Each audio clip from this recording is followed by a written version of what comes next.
thick hoes at? He want a flat booty bitch, I'm not with all that. I got chills for days and I got wheels for weeks. I bring out the fleet and it bring out the freak. It's a block party, they done blocked off half the street. She's a big booty bitch, showing ass and cheeks. She's a walking bag of money, she's a masterpiece. So when she running game on you, she's an athlete. Hat trick, gave 3 hoes, 3 stacks a piece. And every time I get the hit, she get that bread from me.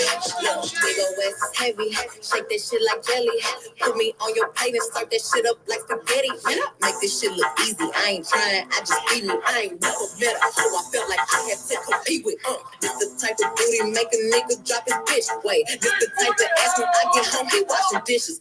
He wanna ride on the horse, he need to give me the keys to a Porsche. I told him after you finish your dinner, how can I let you leave back on the porch? Well, let me buddy your corn in the car. We give each other more neck in the bar. He like to put a little on my ass before he records, so I feel like a star. Rolling like I'm Tina, pussy Aquafina. Make this booty giggle like you Martin and I'm Gina.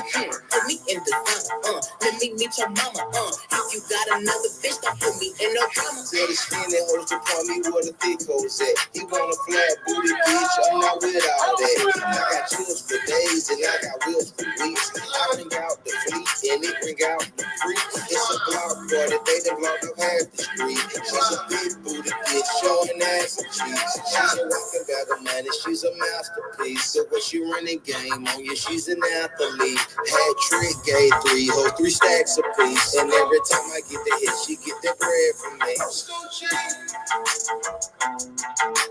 Big booty hoes, help with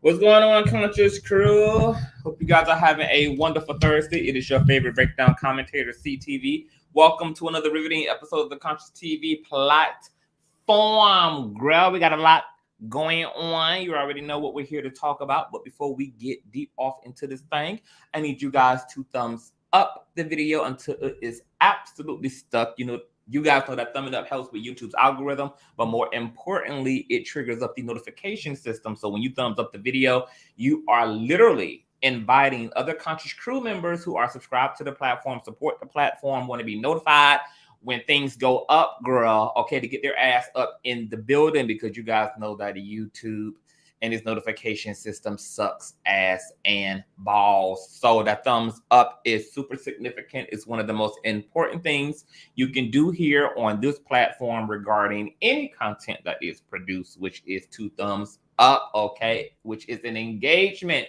that YouTube translates to desirability, okay, because we're working, okay.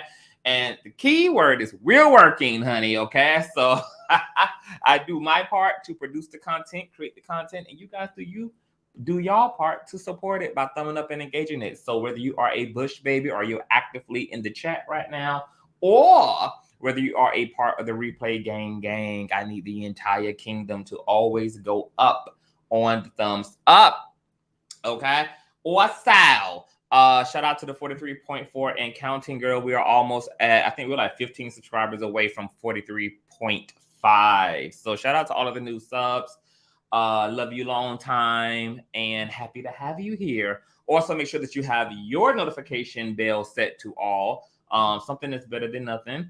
And don't hesitate to get the word out about the platform the old-fashioned way by sharing the stream out to wherever it is you have digital community at, whether that be YouTube, whether that be Facebook, the Bible book, your space, my space, Tumblr, the dark side of Twitter, your personal OF. I don't give a damn, baby. Just let them whores know that we are loud, live, and in color. With no further ado, let's go ahead and push on through. I know a place where you can recharge your soul. Baby, that's Consciouztv. And in the midst of brokenness, he gon' see your asshole. Baby, that's Consciouztv. You gon' heal, you gon' laugh and catch a little shade. Ooh, girl. Y'all know he be slaying, y'all better stop playing. Come hear what he's saying. Ladies and gentlemen.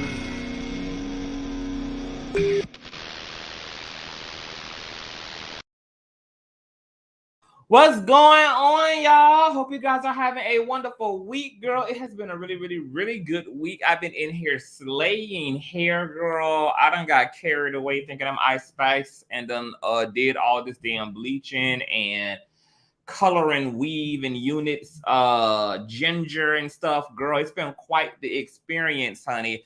I had ran out of hair bleach for some bundles that I were, girl, bleaching down to the ground, girl. I'm talking about, well, let me back up a little bit.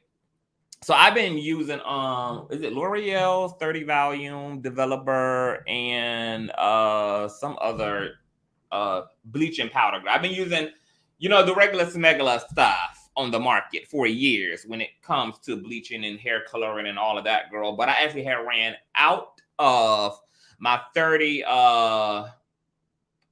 volume developer. So I had to hit up Miss DoorDash, honey, and had to see what was going on in Miss CVS because she was the closest to me and I needed, you know, it ASAP, girl. And they had this, I forgot the name of it, but it's going to be in the hair video that I'm going to be putting out for you guys who be asking about my hair and all of that good jazz, girl. It's a few hair videos that are coming down the pipeline, girl. But this bleach, I think it's called London something. London Total Bleach, girl. It got like it got 2 mayonnaise women on the cover and a light-skinned woman with blonde curls, girl. Now, this is advertised as kind of like a in one swell swoop, girl. That's all you need. Because, you know, typically if you're taking hair from a very dark color, like black, to a 613 or lighter, a pale blonde, a icy blonde, you know, you're going to need a higher volume developer, okay? People typically use 40 when they're going from a dramatic color like black to a super, super, super light color, girl. Well, I didn't think that this little bleach kit was going to be about that life, girl. When I tell you, I'm talking about, it only came with its lotion, which is in the small capsule, girl. It wasn't even given big bucks, okay? It wasn't even given big girl, honey, okay? And then it only had 2 little measly the powder that come with it, girl. I don't know why my brain is fried right now. Probably because I've been frying hair all day, girl.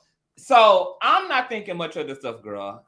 How about I apply the contents of Miss London Total Bleach, girl, from CVS. She's about $14. And I'm talking about this kinky straight that I was bleaching was like black. It's literally A1, okay? I fold it up in some foil and I sit it out. I sit the foil outside in the direct sun to heat up the foil in order to activate the bleach.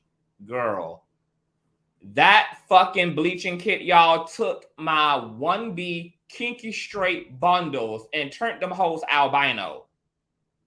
Albino, bitch.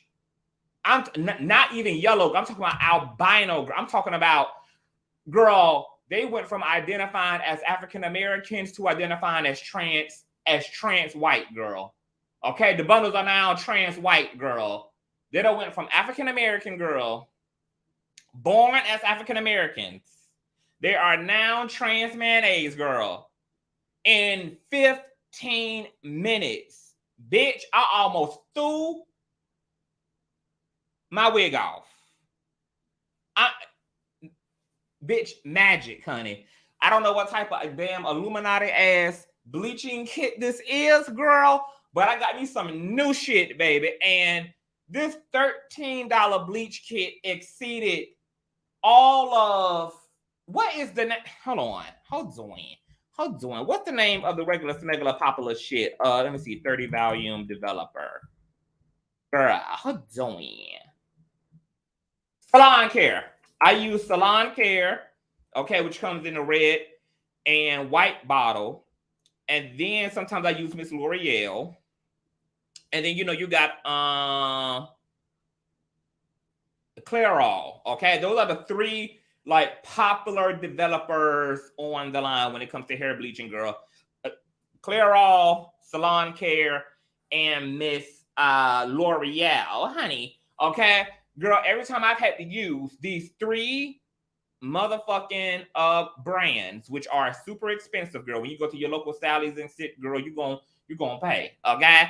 And I've had to literally bleach my hair like 3 times just to get them to a 613. This $13 bleaching kit called London Total Bleach from CVS bleach my shit once and for all. The first and only time around, girl. I didn't need 2, 3, 4 boxes of this. I didn't need to bleach one time, neutralize it, see where it is, have to bleach it again, neutralize it, girl. Miss Total Bleach lives up to her motherfucking name. Now I know why they got them damn light-skinned women and the mayonnaise women on the damn box, bitch, because that's what your damn hair gonna be looking like, honey. So if you're looking for something that is super effective when it comes to hair bleaching, and I would not recommend this particular kit for your natural hair, girl, because you probably would end up bald-headed just like Unhinged. I'm thinking maybe this is why Unhinged follicles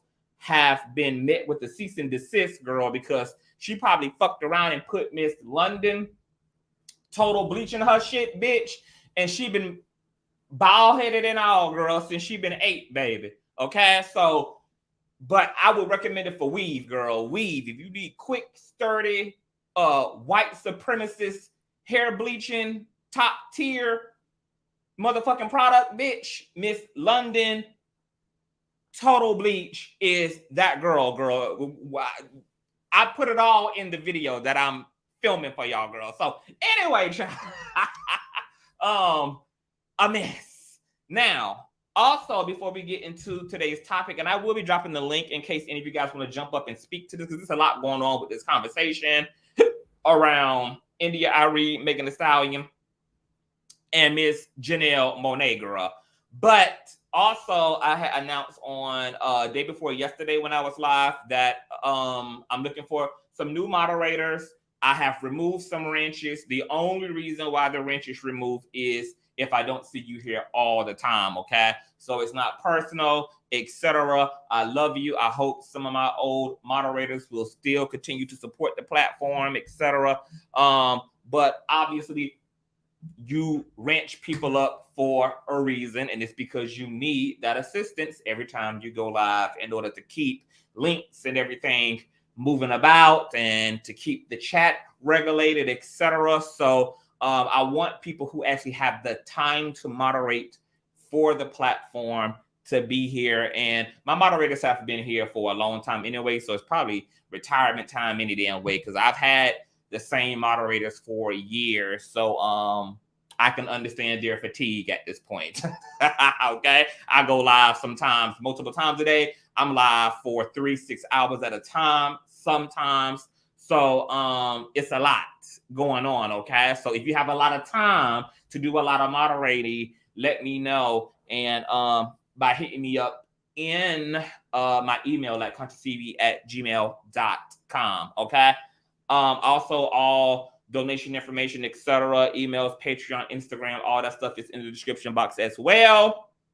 And I think that's it. Okay, so let's go ahead and get into it, girl. So you guys saw that 2023 Essence Music Festival hit this year, girl, and they had the drama going on. First and foremost, they had a star-studded event over the course of Essence, girl.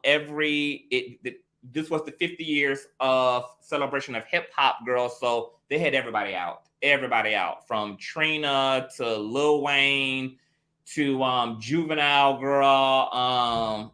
They had it cracking, baby. Okay, it's been a star-studded event for sure, and there's also been a lot of controversy that has followed this year's Music Essence Festival. First and foremost, I'm not sure if you guys know, but Miss Essence was in the process of suing streaming network Spotify. Okay, according to The Guardian, Spotify used branding of U.S. Black Cultural Festival without permission, the lawsuit says. Spotify last year hosted an event using the branding of what is arguably the U.S.'s largest Black cultural festival without permission, according to a lawsuit which pits the streaming giant against the organizers of the Essence Festival of Culture. Attorneys for the festival say their lawsuit represents a stand against the intentional exploitation of Black culture and intellectual property by a corporation that can more than afford to pay for permission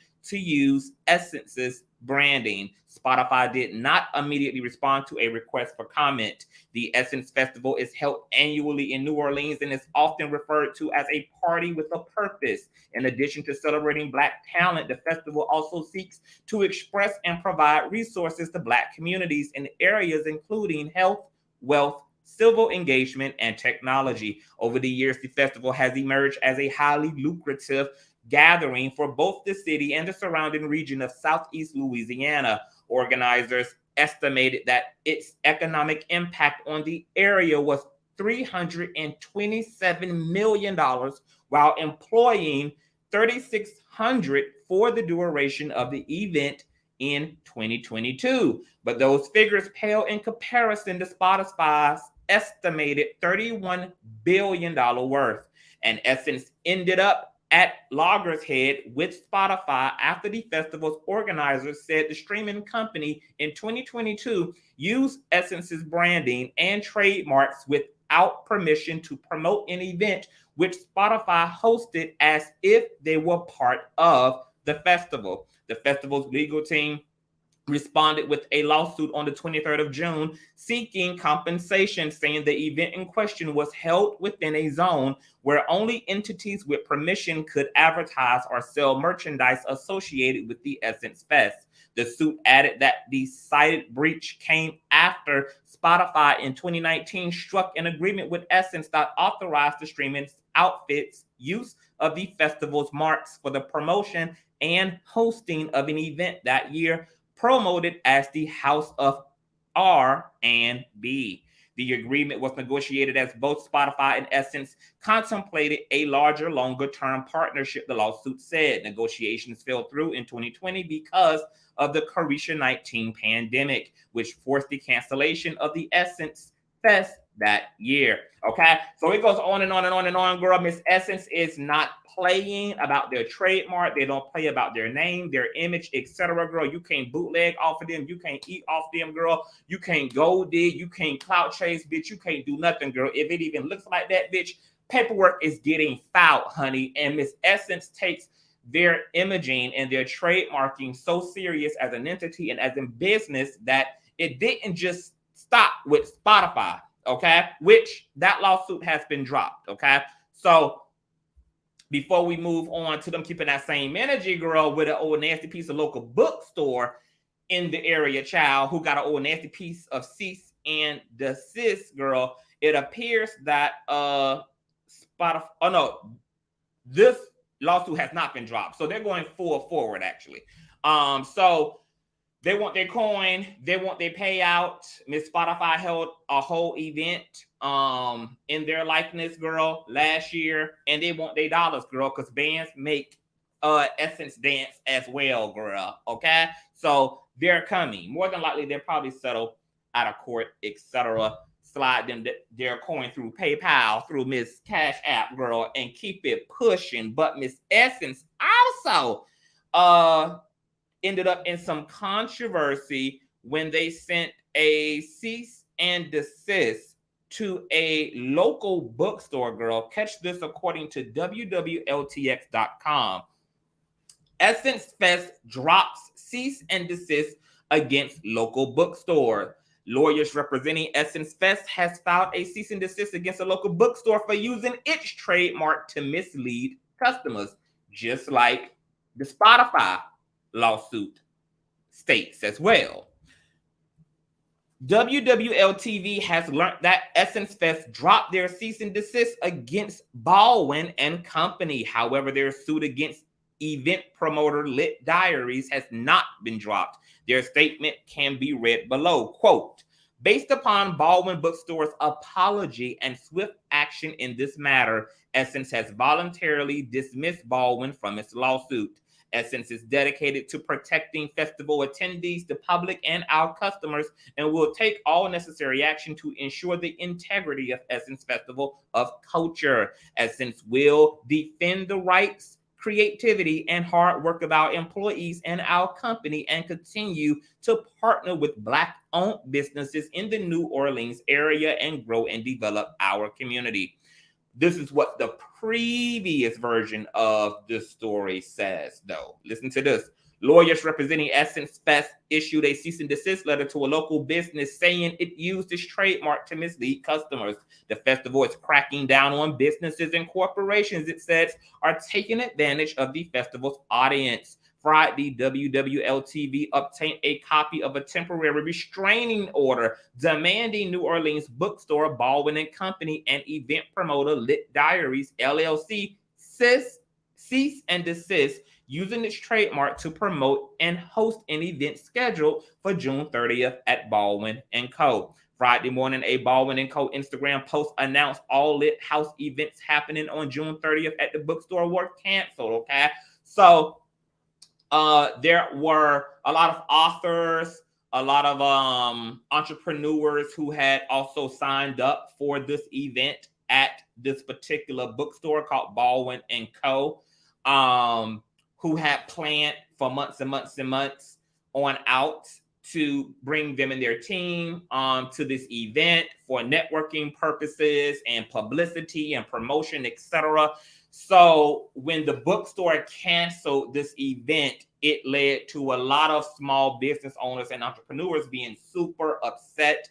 And because the bookstore was misleading about its affiliation with Essence Festival, a lot of those smaller entrepreneurs felt a way about Essence as a company and felt like they were manhandling or they were being divisive when it came to smaller Black creators and artists, etc. When come to find out, the event itself was being misrepresented and didn't have anything to do with Essence at all. So all the smoke would have to go toward Miss Baldwin and Co., okay, who was, trying to be that extra ass friend girl who's trying to ride your damn coattails, and you ain't got nothing to do with the games and the schemes that they're running and scamming and playing on the girl, okay? That's what Miss Baldwin and Co. was doing as it relates to Miss Essence, girl. So Miss Essence, like I said, girl, she's not having it. She out here taking names and whipping ass, and she don't give a damn, baby, okay? Y'all not going to exploit Miss Essence. Y'all not going to misalign Miss Essence, girl. They want to keep their name clean. And the only shit that they want to have to take responsibility for is the shit that they actually are affiliated with, girl, okay? They're not going to let nobody else tear their shit up, girl. If it's going to get tore up, they're going to be the one to tear it up, baby. But ain't nobody else going to be tearing it up, girl, okay? What's going on, Dreaming? Hey, Deborah. So all that is going on. Hey, Auntie Yvette. Hey, Kiwana. Hey, everybody. Hey, Teresa.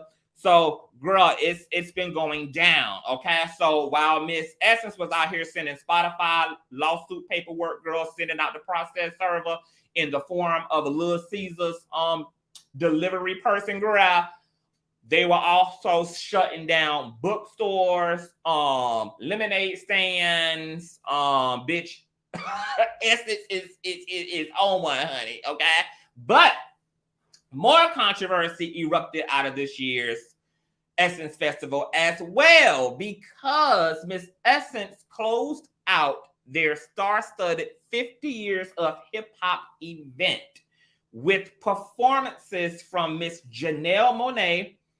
And is it Miss? Because ain't Janelle Monae is non-binary? I know she's pansexual and Janelle Monae and Megan Thee Stallion, child. And according to reports and according to attendees, things did not necessarily go over so well, leading to even outrage from celebrities and musicians like neo soul singer Miss India Arie, Miss I Am Ready for Love. Okay. And while she's ready for love, she's clearly also sitting there bald headed and all because she apparently ain't her hair either. Okay. So Miss India Arie spoke out, girl, and we're going to get into her response and we're going to get into the conversations that it created. Okay. So before we get into Miss India Arie, girl, let me just paint you a picture, girl, of just how large this event was and how many celebrities were in attendance, girl. This is according to Miss PROVOCATIVE.com, child, okay? 2023 Essence. Let me go ahead and share my screen, actually, girl, because I want you all to see this. I got an old nasty piece. A Cash App, girl. How doing? Who Cash Apping up? How doing? How doing?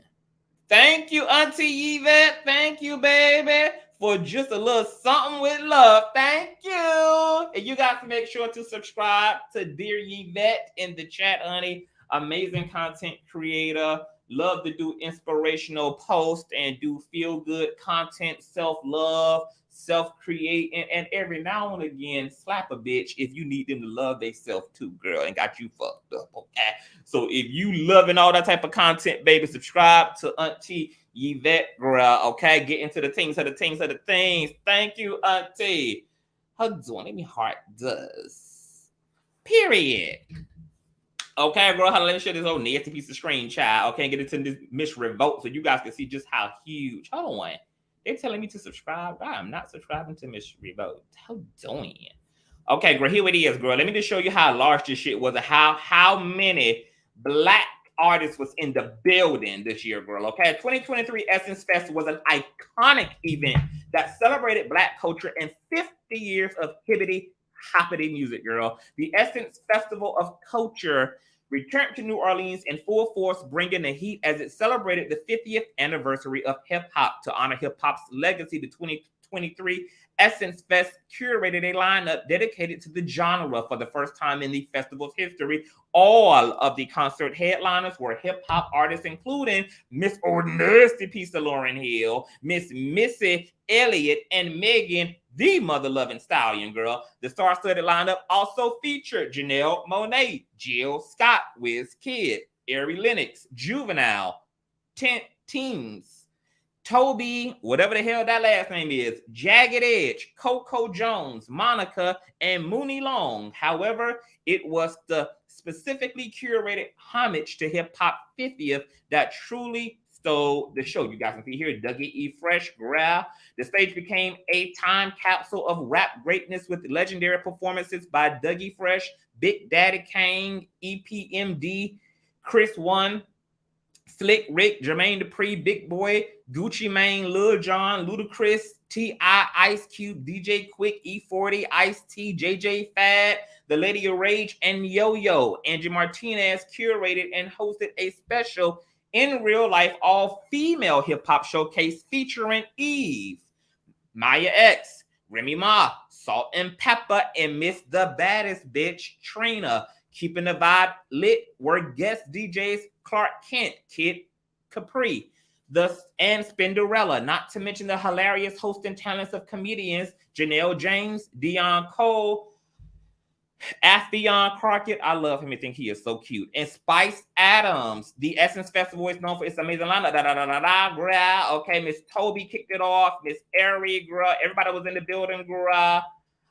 Miss Monaco was oh my God, we got a titty and a pasty, girl. Okay, this is the infamous image in question, child, or nasty piece of pasty, man. Okay, so here it is where the controversy at is. That pasted. Okay. On the last night of the festival, Megan Thee Stallion and Janelle Monae performed. I think Janelle, I don't know if Janelle might have performed Saturday or the day before. But whatever it was, girl, The performances from Janelle Monae and Megan Thee Stallion is what sent social media into a frenzy, particularly the wig that India Arie does not wear. Okay. I think I had a video up here for you guys. Did I have a video up here? I don't. Okay. Hold on. Yes, I do. Here it is. Here's the root, girl. Let's get into Miss Root, child. Let's get into Miss Root, girl. Okay. India Arie's criticism of Megan Thee Stallion and Janelle Monae's Essence Fest performances sparks debate. Okay, let me just get into the main thing. Okay, yeah, here's a video. I do have a video up, girl. Okay, so here's a video, girl. You can see Miss Janelle right here, girl. She's to the side. Megan Thee Stallion has, at this point, brought a bunch of other hot girls up on stage, girl. They're twerking down, getting their life on the Holy Sabbath, okay?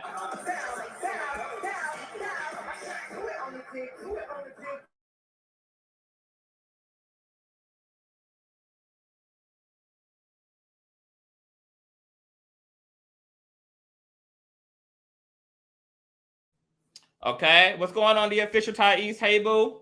What's going on, Starlight? What's going on, Lady Royale? Hey, Ty. Hey, Media Post. Hey, all y'all. So, girl, you see they all getting their life, girl, okay? So, after Miss Janelle Monae flashed her titty as if she was the 2012 version of Janet Jackson at the damn Super Bowl, baby, doing her performance for yoga, okay? She wanted to show her areola and things, girl. Miss Megan Thee Stallion followed with her hot girl performance, etc. And it led to India Arie making some comments and having some things to say. And that statement is this, okay? Quote, the issue is, what is context? Humanity does everything, but does everything belong in a stage? No. Is everything for kids? No. Is everything for everybody? Arie wrote.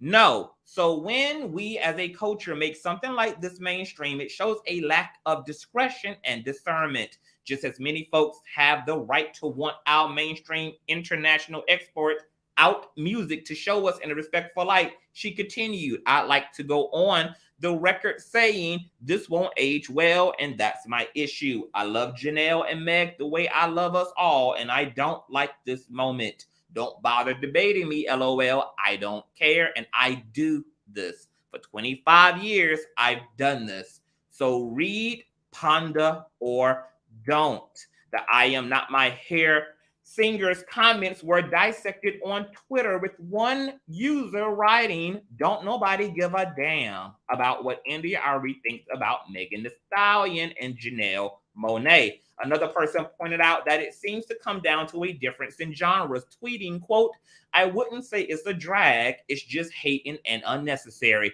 Megan makes ass-shaking music. That's how her performances are supposed to go. India Arie them don't make that kind of music. So, of course, you wouldn't be on stage shaking ass talking about I am not my damn hair.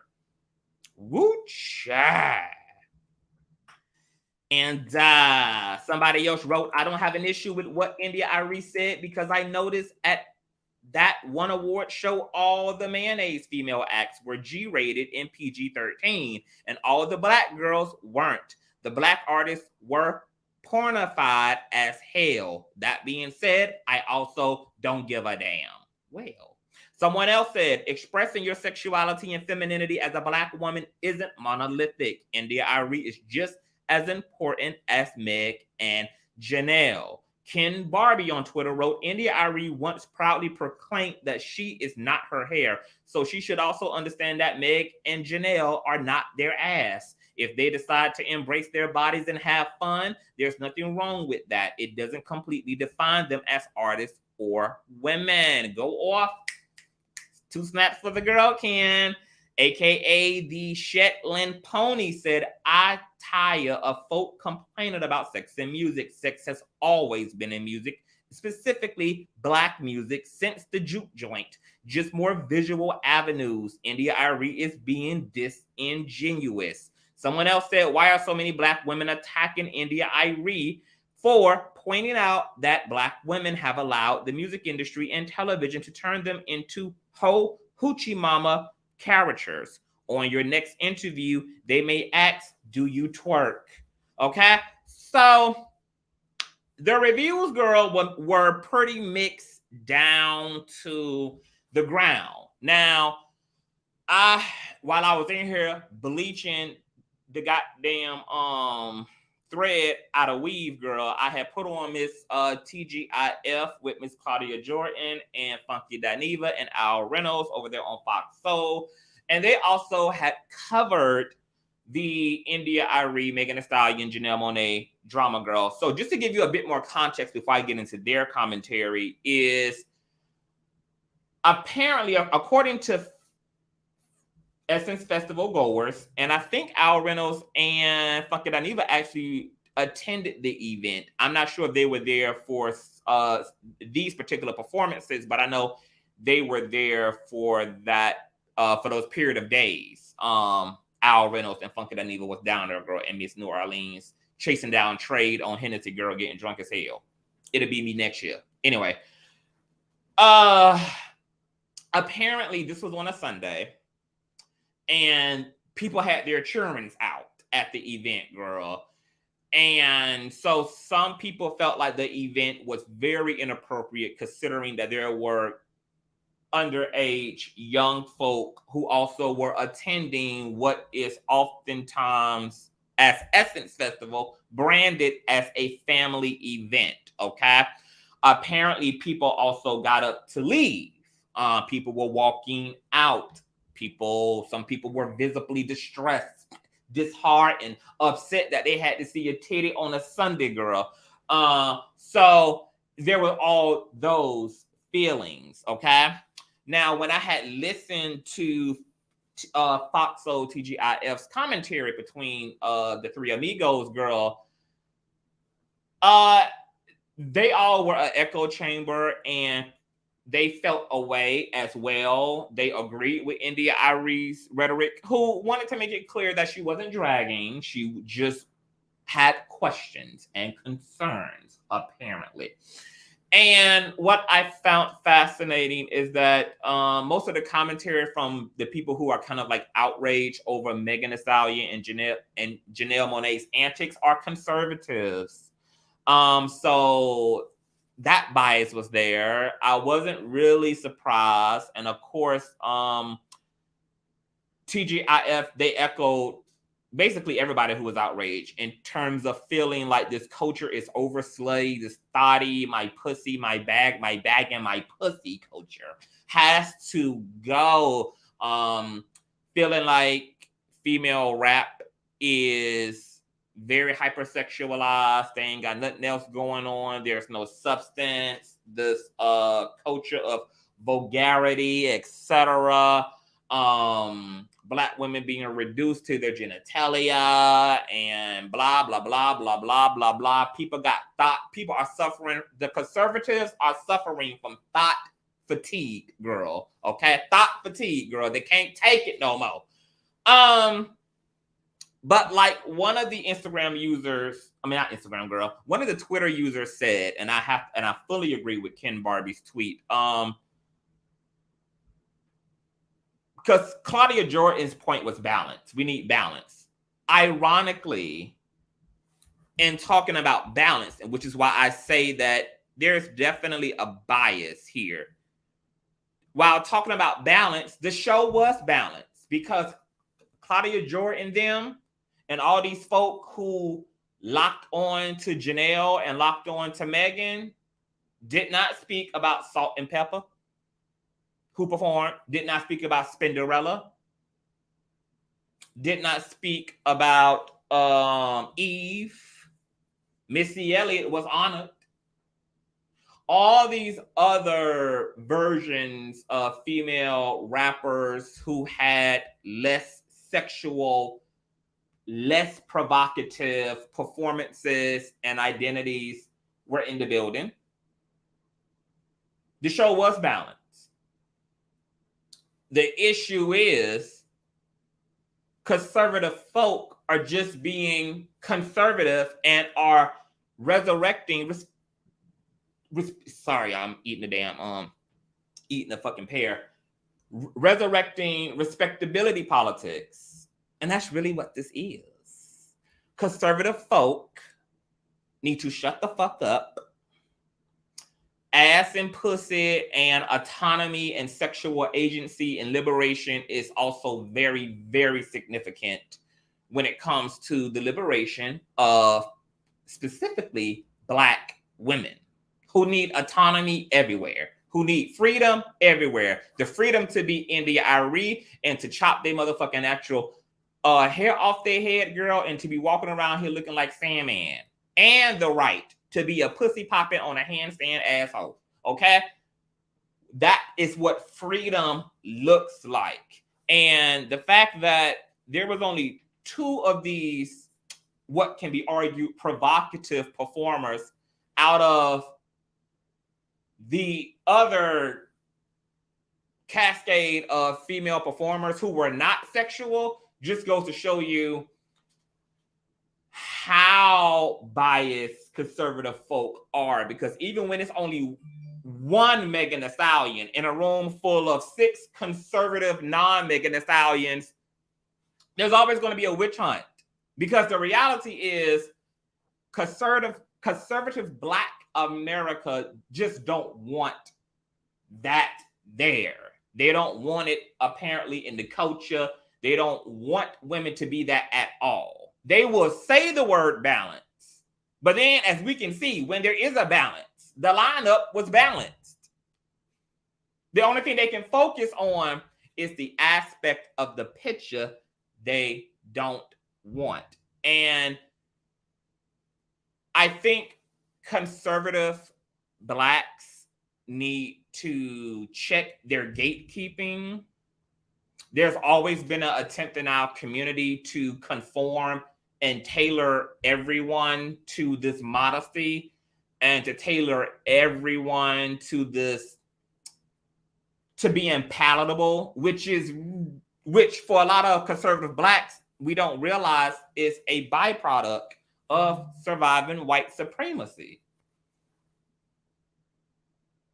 Black women are in an era of celebrating their sexual autonomy and just celebrating their bodies and their options and their choices and their vitality, because that was something never afforded to Black women, which is why the manifestation of the ass-shaking culture is at an all-time high. Because when you have an all-time high problem, the universe will swing the pendulum sometimes all the way to the left to correct extreme issues all the way to the right. So when we need pockets of, when we need liberation, sometimes that's going to look extreme. And we're going to have extremists. And extremists have their place in all freedom movements. Because without them, the glass ceiling can't come down. The extremists are the ones who are going to hammer away the hardest at the wall because they got a point to prove. And their ego is where their talent and their usefulness is, because they're not going to take no for an answer, and they're going to make sure that the community gets seen. Even if we got a pussy pop to absolutely fucking do it. So you need radicals in every freedom movement, and you have them in every movement, whether it's the Black liberation movement, where the Hoteps and the Black supremacists are the radicals. Whether you have those radicals in the LGBT community, you have the Caitlyn Jenners, you have the extremists who are going to come through and get the attention of the public. And then the actual seat holders and those who are significant and those who have the substance to the movement then come into the picture, usher in and take advantage of the visibility that the radicals create. You have in the women's equality movement, you have the feminists, you have the extremist versions of the feminists. All these people are the soldiers. Those are the pawns. They go out first to make noise to beat on walls and bang down doors. They get it started. They get it lit. They get it crunk. As a result of Black women not only having to survive white patriarchy, they've had to survive Black male patriarchy. You guys see the history. Black women have always had to be meek, had to be soft, had to be feminine, had to be clothed, had to be modest, while the niggas ran it up. So the Megan Thee Stallions, the Trina the Baddesses, the Janelle Monaes, the Janet Jacksons, who is like our version of Madonna in the Black community, like all these women who have kind of pioneered this movement of empowerment and agency, as once again one Twitter user said, they are significant too. And no, these women don't represent every woman. Every Black woman does not want to shake her ass or be half naked or hoe it out or give a puss up, etc. But what these women like Megan and Lil Kim and Foxy Brown and Nicki Minaj and etc. are doing is they're just providing women the choice to be whomever and whatever they are, especially in a system that restricts them, that bounds them, that rebukes them, that reduces them, but more detrimentally, that attempts to control their narrative and make you in the image of them. These women, the Megan Thee Stallions, the thought culture, is just a big fuck you to the system that's acting as if it has a right to tell people who to be and how to show up. I love the Megans. I love the Little Kims. I love the Trinas. Because they're saying, fuck you. You don't get to tell me how to do me. If I'm not hurting nobody, then shut up. If I want to enjoy sex, I can. If I want to wear my titties out of my bra, I will. They my titties. These titties feed nations. These titties are the milk bottles of babies. Bitch, you all know I got titties. You can see them in a spaghetti strap. You can see them through my tank top. So what you acting deaf, dumb, and stupid because I just pull them out all together, baby, and just sit that titty on your sideburn. Bitch, you know I got titties. What's the problem? A lot of conservative Black women don't realize that the Megan Thee Stallions and the Foxies and the Kims and the Nickies and the etc.'s, girl, that these are the girls who are actually fighting for you. They're fighting for the totalness of you. I don't think there should be a war between conservative Black women and radical Black women or provocative Black women, because both sides are fighting for the same thing in principle, which is dignity and respect. And I cannot tell you how much I cannot stand this fucking conversation. And India Arie echoes it. There is a bit of mamminess in what India Arie said. And her statement about wanting to garner respect from the outward world should motivate us to modify our music, which acts as a representative for our culture. I can't stand that type of papification or manification, because Black people have never been able to garner respect because of what they've done, because we're actually hated for who we are. We're actually hated because of the color of our skin. So even when black people were in dresses and their suit and ties and Sunday's best everyday growing Black Wall Street, you know what white America did? You know what the Ku Klux Klan did? You know what all of these racist institutions did? They galvanized their resources and blew it into smithereens. They have bombed churches where black people were worshiping, little girls in their dresses, in their high socks, in their barrettes. It doesn't matter whether our pants are sagging off of our ass and a hoodie is on our head like Trayvon Martin, or you are Sandra Bland, just a black woman in a sundress with a goddamn Newport to your mouth minding your fucking business. They don't give a damn. There ain't nothing we can do to generate respect from nobody. Respect, and I don't even comply or align with this notion that respect is earned. Respect is not earned. Respect is a product of virtue, which means that I don't have to know you and you shouldn't have to know me to respect me.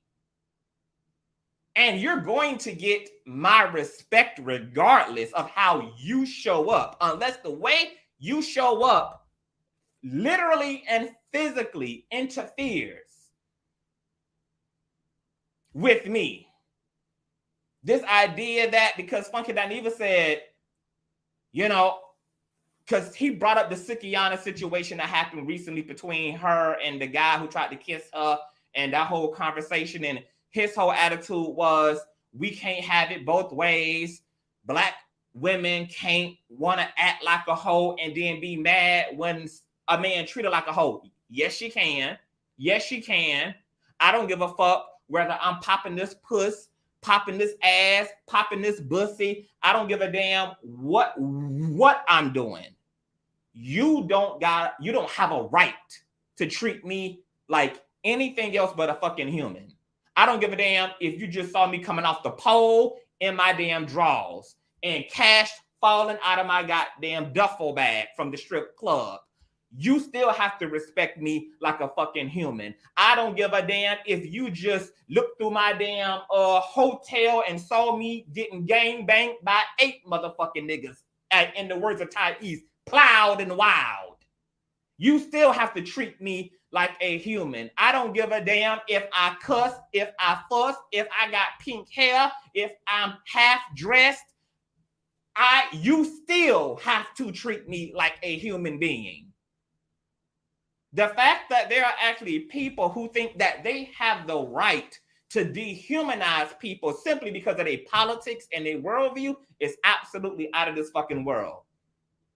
And what people like Funky Dineva and India Arie and so many conservative blacks don't realize that they're really saying when they use that type of rhetoric, that they disrespect us because we do A, B, C, D, E, F, and G. You are literally using the same psychology and ideology that justifies racial inequality from racists who say because y'all have hip hop, because y'all dress like and glorify thuggery and sluttiness and holiness, then we get to disregard your life. And just like we don't agree with that, we have to realize that we are regurgitating and boomeranging white supremacy back onto our own people with that same rhetoric. And we can't have it both ways. You can't contest that type of psychology when you see it in colorism, or you see it in anti-blackness, or you see it in racism, but use it selectively when it comes to women like Megan and women like Janelle Monae. You can't have it both ways. You can't say, I disagree with white people assuming right to bring emotional, economic, or physical harm to black people just because of what they think of us, but then you use the way you think about other people to justify inciting that same emotional and or physical violence, which is always the end result. And this is why we always talk about how the Black community has to drudge up and dig up and really like uproot this internalized pale supremacy that is so deeply embedded into us that when we speak, we don't even realize we're speaking as master ourselves, that we're reinforcing and doubling down on pale supremacy ourselves. It's the same principle. It might be a different conversation, but it's the same principle of elitism, of conformity, of classism.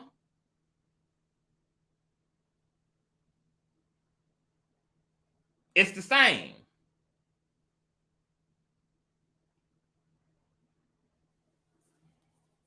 Now, people can say, because I see Miss McGee said, being tired of twerking and hearing about people's genitalia and sex lives does not make you conservative. Well, I'm using that term very loosely to differentiate the parties. And I actually think that it does. Because how you tired of something you ain't got to fucking listen to? How you tired of something you ain't got to watch? How you tired of somebody you ain't got to see? How you tired of something, to all the tired folk? How you tired? You know why I ain't tired of Donald Trump? Because I don't watch Donald Trump. I don't listen to Donald Trump. I don't tune in to Donald Trump. I don't listen to commentary about Donald Trump. I'm not tired of somebody that I get to select and delete out of my reality.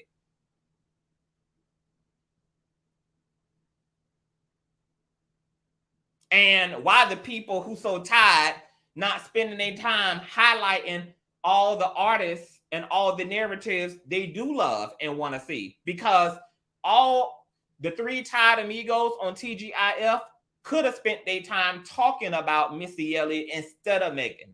They could have spent their time talking about Spinderella's performance. They could have spent their time talking about Salt and Pepper's performance. They could have spent their time in their 15 minutes talking about Eve.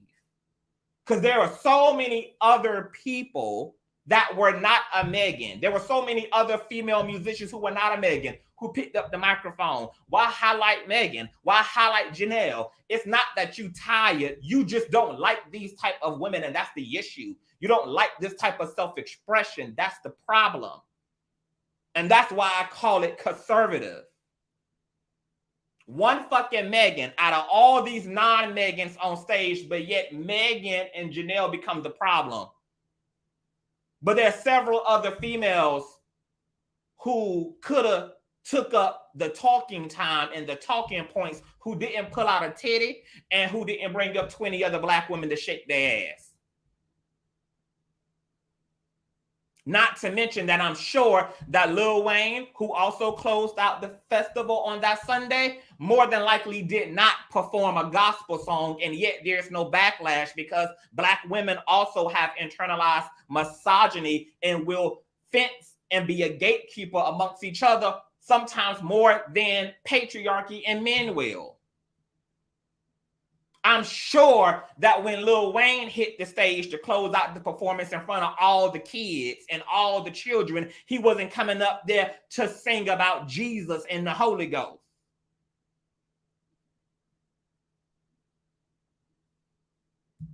I'm sure he did not get up there to sing about how much he loved his mama in the Black community, and yet, once again, we see this intentional witch hunt and emphasis on what Black women do. On what Black women do. And the whole reality is we have to realize nobody is trying to make you that. But what a community actually looks like and what diversity actually looks like is all of this on the same timeline. It looks like Eve and a Megan Thee Stallion on the same timeline. This desire to want to control who sits at the table, this desire and this arrogance and narcissism that we project and don't realize is a projection of wanting to decide who gets to be and not be. Two fucking female performers out of several got to be the ones that and who happen to be the ones that are a part of the minority. Because most Black women are conservative, which is why women like Cardi B, Megan Thee Stallion, Lil' Kim, all them folk, they're always going to get dragged. Because they don't even represent the majority. They represent the minority. But that's exactly where the privilege is.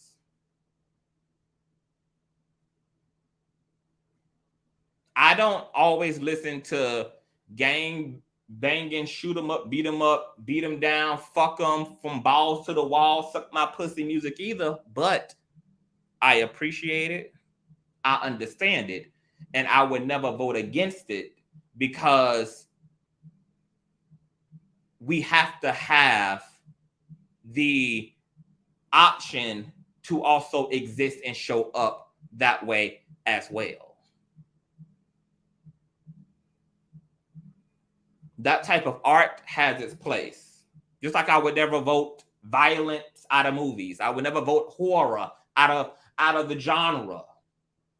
All of it has its place. And there's nothing to be tired of when we get to choose our entertainment. Ain't nobody forcing a gun to nobody's head. Ain't nobody forcing nobody to listen to Megan Thee Stallion. It's nothing to be tired of. Go listen to Celine Dion. You get to choose your pleasure. And I think there's also a level of this that is just completely outrageous in nature. It's just fake fucking outrage because the conversation became, oh, the kids, this is a Sunday and Meg and Janelle didn't read the room and this is a family event. Bitch, it was the 50 fucking years of celebration for hip hop. That was the flyer. That was the branding of the 2023 Essence Festival. So nobody has the luxury of acting ignorant in terms of what they were buying tickets to and what they were coming to see. Because once again, baby, Jesus ain't nowhere up in hip hop. So why the fuck would you even bring your children to this year, not last year, but this year's Essence Festival was the 50 years of celebration of hippity hop. Hippity hop. You knew that in 2023. You knew this is what it was going to give. You saw the Rasta. That's what motivated and inspired the damn purchasing of the ticket to begin with. So to get there, after knowing what the hell you was getting yourself into, after you read the roster, everybody who brought their motherfucking kids then brought their kids there intentionally and knew what the hell they was doing. It ain't like all these hip hop artists were surprise performances at this year's Essence Festival. The whole theme for this year's festival was hip hop. The good, the bad, the ugly, and the motherfucking pussy popping. So there ain't no victims in this situation. They ain't no, oh my God, how could they, bitch, if you brought tickets and you brought your family there and you was coming from church on Sunday morning, baby, down there to the stadium where Miss Essence was filming, girl, you know you was going from the church house to the whole house because you know Miss motherfucking Megan was going to be closing out on that Sunday. and you willfully and willingly went from the church house to the whole house intentionally, baby. I see all y'all out there, girl, trying to hide behind and blame this Megan girl for why y'all disregarded God, girl. Own it, baby. Own it that you were sitting up there in Sunday service, girl, with Miss Bishop T.D. Jakes, girl. Couldn't wait to get down there and pussy pop. Couldn't wait to get down there to this festival, girl. Couldn't wait for the pastor to open up the doors of the sanctuary, girl, so you can go be a damn hot girl. Then want to come back on Monday talking about, girl, Miss Essence sold y'all out. I see the bullshit that's going on, girl. Conservative folk always trying to blame somebody for the damn extrovertness and the sin that's up in their ass like it's up in everybody else's ass, baby. Always trying to blame somebody, the devil and the demons and the this and the that, baby. Baby, you got an inner hoe and it's okay. And you ain't had nobody else to babysit the motherfucking kids, so they had to endure Miss Megan too, bitch, okay? Because you ain't got no integrity and dignity like no damn body else. And you ran your ass down there to shake your damn titties and told your 7-year-old to close his motherfucking eyes for the next 15 minutes. Baby, that's okay. Just own it. Just own it. Because the same folk who be talking about what the fuck they tired of and what they through with, because I was listening to Miss TGIF, girl, and I'm just like, it's so funny that y'all can drag Megan and act like, girl, she is the devil incarnate because she was doing what the fuck she was hired to do and being who the hell she was hired to be. But y'all also sit here right on TGIF where young people watch this show and y'all cuss, y'all use profanity, y'all do all that. So it's the hypocrisy for me. And it's a hypocrisy of folk acting like people were fucking victimized who literally attended this year's show knowing that Hot Boys was going to be there, Juvenile was going to be there, Uncle Luke, Uncle Duke, Mark, Mary, all them folk, Paul, all them hoes was going to be down there for 3 days, girl, carrying on like it's 1999. It's straight bullshit. This whole outrage over this shit is bullshit. And get over it, baby. Get over a titty, baby. Get over it. Get over it. My damn parents were damn near nudists. So I grew up in a household where we were allowed to walk around in our damn drawers in the damn summer and lounge around, girl. The body was not taught to me and my sibling as something that had a sexual context. We just wasn't raised to observe the body in that way. And because we were able to relax in our bodies and be one with our flesh, I was able to have a respect for other people's flesh because there wasn't some weird taboo narrative about nudity, about etc. I wouldn't give a damn if I saw a woman jogging down the street, titties flapping. I wouldn't be shocked. I wouldn't be appalled. I wouldn't be none of that. That's her first outfit, bitch. This dick and these balls and this body is the first outfit, the natural outfit. How y'all okay and don't contest God letting Adam and Eve run around the damn garden butt bone naked with twigs and shit coming up out of their ass crack? Y'all ain't got nothing to say to the Lord, girl, for not slapping a coat and some damn boxes on Adam or slapping a Victoria's Secret bra on motherfucking Eve, baby. He designed their ass to be running around there with hippos and shit, but big booty free. But yet got all this weirdness when it comes to what's natural. I just am at a point where I just want us to grow the fuck up. I find so much of this shit completely and utterly childish. Why is it that your child only thinks that a woman's titty is connected to something sexual? Why is it that your child only think of a male's genitalia as something that's connected to sexuality? This is first and foremost a body. and titties have purposes outside of being sucked on. Penises have purposes outside of being fucked on. Asses have purposes outside of being bounced on. The body is first and foremost a machine. It's first and foremost an outfit for the soul and for consciousness. Why is it that there is nothing but, see, because that's what I find to be the issue with the conversation, is we're not going all the way back to the Genesis and asking ourselves the real question, which is, hold up, bitch. Why have we over-sexualized woman's body? Because that's really the root of this conversation around Janelle Monae's titty hanging out. We want to say that Black women are not reduced to their sexuality and their genitalia, but then we only assign a sexualization narrative to genitalia.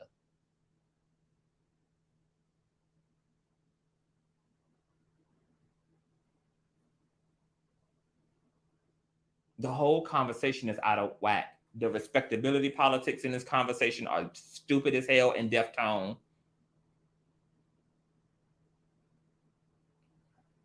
The police will, this system will unalive a woman that looks like Megan Thee Stallion, and will also unalive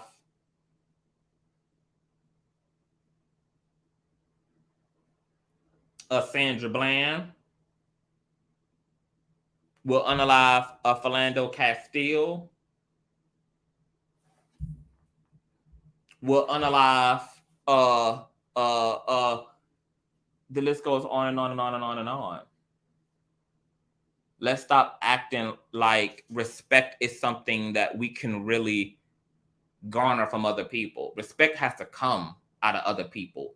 Respect has to be who the fuck you are. It has to be an extension of who a person is. If the way people act made folk a recipient of folks' respect, where the fuck did homophobia come from? Because homosexual people have not done anything to deserve the homophobia perpetuated in the system. Trans women have not done anything to deserve the fuck shit that comes from this society. Black women haven't done anything to deserve it. Black men haven't done anything to deserve it. Black people haven't done anything to deserve racism. Where did that come from? What have women done to deserve sexism? What have people fleeing from their war-torn countries here illegally done to deserve the xenophobia? Motherfuckers don't respect us because they just don't. It ain't got nothing to do with us. If you are part of any hated group, whether that's Black woman, whether that's Black man, whether that's queer, gay, trans, etc., if you're part of any hated group, what has your group done to deserve the way that this system treats you? Fucking nothing. So we just need to scrap the whole conversation about what the fuck this why they treat us. No, bitch, they treat us the way they treat us because it's who they are. It's who they've been cultivated to be, whoever the villains are in the story. When people want to hurt you, it's because they want to hurt you. And when they want to hurt you, it's nothing you can do to keep them from not hurting you because it's who they are and what they want. Oh, if only we be like this and we talk like this and we walk like this and bitch, we did it all. Do you not know your own history? I feel like the only people who say shit like that are people who don't know their history. We've been conservative. We've been articulate. We've had our pants up and our button downs and our belts around our pants and our church shoes on and our top hats on. We've done it all. We've lived in every fucking way we can live. We've dressed in every way we can dress. We've spoken in every way we can speak, from ebonics to college educated. It has not kept this system off our motherfucking ass. Respectability politics are not going to fucking save black people. Hoes are not the reason black women are not excelling. Baggy clothes are not the reason black men are not excelling.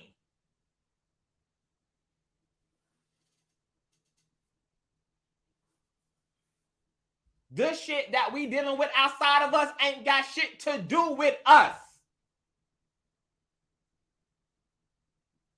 This system came and got us.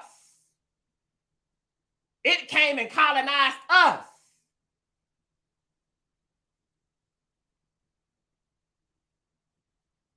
You cannot call yourself truly fucking informed and use rhetoric like, this is why they do this to us. I just read about a fucking 11-year-old boy being shot dead, caught in the crossfires of gunplay while he was watching 4th of July fireworks in the night sky, and then he became a part of the fucking sky.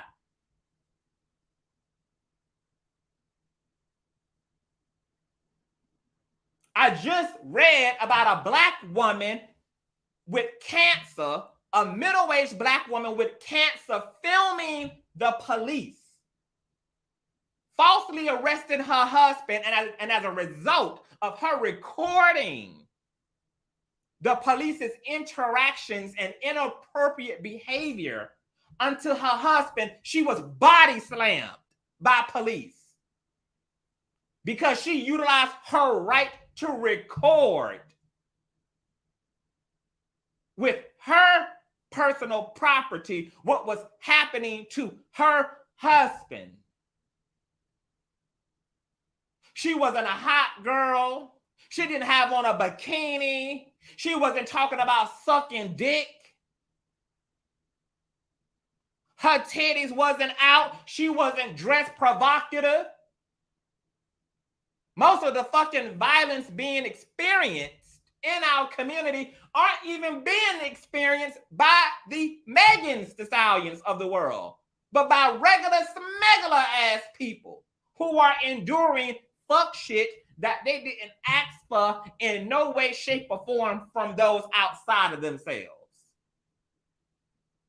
You look at the statistics around the women that make up sexual assault. These were women coming from their jobs, coming from the parking lot of the hospital they're employed at, coming out of the grocery store, or simply in their home being beaten, assaulted, raped by their boyfriend. These aren't even the Megan Thee Stallions or the Janelle Monaes.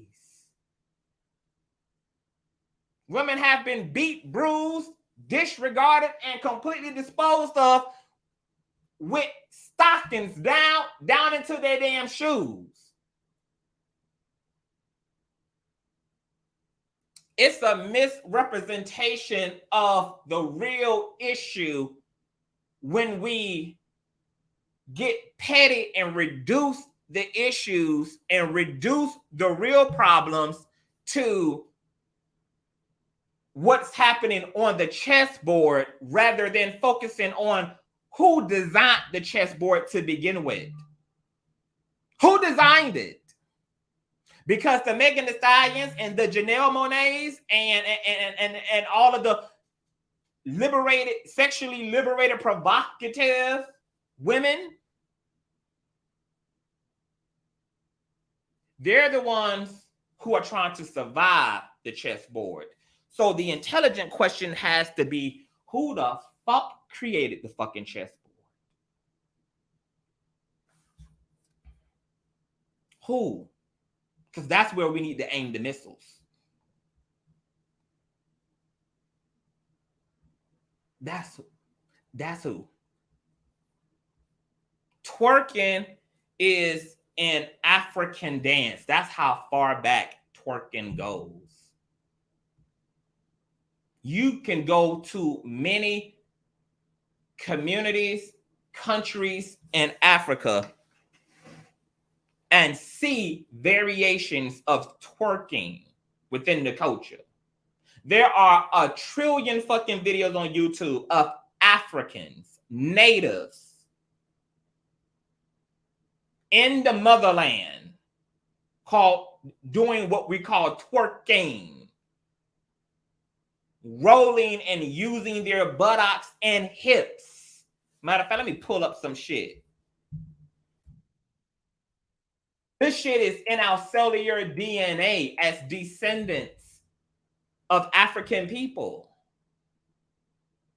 It's in our melanin. There are things that we do as Black Americans that we don't even have context for, but that we just create. That shit don't come out of thin air. The culture and the essence of our tribe is in our cellular makeup. Nobody had to teach it to us. Nobody had to show it to us. It just comes out of us. It's just something that becomes us because it exists already in us. Just like you understand the concept of things that are hereditary, right? Well, there are things that are hereditary spiritually. Things that are passed down to us in our beingness that will show up at the right place and show up at the right time. That'll show up in our lives at some point. Something will arouse this information and data that's encrypted into our being. And twerking is one of those Black American cultural phenomenons that we didn't even know came from our ancestors, that we didn't even know came from the motherland, that we didn't even know existed 2,000, 3,000 fucking years ago. This information is involuntary and it's unconscious behavior. Now, because America is perverted as hell and want to always assign perversion and sexuality to everything that's non-robotic. Our context for why we move our hips, which may come natural to us, we may interpret in a sexual way, but that hip movement itself and that celebrating in spirit and your happy dance being your twerk and being the wind of your hips and your buttocks and being the popping of your lower back is African. And no, they don't think of it as sexual, which is why I don't have a problem with the twerk culture. Once again, a lot of our judgments about how we show up as Black people here in this landmass has a lot to do with our ignorance about our history and what other Black folk do in other places. We're not the only people on the planet. These behaviors and the way we show up is not exclusive to just us as Black Americans. And there's not just one way to think and to interpret a thing. When I see twerking, I don't necessarily see sex. I just see dancing. I put it in the same realm as the bankhead dance, as the butterfly, as the moonwalk, as anything else. Body in motion is just energy in motion. That's all I see with anybody is so-called dancing, regardless of what the dance is.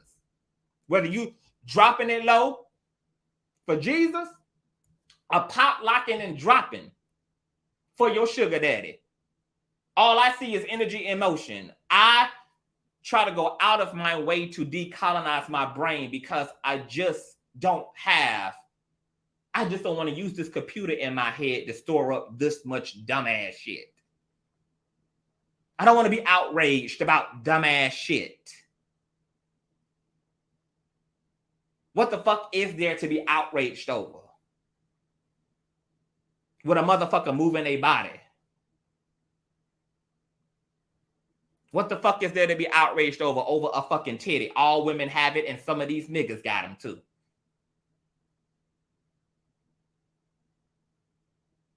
Like, when you really pull back and ask yourself, what really is the problem here? What really is the problem here? What really is the problem? Because if you go down the rabbit hole, you will find that, bitch, there ain't really no problem. That we just outraged over nothing. Nothing.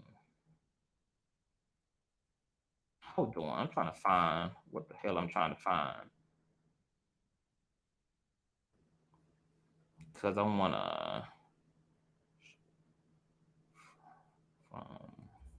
Abidjan. How doing? His origins. Okay, all right. Hold on, let me make sure this thing is okay. Good. Only thing I hate about, girl, when it's time to read about the motherland, girl, all these motherfucking names and shit, girl, I be butchering them, girl.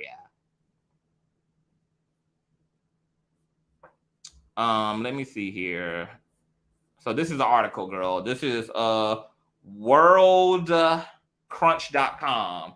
From Abidjan to New Orleans, shaking out the origins of twerking, popularized by Raku's music videos, sometimes considered a quasi-pornographic.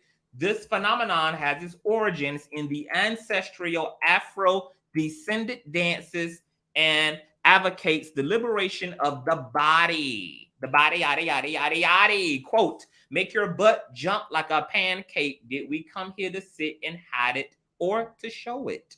Okay. Patricia Batten, 49, a particularly energetic twerking teacher, is leading a class at the FGO Barber Center located in the vibrant Parisian district of Barbès. Micro shorts, sequin bras, sneakers. Okay, I'm not going through her whole outfit, bitch. Twerk is in fact a contraction of twist and jerk, two American dances popularized in the early 1960s, and the term was used for the first time in 1993 song Do the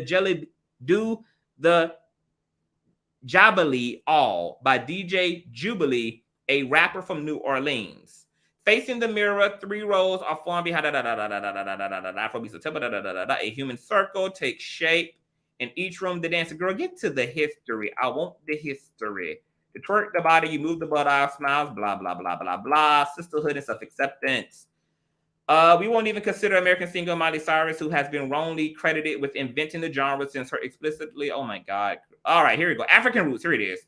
A similar sentiment was shared by African-American singer Lizzo in 2021 TED Talk. Black women carried these dances across the transatlantic slave trade to the ring, shout in the Black American church, into the hips of Marina and Bessie Smith when they sang the blues, into the bounce of Josephine Baker's banana dance, says Lizzo. Quote, from jazz dance to jitterbug, from shake your tail feather to shake your thing to that thing thangin'. Black people carry the origins of this dance through our DNA, through our blood, through our bones. Both women also agree that twerking has its roots in Africa and is a derivative of Mapuka, an Ivorian dance born in the 1990s and censored by the National Council of Audiovisual Communication. This ban has, in fact, largely contributed to the spread of the practice throughout the African continent and beyond. But this African paternity remains difficult to prove, says the French Cameroonian choreographer James Carlis, from whom the movement was born in the early 2000s in Harlem. Okay, so this goes on and on and on and on and on, girl. And there are trillions of fucking articles that you can read to reference The Vast World Dance of Twerking, A Brief History, Decolonizing the Art of Twerking and Other Dances. I mean, it's all here in plain sight. And in this age, we have no excuse to be stupid, to be out of touch, to be deaf-toned, because we're living in the information age. The only way you're going to really understand the world is if you study the world, not just react to it. Because you got, I don't even like using the word woke, but you got non-woke people who are just living in the system, have no self-awareness, and they're just responding to everything that happens to the system. So-called woke people, quote unquote, are the people who understand that the system is a construct. And that's why truth and research and information and your history and books and knowledge are empowering, because they help you to understand the cage that was created intentionally for your black ass to exist in. And if you don't know who the fuck your black ass is, you're going to be around here out of touch with other black ass people. You're going to be demonizing black ass art, black ass mythology, black ass metaphysics, because some mayonnaise person told you that hoodoo and voodoo and witchery and potions and sorcery and this and that and twerking and all this shit is bad and it's degrading and it's da-da-da-da-da.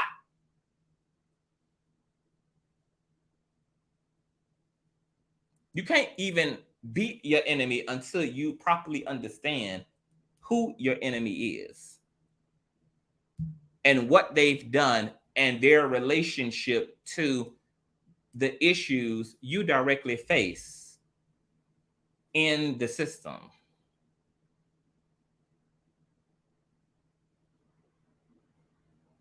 The conversations around the Megan Thee Stallions of the world should be ones that we celebrate. And no, Megan Thee Stallion nor Janelle Monae have to be kid appropriate, because they're not fucking kids. And their demographic is not fucking kids. So all the attendees at this year's Essence Music Festival should have took their children to Barney and Friends, because they had the roster and knew what Sunday's show was going to give, Saturday's show was going to give, Friday's show was going to give, and who was going to be giving it.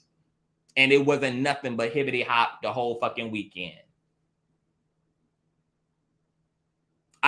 I find the conversation to be deeply fucking misogynistic, because every other rapper that we heard of on this roster is not being met with controversy. And you have to be able to see the misogyny of that. You have to be able to sit back as a person and say, well, damn, they got all the hip hop heads there. They got Juvenile there would back that ass up. They got Lil Wayne there with all his gutter shit.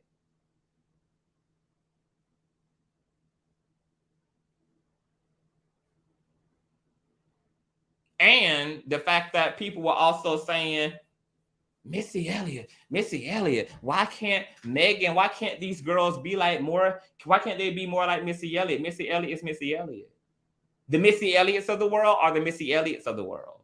Just there's enough space for all of them. And white supremacy is telling you that they're not, which is why black women are in a state of fucking chaos and got women going up against women, not realizing that that's the whole goal, is to continue to create the division, to continue to get you to believe that what this other woman is doing is somehow interfering with your ability to be treated the way you want to be treated and to exist the way that you want to exist. And they pin both unconscious parties against one another and get them to participate in buck breaking each other, so that then they can sit back and blame all the issues that the black community has on the black community.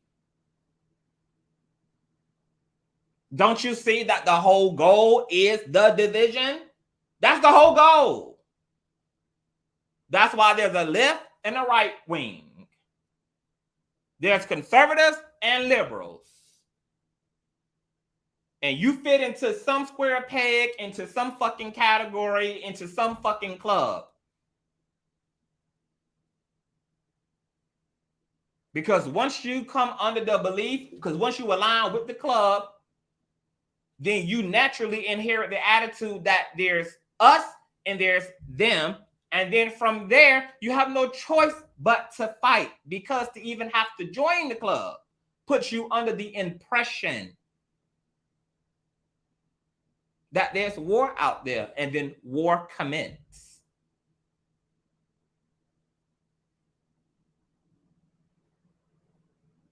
This shit is anti-woman as fuck. This conversation around a titty is anti-woman as fuck. I feel like titties ought to be just as unregulated as my damn titties are. I never understood why women had to be policed the way they were policed, even when I was growing up and didn't understand anything about sociology. Did not understand it. Did not understand why girls couldn't do what boys did. I never understood the double standard of everything. I get it now. And I know that it's not natural to see things this way, which is why these things have to be taught to us.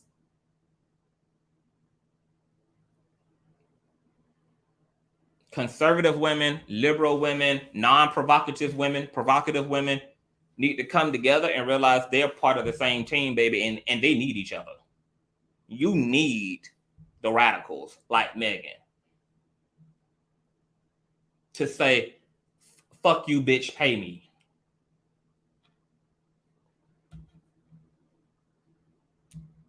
You need that smoke and that heat in the room.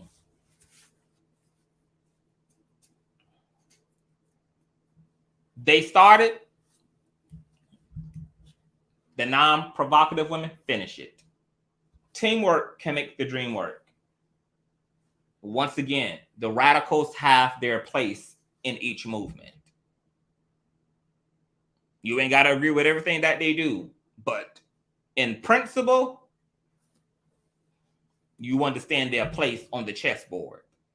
You understand that they're on assignment. You understand, and you're wise enough to understand the way that they can be used to bring and to nuance the conversation, to nuance the resources. The way they can diversify the plate, rather than just opposing.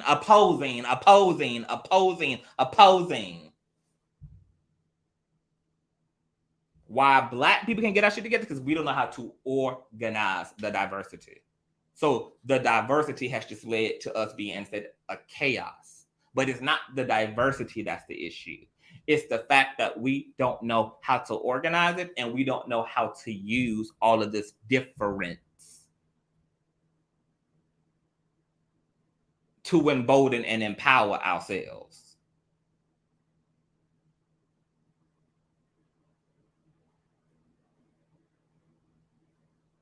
Yeah. Oh, you absolutely do need a ratchet ass group, because when your conservative ass is stuck in a situation trying to use the quote unquote right way to get things done, and your ass is being failed, all that failing is what leads to having to go to the alternative girls, having to go to the alternative system. The reason why we have activism and boycotting and protesting, that group symbolizes the ratchet group, because they know the system don't always work. They know all that bullshit that they tell you is going to get you ahead. Affirmative action. Hell, they removed affirmative action. Who really gives a fuck? Because any Black person in corporate fucking America knows that affirmative action doesn't make a goddamn difference, because they discriminated against your ass when they saw your name on the application. They discriminated against, they have criticized your names and identified you by your Black ass name. So no, you did not get that loan. No, you did not get that housing. No, you did not get accepted on that job, etc. So what is the outrage over their ass over this system canceling affirmative action? You know how many fucking black people have to attest to putting down a different name on an application just to get accepted? That they can't get ahead being themselves and utilizing the things the system has told them and has in place for us to move the boat along. That's why all these other alternative groups and non-charities and non-profits exist. Because they know the truth about the fucking system. All these alternative groups, they could be considered the ratchet groups. Black folk was calling Martin Luther them ratchet as hell too when they was out there stirring up pale supremacy and getting dogs and bullets and bats and batons and shit sicked on their motherfucking ass. Most people could not stand Dr. King and his movement because they felt like you are upsetting the powers that be. Don't agitate this fucking system. We don't want to deal with the bullshit. We are complacent in our living. We have adapted to the system. Don't go rocking the boat. Oh yeah. One half of Black America was not with Dr. King or Malcolm X or any of these other fringe groups rocking the fucking boat. Because once again, you got unconscious Black people in the system who don't even know they are part of a damn system. They don't even know that they're being regulated. They don't even know that they're being programmed and indoctrinated and controlled. They're just existing and just reacting and responding and going about like a damn unconscious sim character. And then you got the other group who know that they are the controller and that the avatar in the computer game is a simulation. So they try to exist outside of the system and see everything from outside of the system. That's what you call self-fucking awareness. Oh yeah, you always gonna want a ratchet ass group.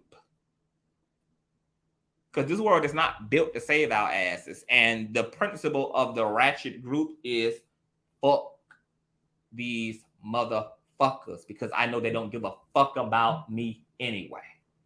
Fuck the system. The so-called ratchet groups, they may not know how to necessarily tear the system down. But what they are honest about is realizing that something is wrong, and therefore there's no point in going about the system the way the system has told them to. Because either way, they're prey in the system. So they just decide to do them instead. They decide to create their own rules. Since the system is a metric system of somebody else's. So why can't you create your own fucking rules? The ratchets have just decided not to play by the pale man's rules. Right or wrong, they're just utilizing the same principle of do as thou will. Because that attitude is the same attitude that created the system that most people have conformed to. I don't have no real issue with the ratchet group. NWA, all these fucking rap groups, rap became hardcore as a result of the system imploding on Black men. And Black men started harshening rap music in order to express their disregard and their issues with the system, with the police state, with the criminal justice system. That's why you have those songs, fuck the police, etc.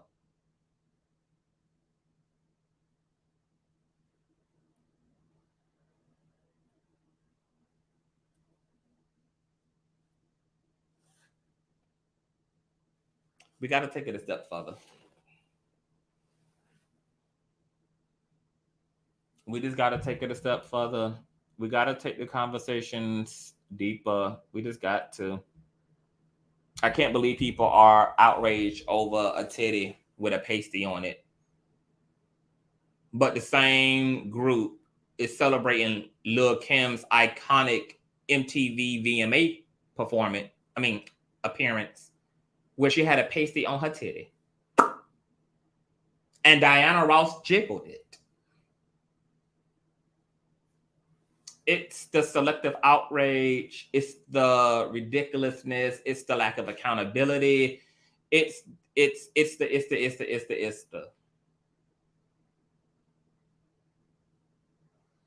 the twisted narratives and the fake outrage.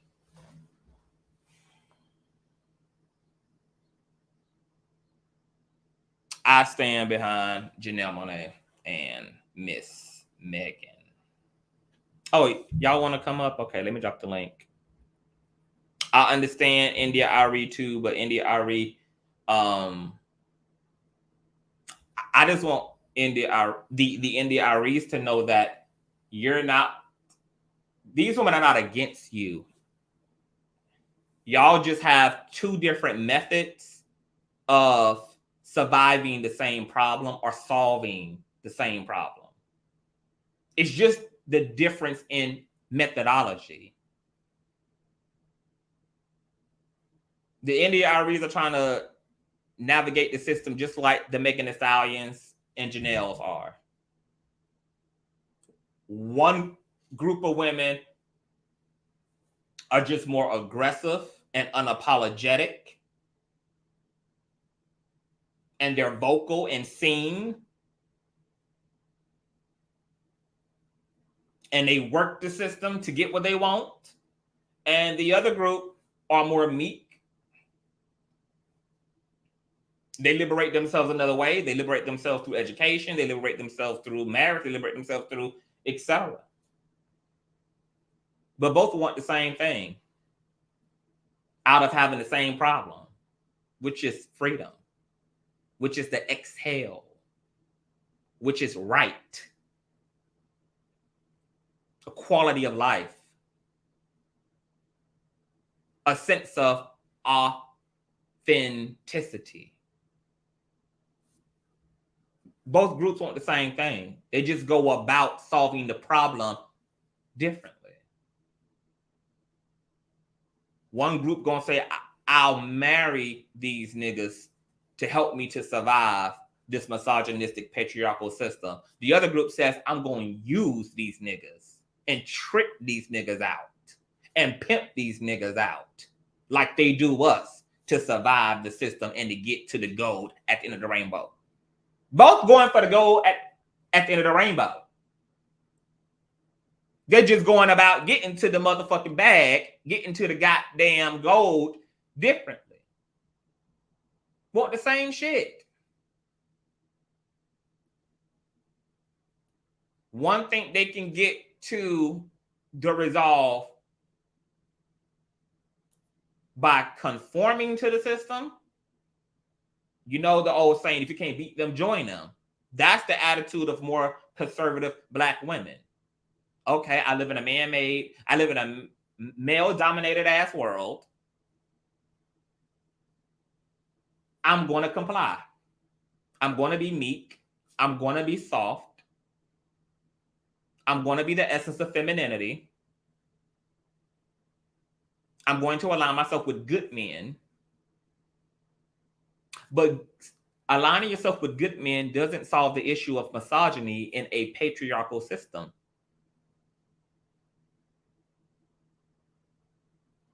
You're just trying to find better treatment from massa rather than getting rid of massa ass altogether. But the other group ain't getting rid of massa either.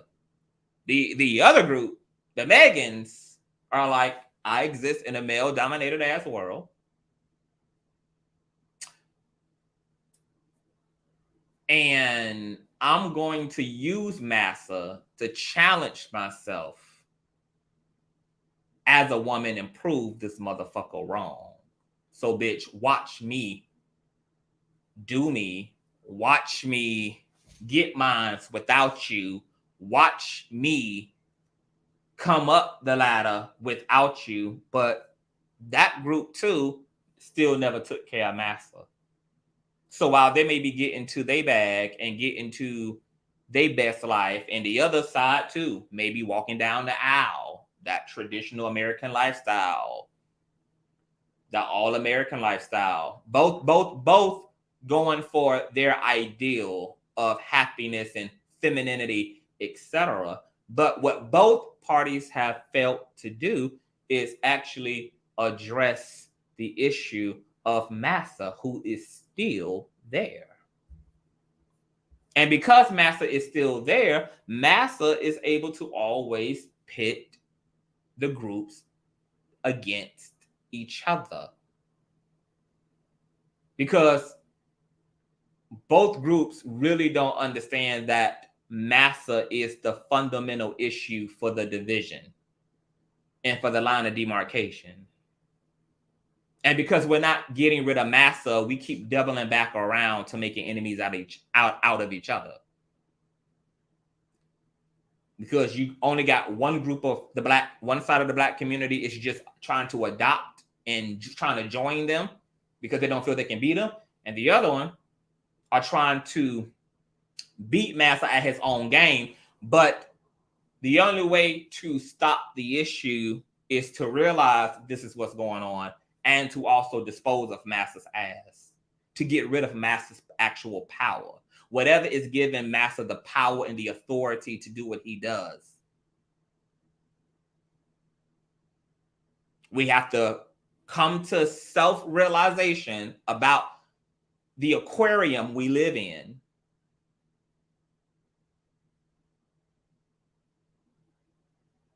And then we have to disempower massa ass, so that when we double back around, we're doubling back around to liberation and to unity, and that unity is also diverse, rather than it leading us back to the same brick wall.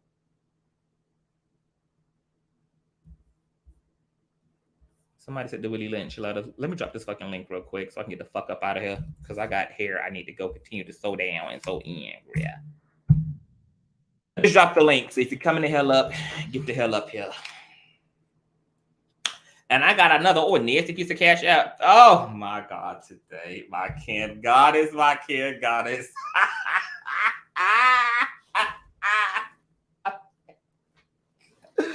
My kid goddess.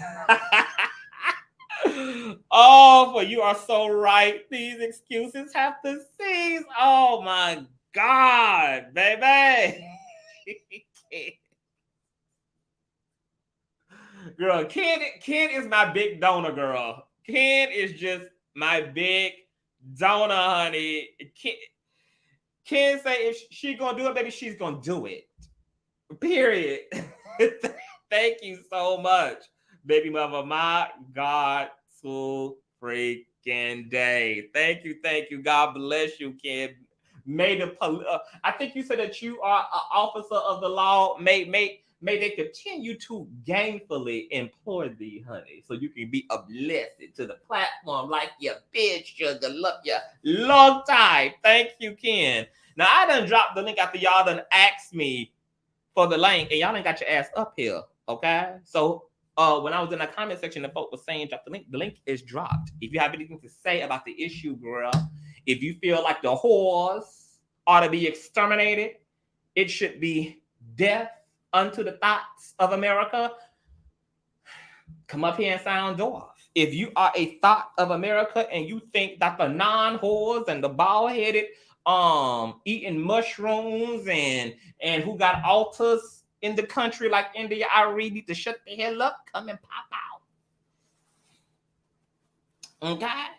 Come and say what you got to say, or else I feel complete on the issue.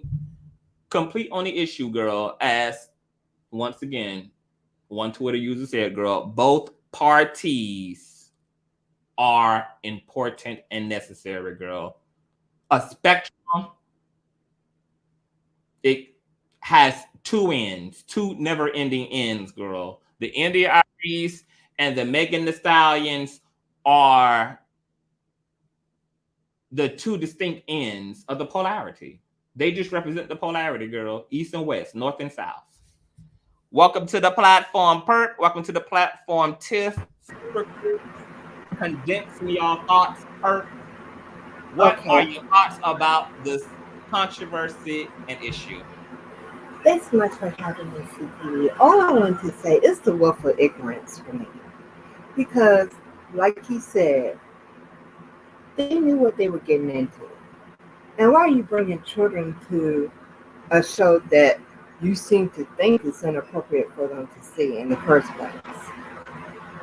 Like, Megan the Stallion didn't just come out a few hours ago. She's been here a minute. So they knew exactly what they were getting. And I'm so tired of people trying to gatekeep other grown people. If you don't want to move like that, so be it. There's a lot of stuff that I do that my family ain't down with. There's a lot of things that my family does that I don't mess around with. But I don't feel the need to control somebody else's life.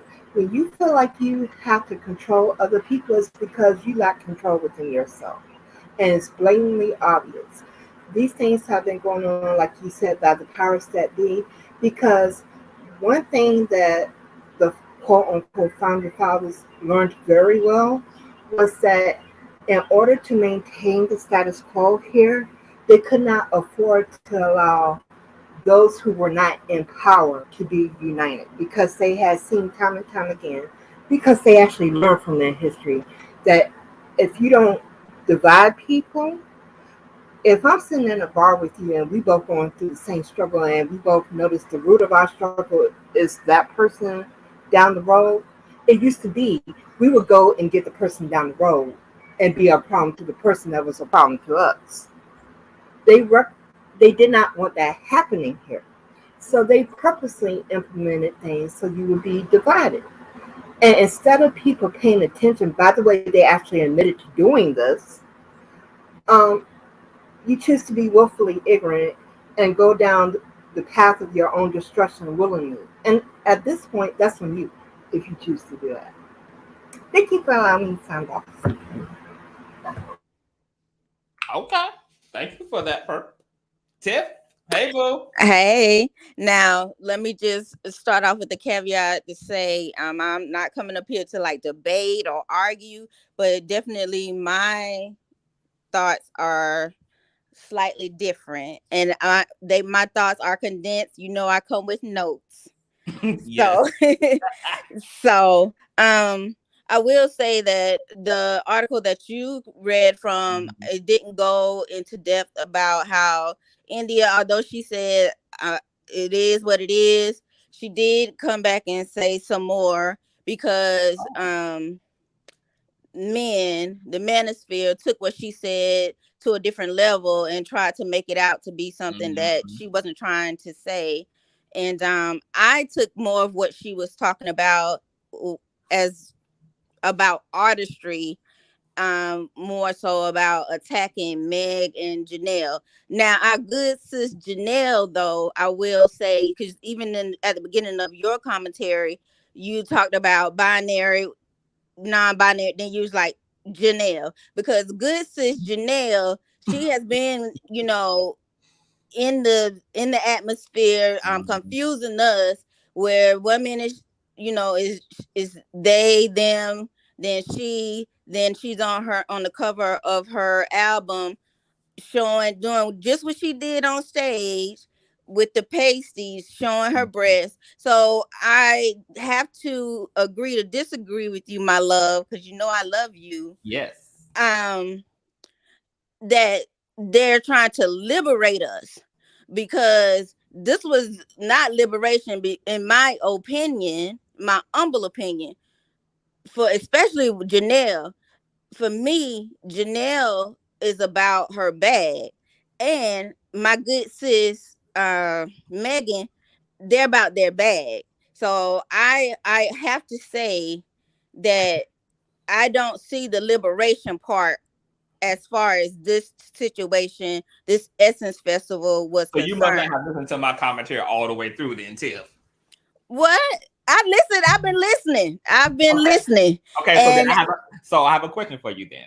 Okay. So, because you just said that you don't see the liberation part. So when I was talking about how we obviously live in a patriarchy and women know more than anybody else what it's like to exist in a male-oriented world. Right. Like, are you not able to see how the Megs and the Kims are like a response to that patriarchy, where they're saying back unto that male-dominated consciousness that they're tired? Like the whole like provocative, salacious, slutty, hoey, thotty, bounce that ass, fuck you, pay me philosophy is rooted in women feeling mistreated, feeling unheard, feeling controlled, feeling subdued, and these are like the rebels to patriarchy. I can get with the idea of the rebels. I can get with that. Okay. So, but the whole idea of you got to lift up your shirt and show your breasts, to me, that doesn't necessarily mean liberation for a woman. That doesn't necessarily mean that. It could mean that for somebody, but that doesn't necessarily define liberation for a woman. And that's the part that I'm just kind of like grappling with. When you were talking throughout your commentary, I was grappling with the idea of liberation, meaning you got to show your body. So that's the part. But now the concept, what you were talking about, the but you do realize though that it's only a response though. Like the showing the body is only a response to patriarchy, who has tried to clothe women accordingly, tried to modify women accordingly, tried to once again weaken women's own agency and autonomy of themselves. So while maybe for some people they see this and they're like, why the nudity? But the nudity itself is just one of, like, unveiling it is just one of those ways to say, okay, to the patriarchal narrative. Like, okay, y'all wanted us, y'all like it's the whole thing is just a symbol. Like everything that all of the bad bitch, like this version of being a bad bitch, because this ain't the only version of being a bad bitch. Like there's the corporate bad bitches, they're the CEO, like they in all forms and facets. And my question to y'all as women is, because as a man, I'm able to appreciate all of the bad bitchness. I love seeing it in every area. Like I love the women who are like, fuck you niggas, like fuck you niggas. Y'all can't, you can't tell me shit. I'm doing me, titties out and all. And fuck my sisters too, who think it's something wrong with my titties out, because I'm doing me. I'm here to do me, do you. I also appreciate the girls who on the front line. I like anytime I just see women, period, who know who they are, whether they're half naked women who know who they are, or they are fully dressed women who know who they are, or they're religious women who know who they are, or they're atheistic women who know who they are. Whenever I just see women just owning who they are and doing them and striving to get ahead in a way that is not harming anybody else. They're just living their life with their head on and trying to come up the roller coaster like anybody else is. I love to see it. But clearly, women, as yourself and so many others, the Claudia Jordans, is plenty of women in the comment section who like, y'all don't necessarily appreciate that diversity of like boldness and radicalness and self-knowing and as Miss Janet Jackson said in the 90s, control. Now I'm all grown up. But Conscious, you was up here talking about, I don't care if y'all run down the street with your, I know. That's why I was just like, wait a minute. I want that for y'all too. I want that for y'all. I want y'all to be able to run too. And why can't you let the titties fly free? So many women who can't stand bras. Like I hate wearing a bra. I hate having like, women spend so much money on bras. And sometimes I look at my own just like privilege as a man, and I just like be like, there's so many things I can do that society have told women if they do it, it means this. But when I do it, it means nothing just because I'm a man.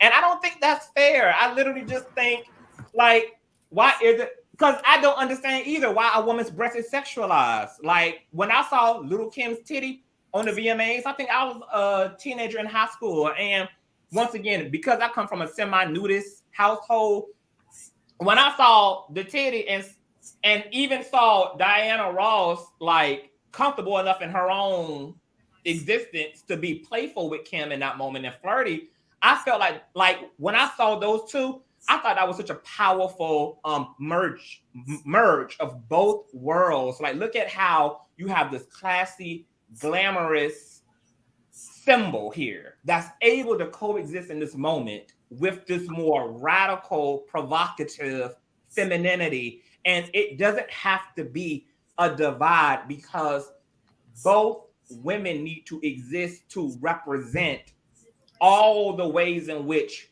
women need to be empowered. Women do need sexual autonomy. Women do need to understand and be okay with their sexuality and their sexual fluidity. Like, women need to be able to be as confident in themselves as men are able to be and have that affirmity, because not all women are Tiffany, not all women are Purple, not all women are Miss McGee, not all women are that. And when we gatekeep, what we do is say, you do have to be me, and you have to show up the way that I show up, and you have to exist the way that I exist, or else in some way, shape, or form, you're not as deserving. Okay.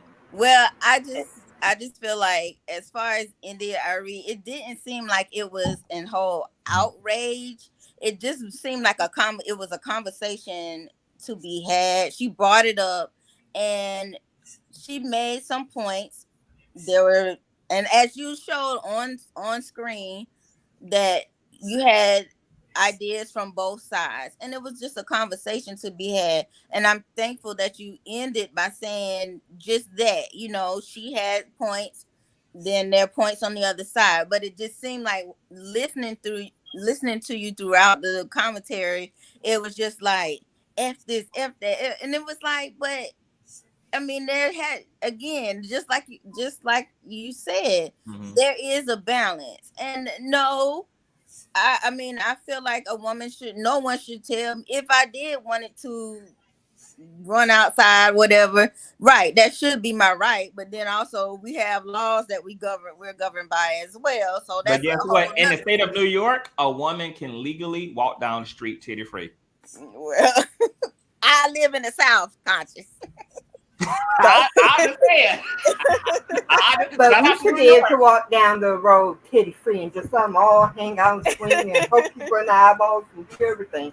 Okay, so let me ask y'all this question. Should woman's body be sexualized? Like, isn't there a multitude of ways? Like, why can't twerking just be seen as dance? Why does it have to be assigned with sex? Like, why? What is this motivation to just constant? Like, I'm not willing to do that. I'm not willing to. I'm just not willing to just. I don't understand why it just can't be dance. Like, who decided that twerking is sexual? Well, but we can't say twerking is sexual. But again, even she said in her, I think it was her Instagram post, context, because when was that, 2 nights ago, we talked about, you showed, I don't like to call his name, but the one in Chicago, wasn't his family, they was twerking at his repast. So yeah, we know twerking is a dance, but we also know there's context, and I think she was talking about context. And from my understanding, some of the women that got on stage were from the audience. They weren't like Megan's people. They were from the audience.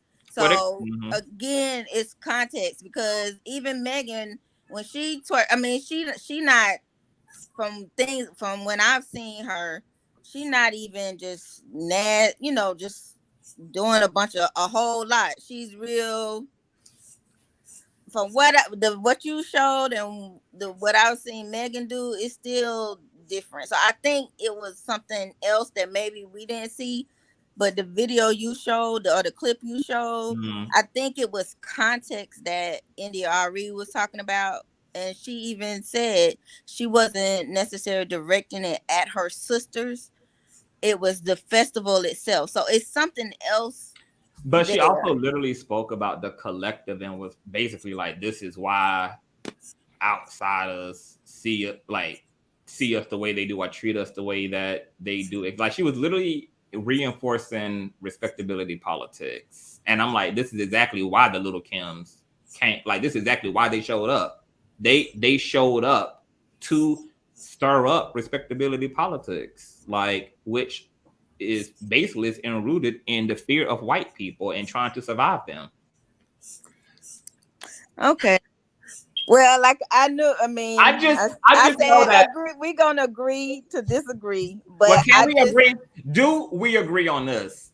Freedom is going to look different for everyone, and what I may do in my freedom, and may have always wanted to do once I was free, may be different from what you fantasize about when you think about what freedom feels like and what a world without all of this scrutiny and all of this judgment and all of this control and all of this conformity looks like. Like, do we agree that freedom is going to look different? Because that's why I can appreciate the Megs and the Janelle. Like, I understood what Janelle was trying to do. She's trying to normalize women's body. She's trying to normalize agency. She's trying to take the titty out of terrifying genre. She's trying to remove, you know, a certain narrative and just be a woman and to get the world to see women as just women, not as, you know, things to be to have sex with, not as things, but as people, as humans. And I get that. And I get the Megan Thee Stallions too. Like, I get the hot girl stuff. I get the I'm tired of men. I'm tired of heartbreak. I'm tired of depending on a man. I'm tired of thinking I need a man. I'm tired of being told I gotta have a man to feel like a woman. I'm tired of living in a world that men created. Like, just tired. Like, I'm a hot girl. I do what I want. I create my own rules. I'm a bad bitch. I make my money. Can't nobody tell me shit. And if I ain't killing nobody, step out my face. Like, I can appreciate all that too. Like, I get it. I ain't got no problem. I could say, yeah, individual freedom definitely is going to look different. I think for me right now, especially in this climate, I am concerned about our freedom as a collective. So what do we need to keep? But as far as this conversation is concerned, for me, it wasn't that deep. Because when it comes to like when you was mentioning like the Sandra Blands and the Philandos, and all, that to me is separate from this right here, because this is talking about some physical.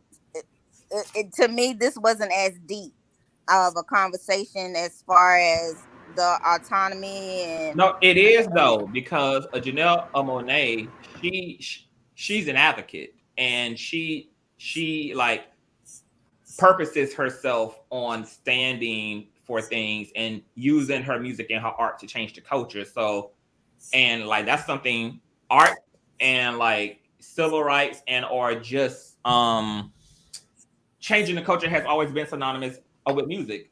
Aretha Franklin, you know, she was a civil rights and involved in all of that stuff, and a lot of that stuff bled into her music and her music videos, and Michael Jackson the same way. So even though these are just musicians, some of them are not just musicians. Like in their art, they're trying to literally move the culture through their art and through creativity, and they have a point to what they do. And if you I don't know how familiar you are with Janelle Monae, but she been like in her interviews, you know, she talks about sexuality and she talks about gender. She talks about, you know, like all of these things. We move this damn chair out the way. She talks about all of these things. Like she's obviously like a very progressive woman who just wants to see people free.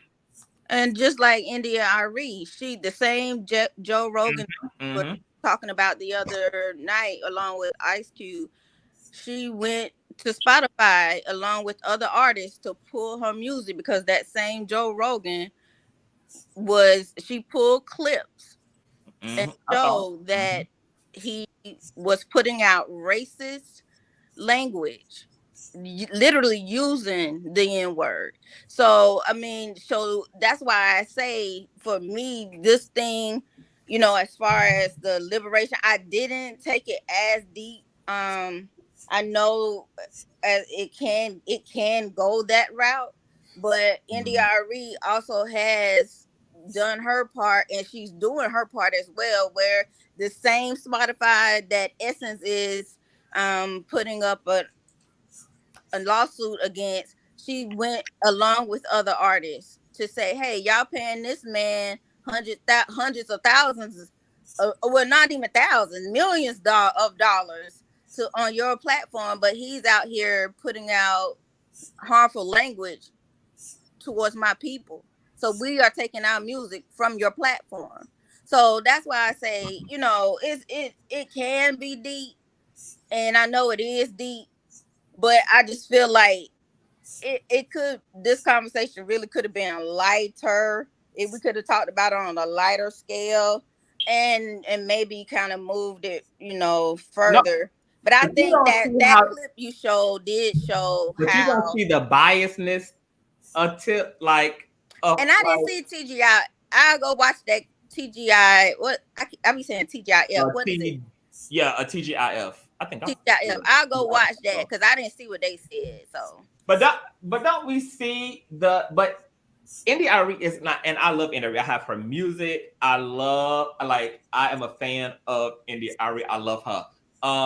But I would be being disingenuous if I said that India Arie was not being biased, because just like I criticized Fox Soul, because they all were unanimous in pretty much agreeing with India Arie, but how I knew they were all being biased is because they act like it was disproportionate. But that's also why I read the lineup from Revolt TV, because while there were plenty of other people to talk about, these people, because of their biasness, because they're not Megan Thee Stallion and they're not like her, and they've been taught to push against Black women having a display of sexuality and sensuality and autonomy, etc. They reinforce that conservative point.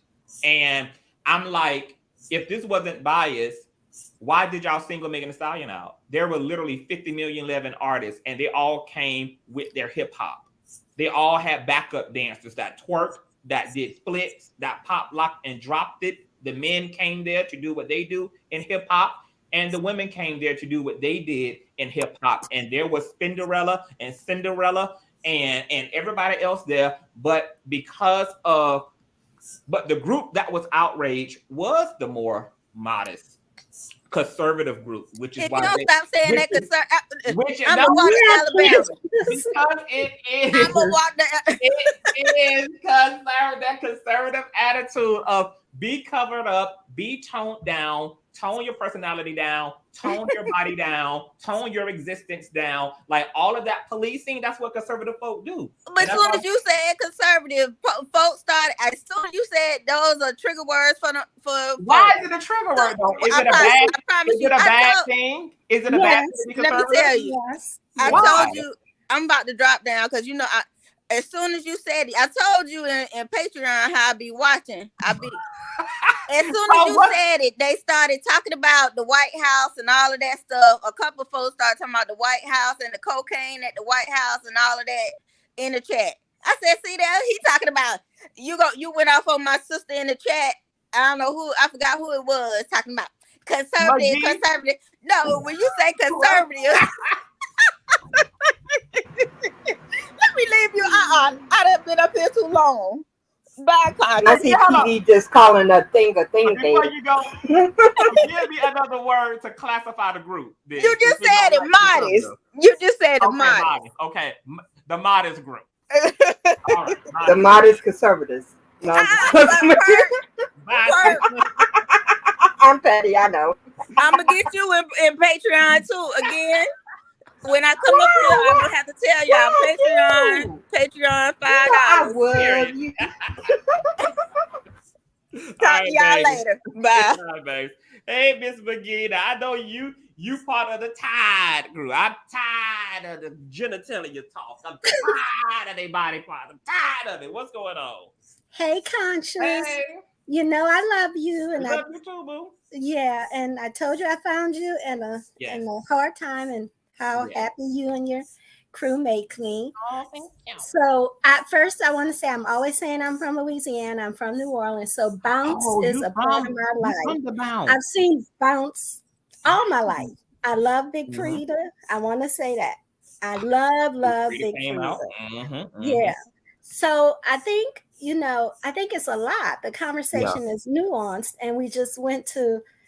So for one thing, okay, I might be biased, but I love Janelle Monae. I love her from Tightrope. I have everything Janelle Monae, and I think she's going, she's sexually liberating herself. Like, she's came out a couple of years ago. She's pansexual.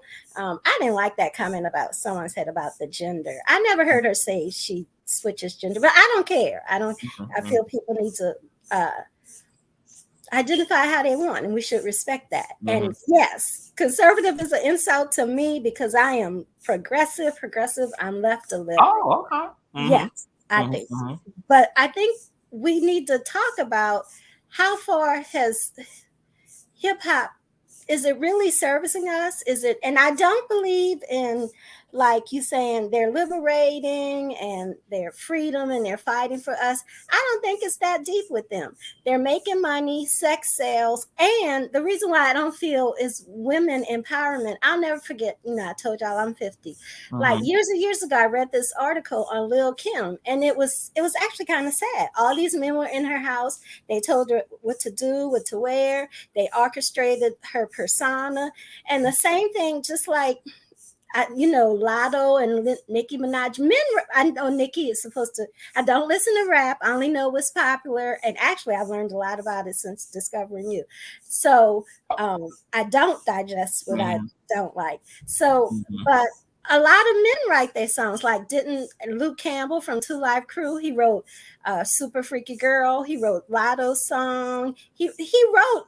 Like a lot of them, their images, like Megan Thee Stallion has male people behind them. So, and white people, other communities profit off of this. And it's not new, it's historical. During slavery, all the rapes were so big. So they did these images of mammifying us. Like the mammy is a creation to say we were not raping these Black people. They are fat and ugly. So we have always been over sexualized. They would rape our girls and say, well, Black women are hot. Black women are, the Black girls develop easily. So I don't see it as going against the system. I see it as a part of the system. Rap started, it was conscious, and, from, KR Swan. I knew all these people. I mean, I listened back then. Even like A Tribe Called Quest, stuff like that. But then you got gangster rap, and that exploded. And then that's what everything was. And then the women came out, and they were all sexualized. And I'm not talking for the improvement or the acceptance from the white community. We know they don't care about us. We should look at, I want us to be as free. I want us to love our bodies, love ourselves. But we need to know what is too far. Really, like that song that's all over the already. I can feel it. Empowering us to say, my coochie pink. Like, how is that helping anybody? Why do we need to know that? And I know because you told me I can't talk about my coochie, so that's why I'm gonna talk about my coochie. It's the rebellion of it all. I'm gonna go against the grain. You have the and when you choose to try to police something, people have the right to speak on what you're trying to police. I would not try to stop anybody from saying and being who they are. We do not need to have laws, because we as a people will be the first people to. That's not what I'm saying. Okay, I'm so saying as a community, here. We need to decide what's appropriate and what's not. Okay, not so let me for insert other something people, super for quick us. here. I want to be clear. I'm not saying that the hypersexual rap girls are like, it's feed. Hold on, somebody got feedback. I think it was perfect. I'm not saying that the hypersexual rap girls are like the highest liberating consciousness that exists amongst women, but at a very low level, at a very city trend level, I can see the principle of rebellion and liberation at work. I don't think it's the most evolved and it's the most divine way to go about liberation, but I would be dishonest if I said that I didn't see the principle at work. I see what they're trying to do. I see. But are they trying to do that? Or are men telling them to do this because that's what men like? Like a fat ass where all black women started getting BBL. It's not just that.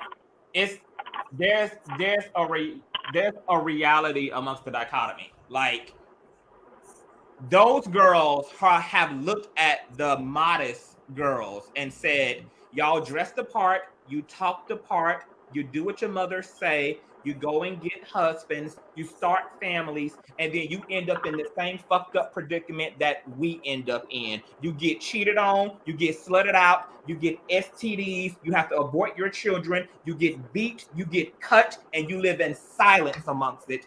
And we are just going to say fuck all of that because y'all are only pretending to have something that every other woman doesn't, when in fact y'all going through the same shit and putting up with the same fucking headache that that the ghetto girls putting up with, that the Trina's putting up with, that the Megan's putting up with, because Megan ain't the only woman that been shot in her foot and that experienced domestic violence. She ain't the only woman who done had to put a nigga behind them bars because of his bullshit. The conservative girls who at Harvard had to do it. The girls who are dressed all the way down and toned all the way down have had to do it. And so these are just the girls who are just taking another way. And they're saying we ain't got to pretend to be that because at the end of the day, everybody going through the same shit. And we just going to say, fuck them niggas. Y'all may say, get you a good black man, keep your clothes on, go to school, and that's fine. But you know what I find to be interesting, Miss McGee? Yes. I find it interesting that it's always the modest girls who got to tease and bully the Megans. You don't see Megan going out of her way to say a motherfucking thing about the neo soul girls. You don't see the little Kims putting down the girls who don't identify with their hair, who are okay with their natural face and don't have to be beat all day. You don't see that from them. You see this nastiness and this church nastiness and this narcissism and gatekeeping by the modest girls. I'm not modest. No. I'm not just talking. I'm not necessarily talking about you. I know. Talking in general now. I'm just having conversation. Okay. I find it interesting that the women who are classified as the respectable, non-caricature, ideal woman are always the ones that are calling out the girls on that side who minded their motherfucking business and doing them. You don't see that same energy though coming from them to the other side. It's only coming from one side. So that's how I know there's a biasness and there's a gatekeeping and there's something not right in the buttermilk. There's something not right in the buttermilk. Lil' Kim never went on record. And there's a lot of hypocrisy too. Lil' Kim never went on record and spoke about Macy Gray. She never called out the Macy Grays of the world. She never called out the India Aries of the world. Trina never did it. Foxy never did it. But there's a pocket of women who are attempting to gatekeep while also being dishonest about the fact that they go through and get dealt with and still have to put up with the same patriarchal, sexist, misogynistic ass system that these girls have to put up with. And we now know, living in modern day contemporary American, that trying to be some all-American ass woman is not necessarily also saving these women. Like, women are still complaining about the system and navigating the system. You got women who went to school and got their graduates and their doctorates and are working at fucking Walmart because of the issues of employment. You got all this shit going on with women while women are trying to say, be one type of way, as if the system gives a fuck about which way you're being. The system gives a fuck about which way you're being, because all the versions of the woman got a foot on their neck. All of y'all on this panel, all of y'all in this chat got this. It's the same Timberland boot on y'all. No matter how y'all showing up. You're right. We're all victims of this white supremacist patriarchal society, and we all have to live in it. And I'm not even talking about the other people, like y'all say here, the male community. I'm talking about us. And I'm not, like all on the side of these church-minded people, everything happens. Those are a lot of hypocrites. They tell you one thing, look this way, dress this way, and they act a whole different way behind the scenes. I know that. I've said that for years. I'm talking about us. When can we have some standards for our kids? I have a 5-year-old niece. I don't want to turn on I don't turn on the radio and hear suck my dick and all of that. But is that for kids? And why do these grown women have to consider kids? I mean, they're grown women. You're right. Especially with Essence. They used to label it a family festival, but maybe this year, since it was, I'm from New Orleans, Essence. It's still a family show. It was just hip hop. And hip hop is, it gives hip hop. Well, that's part of the problem for me. We have other cultures, and we have labeled that the culture. And if we're honest with ourselves, that culture is not always positive. And no, that's not what's keeping us held down. I would never say anything like that. And I would never say ban this or ban that. I'm just talking about, can we look at, like, does this impact our communities? Sexual abuse, even. And I know there are many dynamics and reasons behind that. But so ask yourself this, McGee: why the hell didn't Miss India Arie talk about sexual abuse rather than talking about Megan? Like, what? Like, and because that was my criticism for TGIF. Like all this focus on Megan, but if you want to see the narrative change, why not have spoken about all the non-Megans who performed? I think what somebody said was true. Other people came on the stage and were kind of outraged. Went a little far. So we know Megan, we know her act, and it's up to you to decide if you want to consume that or if you don't. But I'm saying we have to, just like this gang fight mentality, we have to, if you hear stuff, it affects you on a metaphysical level. You know that all day, every day, you're hearing sex this, sex that. I'm talking about children. I'm not talking about adults who can't control themselves. And you're hearing all of this.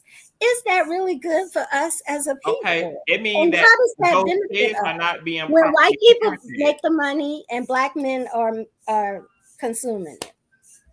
It means that those kids are not being properly parented. So people need to stop having kids that they ain't raising. Don't burden Megan Thee Stallion, a woman with no kids, with kids. Don't burden, people who ain't got kids. Like, even Lil' Kim got a daughter and she still Lil' Kim. Like, right.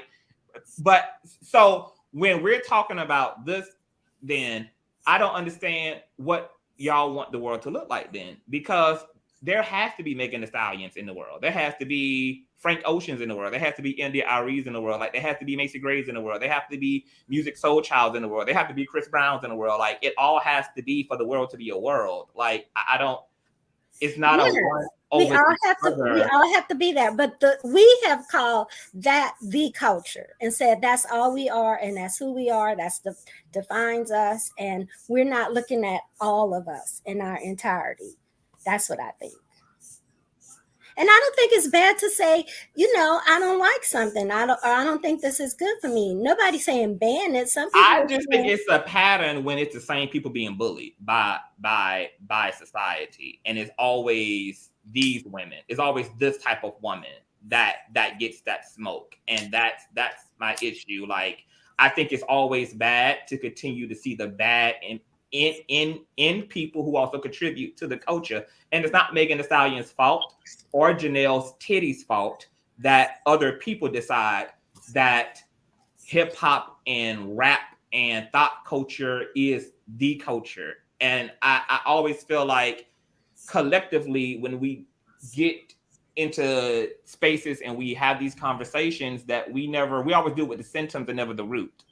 Like That's these true. are all, like, we're all talking about, like, these are all products of something. Like these are all end results of something. They're not the root in and of themselves. And even with the issue resolved, I want to see both Megan and Erykah Badu and India Arie on my timeline. I need both of those in my algorithm of life. Like, I don't want one without the other.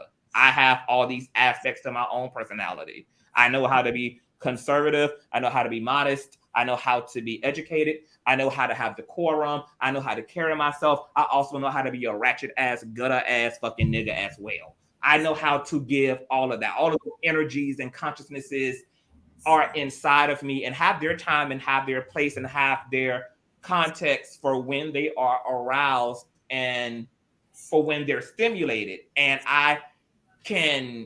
it's healthy for me to have an artistic space to experience all these variations of my own personality, which is the beauty of music. And while most of us love various genres of music and artistic expression, because we ourselves have all these genres inside of us. We have all of these most of us have all these frameworks, or more than one framework in us. But hold that thought, McGee. D, welcome to the platform.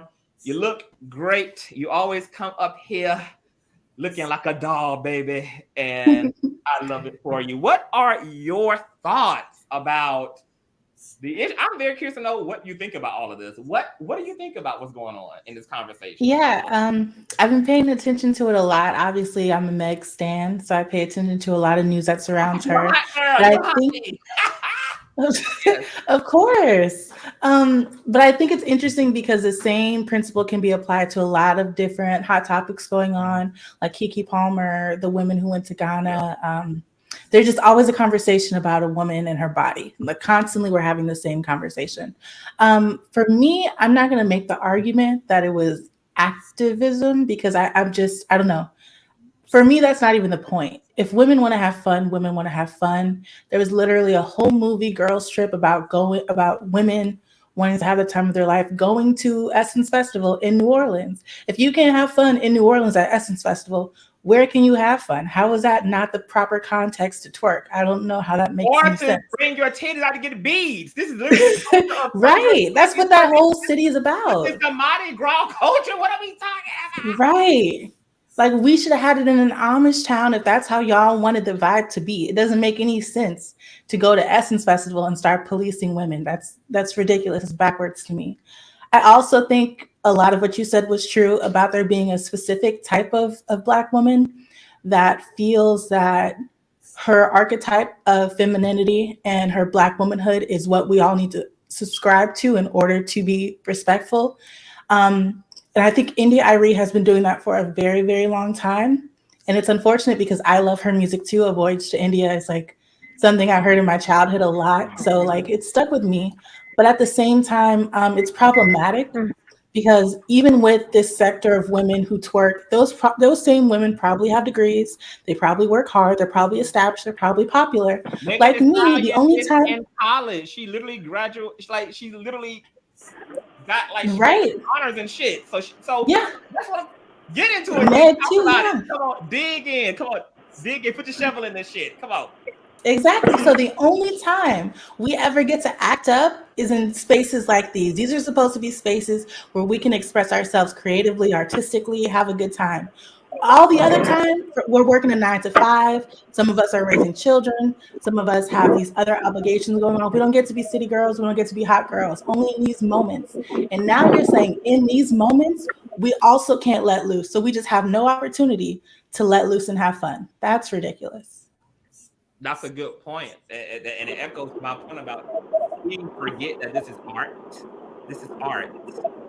Some people choose to do art and have a serious purpose behind it. And other people, like you just said, people just want to have fun. They just want to express their talent. They just want to dance. They lit. Like their art is going to take the form of their personality to a degree. And I totally forgot that Meg is a perfect representation of both sides, because here it is, she's a girlfriend, she is educated, she's college graduate, and she's a hottie. Like, there can be commas rather than periods when it comes to woman and female, that you don't have to limit yourself, and it doesn't have to be this or that, that you can do whatever the fuck you want to do. And unfortunately, I don't think, I mean, we all know women haven't been told that enough, because women have not had that affirmation. So women are reducing and limiting themselves and policing their own selves. And just like Black people as a whole have learned to internalize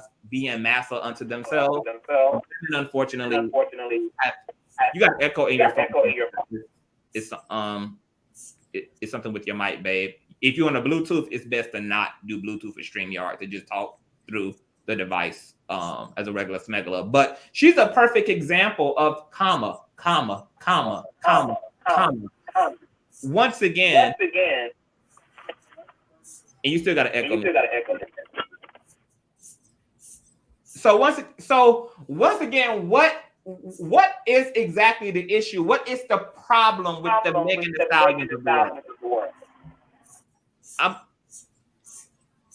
Can somebody tell me here? Like, I mean, what exactly is the problem? I don't think and McGee, I'm glad that you said that about New Orleans and bounce being a culture, because, and the reason I spoke about like how far back twerking goes and how we project onto these things, because in New Orleans, boys also twerk, cis hetero men also twerk, and that's not necessarily seen as homosexual or homoerotic or same gender loving. And that goes to my point that there is multiple ways to see a thing. We're choosing to see a thing a certain way. When you look at Megan Thee Stallion, you're choosing to see a hoe. You're choosing to see a problematic woman. You're choosing to see somebody who is out of touch or who is degrading or whatever. And that isn't necessarily the case. I mean, it can be your subjective interpretation of it, but it doesn't also necessarily mean that that is the case. Why can't Megan be a strong Black liberated woman who is independent, who is wealthy, who is amassing wealth, who is contributing to the economy of this country, who hires Black makeup artists, Black hairstylists, who rents out Black studios? Her money is literally also going back into the community. And with all the bad that can be said, once again, I know there's a bias because nothing good has been said about Janelle Monae or Megan Thee Stallion. And I think Dee hit it on the head when she said that there are women who are holding to their archetypal narrative about femininity, and like any other human being with an ego, they desire a simulation.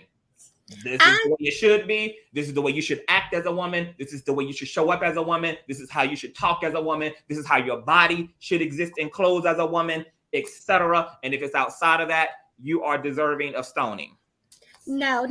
I know we're talking about the collective, but I'm gonna give my perspective. Yes. I have no idea, a concept of what is a perfect woman, what women should do, and what I think we should come loud and proud however we want to show up. Oh, and let me tell y'all, flashing your breasts in New Orleans is actually illegal. And about 15, 20 years ago, they started arresting people for it. So yeah, but we do have like a free culture, like the French Quarters and androgyny. Like I grew up with just gay people just all over the place. I'm not gonna lie and say there's no homophobia here, but we are different in that aspect, and that has in some aspects. And what I guess and we're talking about policing women in bodies. I'm not talking about any of that. I'm talking about there's just a time and place for some things. And to Dee's point, the time was in New Orleans during hip hop 50th anniversary, where she got hired to be a hot girl. She got hired to be Megan Thee Stallion.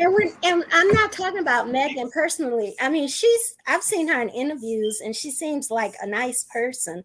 I'm talking about like this whole hip hop with the women. I just disagree that it's empowerment. Look at Sukiyani. What's going? She does not deserve to be touched. She does not deserve to be disrespectful, and people do not treat her anyway. But look, she's sending emails talking about she's sad, and a lot of this behavior, some of it, not all of it, is not coming from a place of freedom. A lot of it comes from a place of hurt.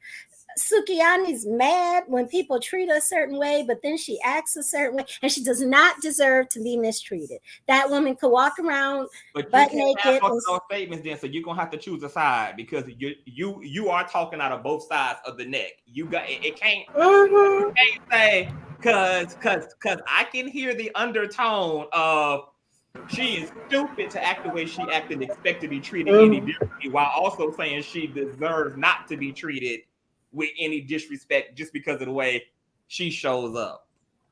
We can't have both sides. It's either or. I think she has every right to be who she wants. I'm talking about the culture of this and I'm not just talking about women. That was today's topic. And I said, I love Janelle Monae. I think she's 33. She's being sexually liberated. I love it. I'm here for it. I love her new song, her video. I'm talking about this, My Lipstick Lover. That's my new jam. I'm talking about this culture of just, and calling it the culture. We have other aspects of our culture. Where did you get that from, though? Yeah, where did you get that? This is the culture. Because when I think of the culture, I don't necessarily think of just one aspect. I don't think of just Trina or just Sukiyana. So it seems to be some people think that the culture is just one thing, but when I think of the culture, I think of like our culture is multifaceted.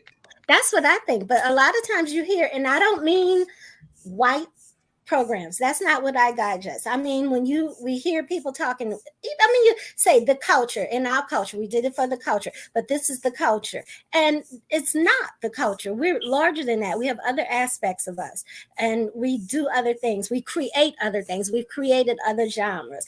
And still, I mean, just like, children like sweets. At some point, you tell them, you can't have all of that. It's sick. It can rot your teeth. You get sick. We can't. What is wrong with us saying that some of this, you could do it. Everybody could do it. You can love it. Everybody can love it. But some of it is too much.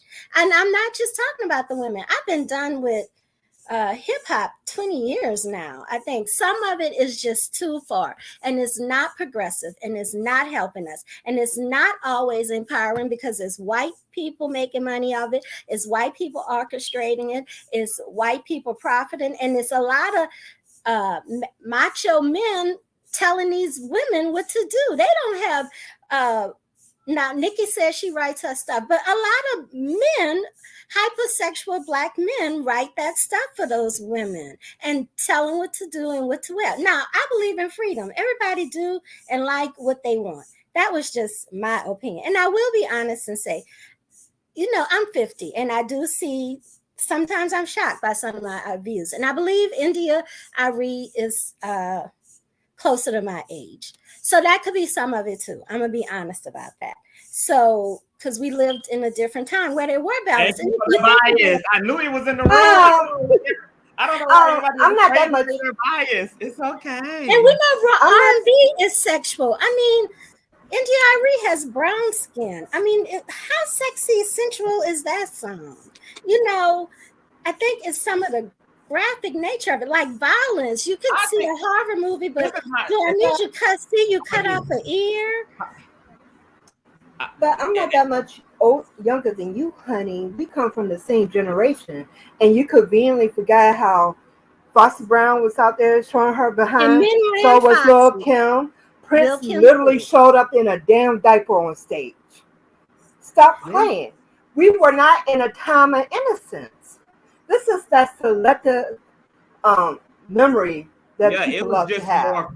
It was just more overt in music prior to the last 20 years. Like it was just, or 30 years, or however long. But I want to go back to this. I I want to go back to this thing with Revolt real quick because y'all can talk as I find it. Okay, well, why are you doing that? I had to tiptoe back up here real quick. Tiptoe through the garden. First of what you saying? First of all, you said tiptoe through the garden. Yes. First of all, you said D hit the nail on the head. D also hit the nail on the head when she said that she cannot speak about this topic as if we're talking about liberation as well. Thank you, D. I appreciate it because this was not about liberation, sir. It was. Y'all don't follow Janelle Monae. I do. Like, Janelle is different from like. Remember, but that's not why I came back up here. No, like that's the thing. We don't get to decide that somebody else isn't standing for what they standing for. I mean, I'm not saying now. You see how I'm saying you getting you. I was really that was a joke. No, that's why I was responding to Miss McGee. Oh no, but I came back up here for Miss McGee. Janelle is different, and she always talked about women's imaging, even from the beginning when she was wearing her suits. She was like, I wear this because I don't want to be defined by male culture. And now she's saying I'm free. She's defining it herself. I'm saying those girls talking about my coochie pink, men wrote that, F me this way, that way, is different. But before you go, I'm gonna let Tiff get her point off because I know go ahead, Tiff, and then I wanna okay. Go ahead. I just came back up here because Miss McGee, I came up here partly to defend you about the conservative statement, and then you came behind me and put a dagger in my back because I was not talking about Janelle when it comes to the binary or non-binary. What I was talking about was first her pronouns, because she said her pronouns was they, them, and then at the beginning of the year, an article came out and she said now she wants to use she and her. So that's what I was talking about. Now I don't play those games as far as it comes to how someone wants or what kind of pronouns they want to use or how they define themselves. So that's why I came back up here, Miss McGee. Now I'm sorry, Tiffany. I didn't know she changed her pronoun. I'm unaware of that. I just remembered a couple minutes ago. I can put the link in the back chat. I'll put the link in the back chat. I want to say this is not that big of a deal. And then Conscious, you sat up there and let her talk about me like that. I'm sorry, Tiffany. Oh, poor Tiffany there. I'm so sorry. Anyway. I want Tip to stay up here, and I want to get to Cynthia as well. But I want to say this because I mean, riddle me this, and this is why I keep saying it's so. I feel that all this shit is out. It's selective outrage because I'm looking at the lineup, right? Even on TGIF, they said they felt like Missy Elliott should have actually closed the show out. They really went up for Missy. They was like, oh, Missy is one of the girls who can be creative without having to show her boobs and her ass and be provocative and be new, and like basically asserting that Missy is the perfect embodiment of feminine creativity and and all the other girls should be that. But then it's funny to me that they would say that because I'm referring back to this article, and ironically, the songs that Missy performed would Get Your Freak On, which is about fucking, Work It, which is about fucking, Pass That Dutch, 1 Minute Man, which is explicitly about fucking and finding a man who got that girth and that stamina to give you that work all night long. And yet, once again, no criticism. So how is it that it's okay for Missy to perform these sexually explicit songs in the same crowd that the kids is in, but because she didn't twerk like Megan, somehow it makes it something different. It puts it on the moon rather than on Mars. Well, because she didn't drop it like it's low. Somehow that's disregarded, and it puts it it's the hypocrisy for this is bullshit. I wasn't there. I haven't been in years, but before, Essence costs a lot of money. It's 3 nights of concerts, drinking, food. It's 3 days or whatever. So usually people come who can afford. I live in New Orleans, so I never had to pay. In fact, I always had a group of friends from all over wanting to come. So I'm gonna guess that it's an older age, people with currency to go somewhere for 3 nights and live it up. And they wanted Missy. Now I'm trying to be nice because we know her from the 90s and the 80s. I'm not saying we don't know Megan Thee Stallion, but like Essence used to be old school, like Frankie Beverly closed it out.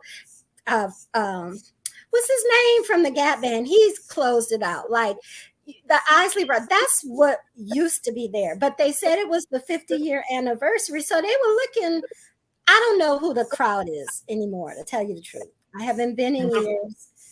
Everybody who was the crowd that was supposed to be there was the hip hop crowd. That was the theme. Like if you go to a ball, it was for the hip hop crowd, which is why I don't understand what we're talking about. I don't understand what the outrage is. I don't understand why everybody got a problem with Megan Thee Stallion. But I understand that the Megan Thee Stallion, she symbolizes a deeper division within the women's community that women have not reconciled collectively yet, because there is a divide. And that's why the conversations around her or the Little Kims of the world constantly come up, because women's community are divided on what woman should be pedestalized and what woman should be acceptable and what woman should be met with honor and what women should not be met with that. And I don't know how productive that's going to be for women's community at all. Wow. Yeah. Because we're not even talking about, unlike the thug culture, like unlike the men's culture in music, it's funny to me that there's this much heat behind women when the men are the ones who actually be living the shit they be rapping about. Megan Thee Stallion ain't been to jail as an MC. She's just being an artist. Like, but Lil Wayne ass been in them cuffs, have been in the headlines for riding around with coke, with being armed and dangerous, etc. Got multiple mug shots, etc. It's just funny to me how a black woman twerking, not giving a fuck, offends the black community so bad. And it's the internalized misogyny for me in both black women and black men. And it's really wild to me. It's really, you had actual thugs on that fucking stage. You had people who done shot at motherfuckers. You got people who done sold drugs into the community. And a whole insurrection happens because one woman put out a titty some newborn baby gonna need one day, and another woman shaped her ass on a Sunday. Like, I can't do it. You keep focusing on, as far as Meg, I keep saying, I don't think it was Meg herself. I think it was the people that you show on that clip, the people that got out from the crowd. I think that was. Why should those people not like? Do y'all realize that everybody who attended there, right, looked at the roster and they purchased their ticket based upon who they love? There were hotties there. I'm pretty sure that Megan Thee Stallion fans brought tickets to go see Megan perform at Essence. That's how a festival goes. Like, people purchase and enter these venues to just have the experience, period. And it's a festival. So it didn't have to be Megan. Any of those artists, people would have jumped up on the stage if any of these people would have caught somebody up. What were the fans supposed to do? She's Megan. You're going to be a hot girl if you go to the stage. You're going to twerk. That's what she is. That's what she does. It's a festival. It's like Dee says. This is music. It's fun. What was supposed to happen? But look at what. I'm sorry. I'm looking at you on TV, and I look at what the breakdown said in the chat. CT. They said not CTV. Some of those twerkers on stage were a little. That's what I'm saying, and I think that's where. And one year at Essence, Patti LaBelle performed, and she brought up people, and one person got too far, and she put him off her stage. Now, this is Patti LaBelle. She's 77. This is about 2 years ago. So, and she's like, "Oh, don't come on my stage disrespecting me. We up here having fun." So I don't know what's too much anymore. And I'm not talking about Megan the person. I'm talking about this culture. And I agree. I can't stand Lil Wayne. I can't stand a lot of these rappers, and we should confront. Lil Wayne said there's no racism because a white police officer saved his life. Right. So I've been through with Lil Wayne, but we're talking about individuals. I'm sure Megan's nice. I'm talking about this whole thing that I think has kind of, I mean, come on now. It's not a whole thing for some of us though. There is this part of our culture, and then there is the us part of our culture. There are the CNAs, there are the beauticians, there are the doctors and nurses and the judges. Like, it's not just that. And I think that that's what some of us, maybe that's where the divide is. Once again, some people think that when they think of the culture, they think of this as the culture. And some of us don't just see this when we think of what we're bringing to the table collectively and in totality. I think in totality. So this is not the culture. It's a part of the culture. And I can be proud. And I'm proud of that culture too. I don't have any issue with that. I don't have any issue with the Sukiyanas. I don't have any issue with ratchet ass rap, because it's not the only thing that exists. I'm gonna save that. Let me get my girl Cynthia in here. Hey, Cynthia, girl, you better figure calling them waves out, girl. You better figure calling what's going on, sis? Yes, I did not want to be on the camera, but I'm trying to separate my hair for a photo shoot for acting class tomorrow. It is gorgeous. So I'm feeling just a wee bit cute because I got my eyelashes and my brows are done. Hot girl, honey, tan up. All this love. Yes, I love it. You look awesome. You look beautiful. Thank you. You know, this is what 50 looks like. Period. Okay. Period, honey. Take note of it, girls. This is what 50 looks like. That part. I see you out here being grown. Thank you. I've been listening to you all in the nail shop, in Target, on my way home, and now sitting Yes. Nice. I've listened to the rants, and I'm always the one to come on with a historical view. Okay. While we're sitting here talking about a titty being exposed on the stage and who was improper, was too far, we got to understand this stuff has already been done. There is nothing new under the sun. The 70s and 80s punk rockers were fucking, if you let me say that, disgusting.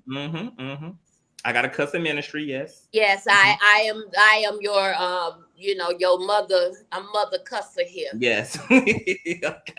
You know, I'm under the sun. Mother cusser and auntie gonna stay all in one. So all of that's been done. I remember some punk rock bands of the 70s and 80s and how their shows were catered to, young adults and over, because they pretty much said it's going to be explicit. They come out with dick cups on and, patches over the breast. And white folks, they didn't openly have this argument that we're having about it. They look, because at the end of the day, no matter how far to the left or to the right they lean, they're going to stay in there with their folks. Black folks need to get up off this bullshit and stop acting like we a monolith, because we're not. Even the stuff that they've done, we have come along and flipped it on its head. And now they want us, a lot of them are vying to be culture vultures or to be a part of that. Now, as far as the Essence Festival, I hadn't seen the videos. I hadn't heard nothing or whatever. But what do we think 50 years of hip hop look like? That's what I want to know. What rock are you all living up under to not know that Megan was going to get up there and show her ass? But personally, I'm not a big fan, but I can respect what these women do. Because when white women did it in the 50s, 60s, 70s, 80s, and 90s, it was art. Why do when we do it, we can't see it out of the same lens? Wow. That's what's tripping me out. Whenever we do it, it's offensive. We need to get up out that country ass backwoods Jim Crow mindset. Because that's exactly what it is. It might not be your taste, but who am I to shit on you about it?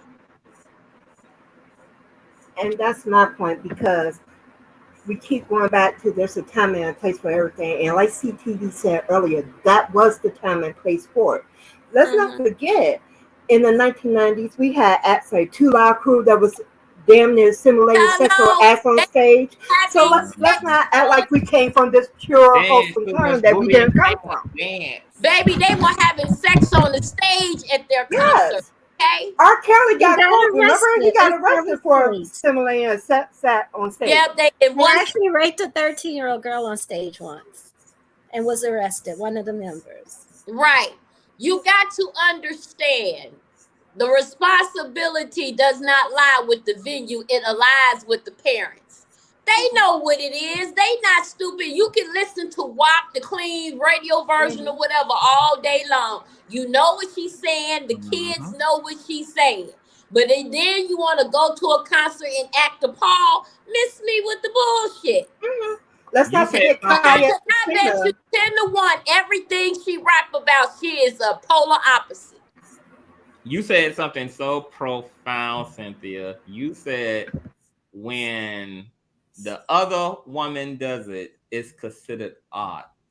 When we do it, it's offensive. It's a self-imposed judgment. And you know what? And that's why I say that there's no issue in the Black community that you can really deal with that's not related to pale supremacy, because the reason why we take each other's behavior seriously is just because of how much we've been abused and misrepresented. Exactly. We're taking the posture of by the pale man, and we feel like we've been in such a disempowered, powerless position that we go to the extreme to control the narrative and to get ahead of the problem. But policing Black women is not the resolve to the problem, which is why I keep tailoring it back around to master himself and becoming aware of the system at work in our lives that has become our psychology, that has informed the way that we show up in our worldview, etc., our experience of ourselves, our experience of each other, etc. And decolonizing your mind and your spirit when you are a Black person or a minority person in this system is necessary, or else you will find yourself like the TGIF group. You'll find yourself reinforcing Massa's way in the world while also speaking against Massa's ways. Like, you cannot become free of that stuff until you realize what's at work here. And whether Megan Thee Stallion exists, because there was a long time that the Little Kims and Megan Thee Stallions didn't exist, and the Black community was still dealing with every issue we're dealing with today. So how are these women the problem? I'm saying that stuff is an extension of white supremacy. They're not. How is sexual liberation an extension of white supremacy? Because these people aren't. This is not organic. It's not from them. Other people are telling them to do this. Says who? Says the record label. Say the back of the CD. Say that when you look and see who their producers are. When you look and see who their publicists are. You do realize that people have a choice to be an artist, right? And that these people get to choose these people get to choose not to represent things that don't represent them. Like, I mean, we can speak about them in that way, but we also have to speak about them as people who have choices. Who you can't, no one can definitively say that Megan isn't doing the type of art that she wanted to do, which is hot girl art. She wants to be a fun girl. She wants to be a fun MC. She wants to be a girl's girl. She wants to be a vixen. She wants to body that. Like, who is to say she's doing that against her will? Who's to say that Lil' Kim is doing it against her? All these, like, who? I mean, like, because it once again removes this idea that Black women can't want this for themselves. Why can't a Black woman living in a patriarchy where her sexuality is completely policed and oppressed not want to kick that door down? and actually breathe? Why can't that be an organic desire? I mean, it could all the underlying civil work by Black women activists are rooted in autonomy and agency. And yes, that does not always look like saying my pussy is pink, but it also is not non-inclusive of saying my pussy is pink. It's all of that. I just want us to understand it doesn't have to be your thing. And the culture has been turned upside down and inside out. It's okay for us to be who we are. We fought for this. Our parents fought for this. You got to understand that a lot of what we're doing is behaviors that have already occurred. When we do it, like I said, I'm going back to my point. Oh, hey, y'all. I'm just speaking. When we do it, it is a problem. When it's everybody else, it is art. Let's change the lens and how we look at stuff. I will tell you it right now. If I saw something that was offensive or on the TV or whatever, I change the channel. If I don't want to listen to it, I change the channel. But I'm not shitting on them that have made a way for self-expression. That's why we're uptight as a generation. We are the last generation that sat and believed the bullshit of our parents and grandparents. Oh, go to school, get a job. Like Conscious was saying, there are women that are degree from Pound High and Deep, PhD, that are working at Walmart that are miserable. And I'm one of them, although I'm a nurse, because I chose a path that 20 years ago was an honorable profession. I made more then than I do now. And I'm unhappy with those choices because I believed in the bullshit. Now, guess what? Cynthia's liberated herself. Cynthia is going to acting school. Cynthia should have been a voice major and a theater arts major. But it's because it's never too late. Hell, if I had Megan's body, you might see my WAP. Let's be clear. And I'm a whole Christian woman, apostolic, shut her in the closet and all of that. Because I know how to put things in its proper place. Just because it might not be my thing, who am I to shit on the next man? Because number one is somebody's expression and representative of their freedom. I like the fact that they kicking the door down saying, fuck you, I don't care. I love it. I love the fuck nigga free movement. I would never. Let me tell you something. It might sound god awful, but I don't give a damn. Like, I am literally so happy that women can get Angela Renee White, aka Black China, was able to gross hundreds of millions of dollars just from her OnlyFans. Women have bulldozed this shit. The Megans of the world, the Lil Kims of the world have bulldozed this shit in a way. The women have bulldozed this shit in a way where a woman can literally make what a woman with a master's and a PhD can make in one live session showing that pink pussy. That is one small step on the moon. Step for mankind, baby. Step for the collective of women. The fact that women are at a place where they can do less and get more, I think it might not be the totality of progression. And I understand that I'm talking to the Black community, and we have conservative ideas around everything sex. We have conservative ideas around all of that. So I don't expect my community of Black folk to necessarily be able to see or appreciate in some way this movement, but this movement has moved mountains. Yes, and women are better off today than they were 60 years ago, and can once again do less and have more as a result of these radicals and these women who are saying, hey, yes, you can be an India Arie and navigate, and you can also be this and navigate. And I bet you India Arie ain't made 120 million in 2 hours off of nothing she ever did.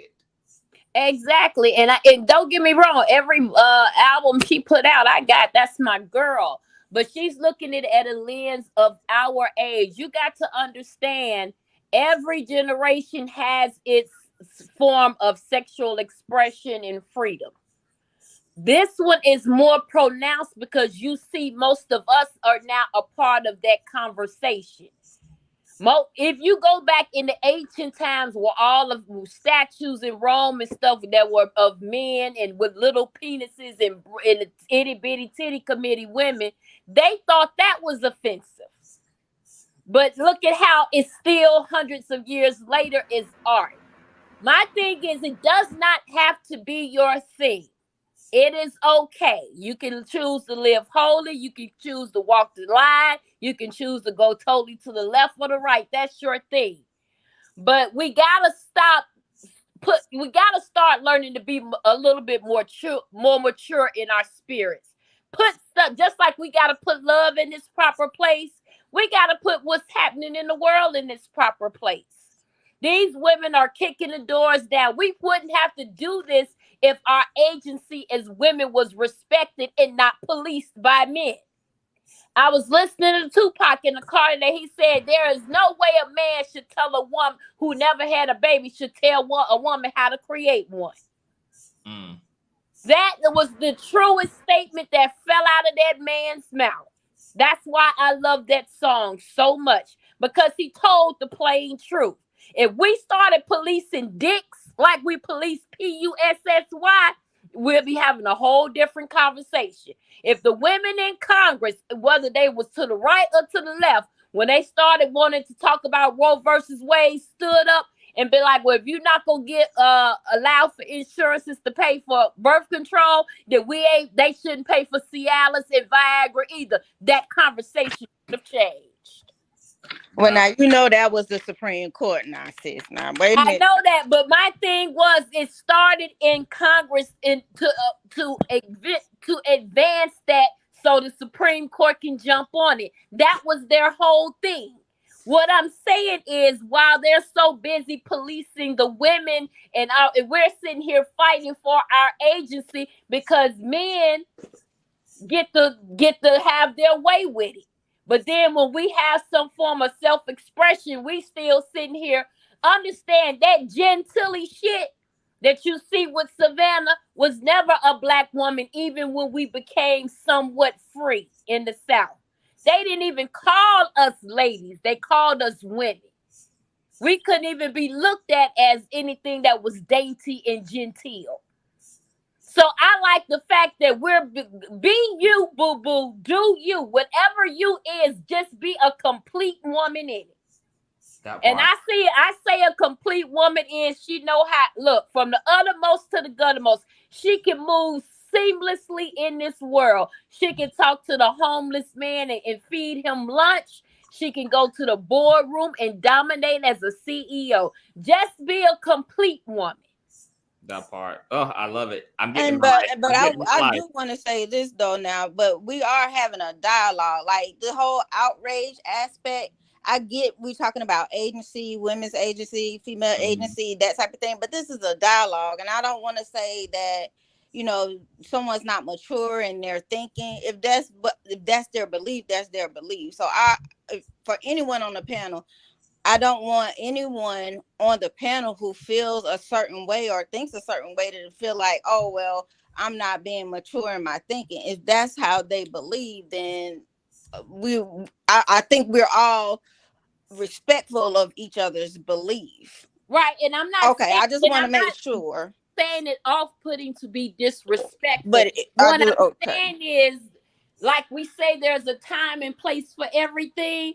There's a time and place in the spirit and in the soul where every little thing that happens under the sun will be placed and can be and shall be placed. You have to get to a level of self-awareness and the maturity in that to be like, you wouldn't let me sit here and dump all over you. Just use it as an example and making you and calling you things that you are not. Definitely You know where not. to put that in one ear and out the other. Would I be correct in that? You say that last part again. Okay, for instance, if I sat here and just decided to just shit on everybody on this panel, You ain't shitting all are on me. mature enough to not take my words seriously. It goes in one ear and out the other. That's what I'm talking about. If you know how to put, I'm not saying necessarily compartmentalize, but have enough maturity and self-awareness to be like, hey, that's not my thing, but you know, and I don't quite understand it, because you got to understand a lot of this too comes from the Black church. Everything that the Bible said that wasn't said in there or whatever, like soon as the internet came out, Black churches demonized it. Now they done lost a lot of their churches and trying to figure out how to do church online. Not everything in the world is meant to be demonized like that. That's what I'm saying. Everything has a place in a space. Not everything is of the devil. Some of the mess is up. And guess what the church is filled with? A bunch of modest thinking people. Exactly. And you got to understand they are some of the biggest freaks and holes. Hypocrites. And some of the big let's be clear here. In the club on Saturday exactly and the very Sunday, thing including the pastor. And criticizing and disagreeing with. I put myself out there. Hell, I done slept with a few pastors. Yep, sure did. Criticizing and disliking something is not demonizing it. And I think we're going all over the place. I hate. Would you like it if somebody criticized you? Would you like it if somebody criticized you? I'm not on stage twerking. I'm saying to each his own. No, to each his own.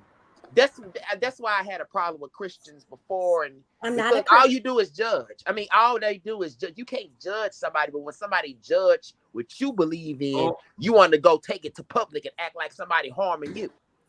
But you get to sit here and do it to somebody else. If you can do it to her, we can do it to you. We're talking about entertainers all over the place. That's exactly why we shouldn't even be having this conversation, because we're talking about entertainers, and that's exactly what Megan was doing. People should have the choice to decide what's That's exactly what she was doing. Even if it's entertainers. So how does all of this? So why is there all this commotion? You just use her. There's no commotion. Exactly.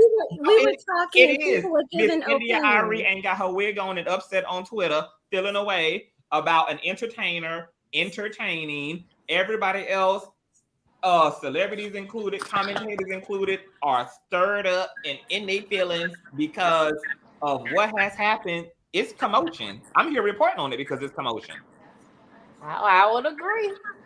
It's commotion. I mean, it is, because there's so much other meaningful dialogue we have to have. Let's start understanding we got to separate the artist from the art now.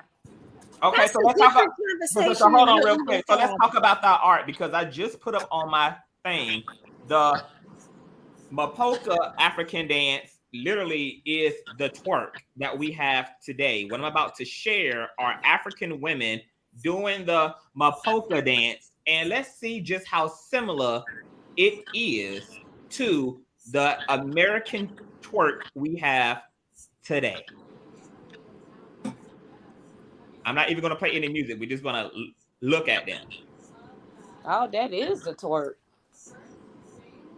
This is the Mapoka dance, which is a focus on the buttocks and the hips, and it's been around for centuries, and it's African, not American. Megan Thee Stallion didn't create it. None of the rap girls created it. This is something that our people been doing way across the oceans in the motherland for centuries. Men doing it too. And it's only become vile when it became American, when white folks said what we have been doing for centuries, what is a cultural thing. It only became twerking and an awful thing when it became Americanized.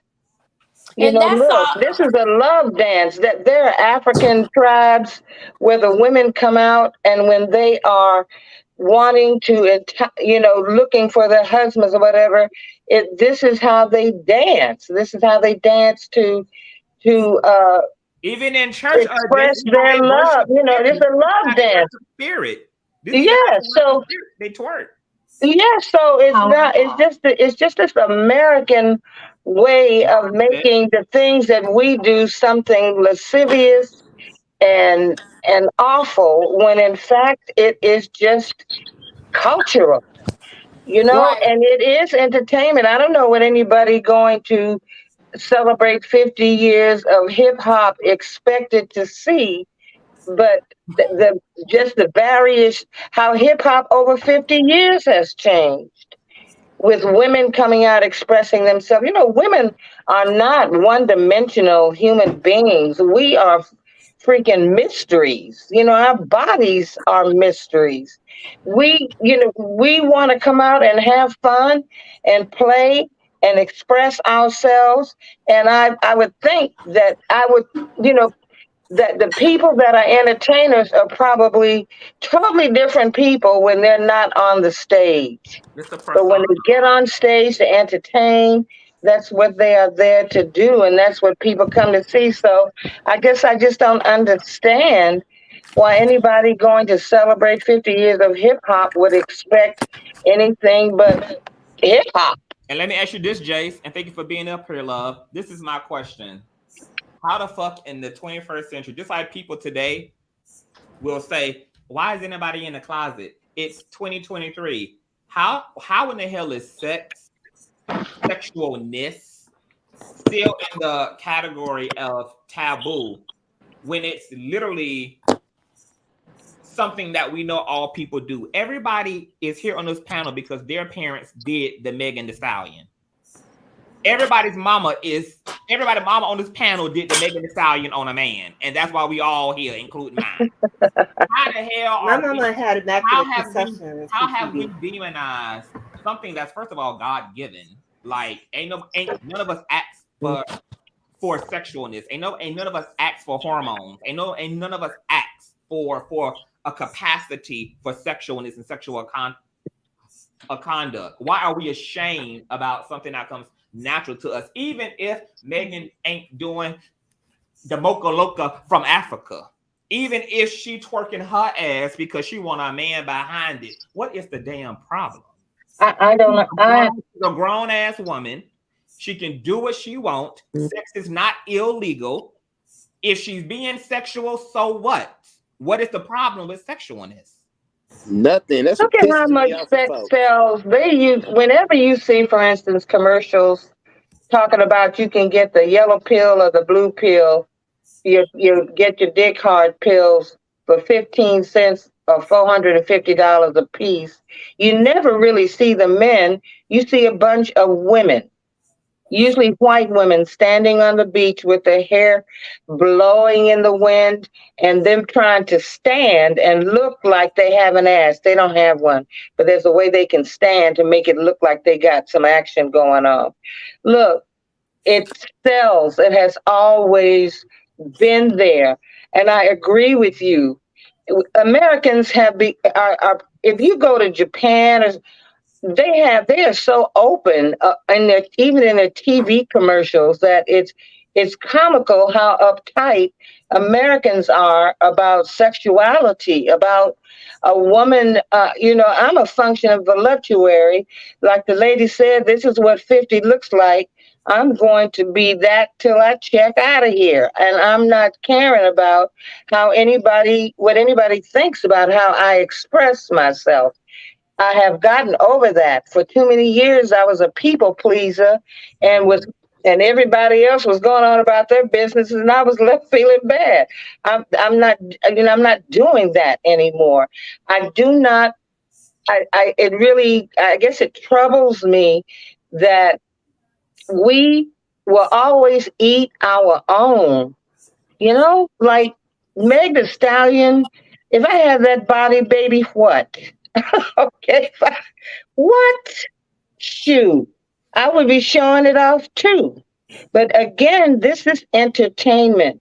Beyonce shows her body all the time.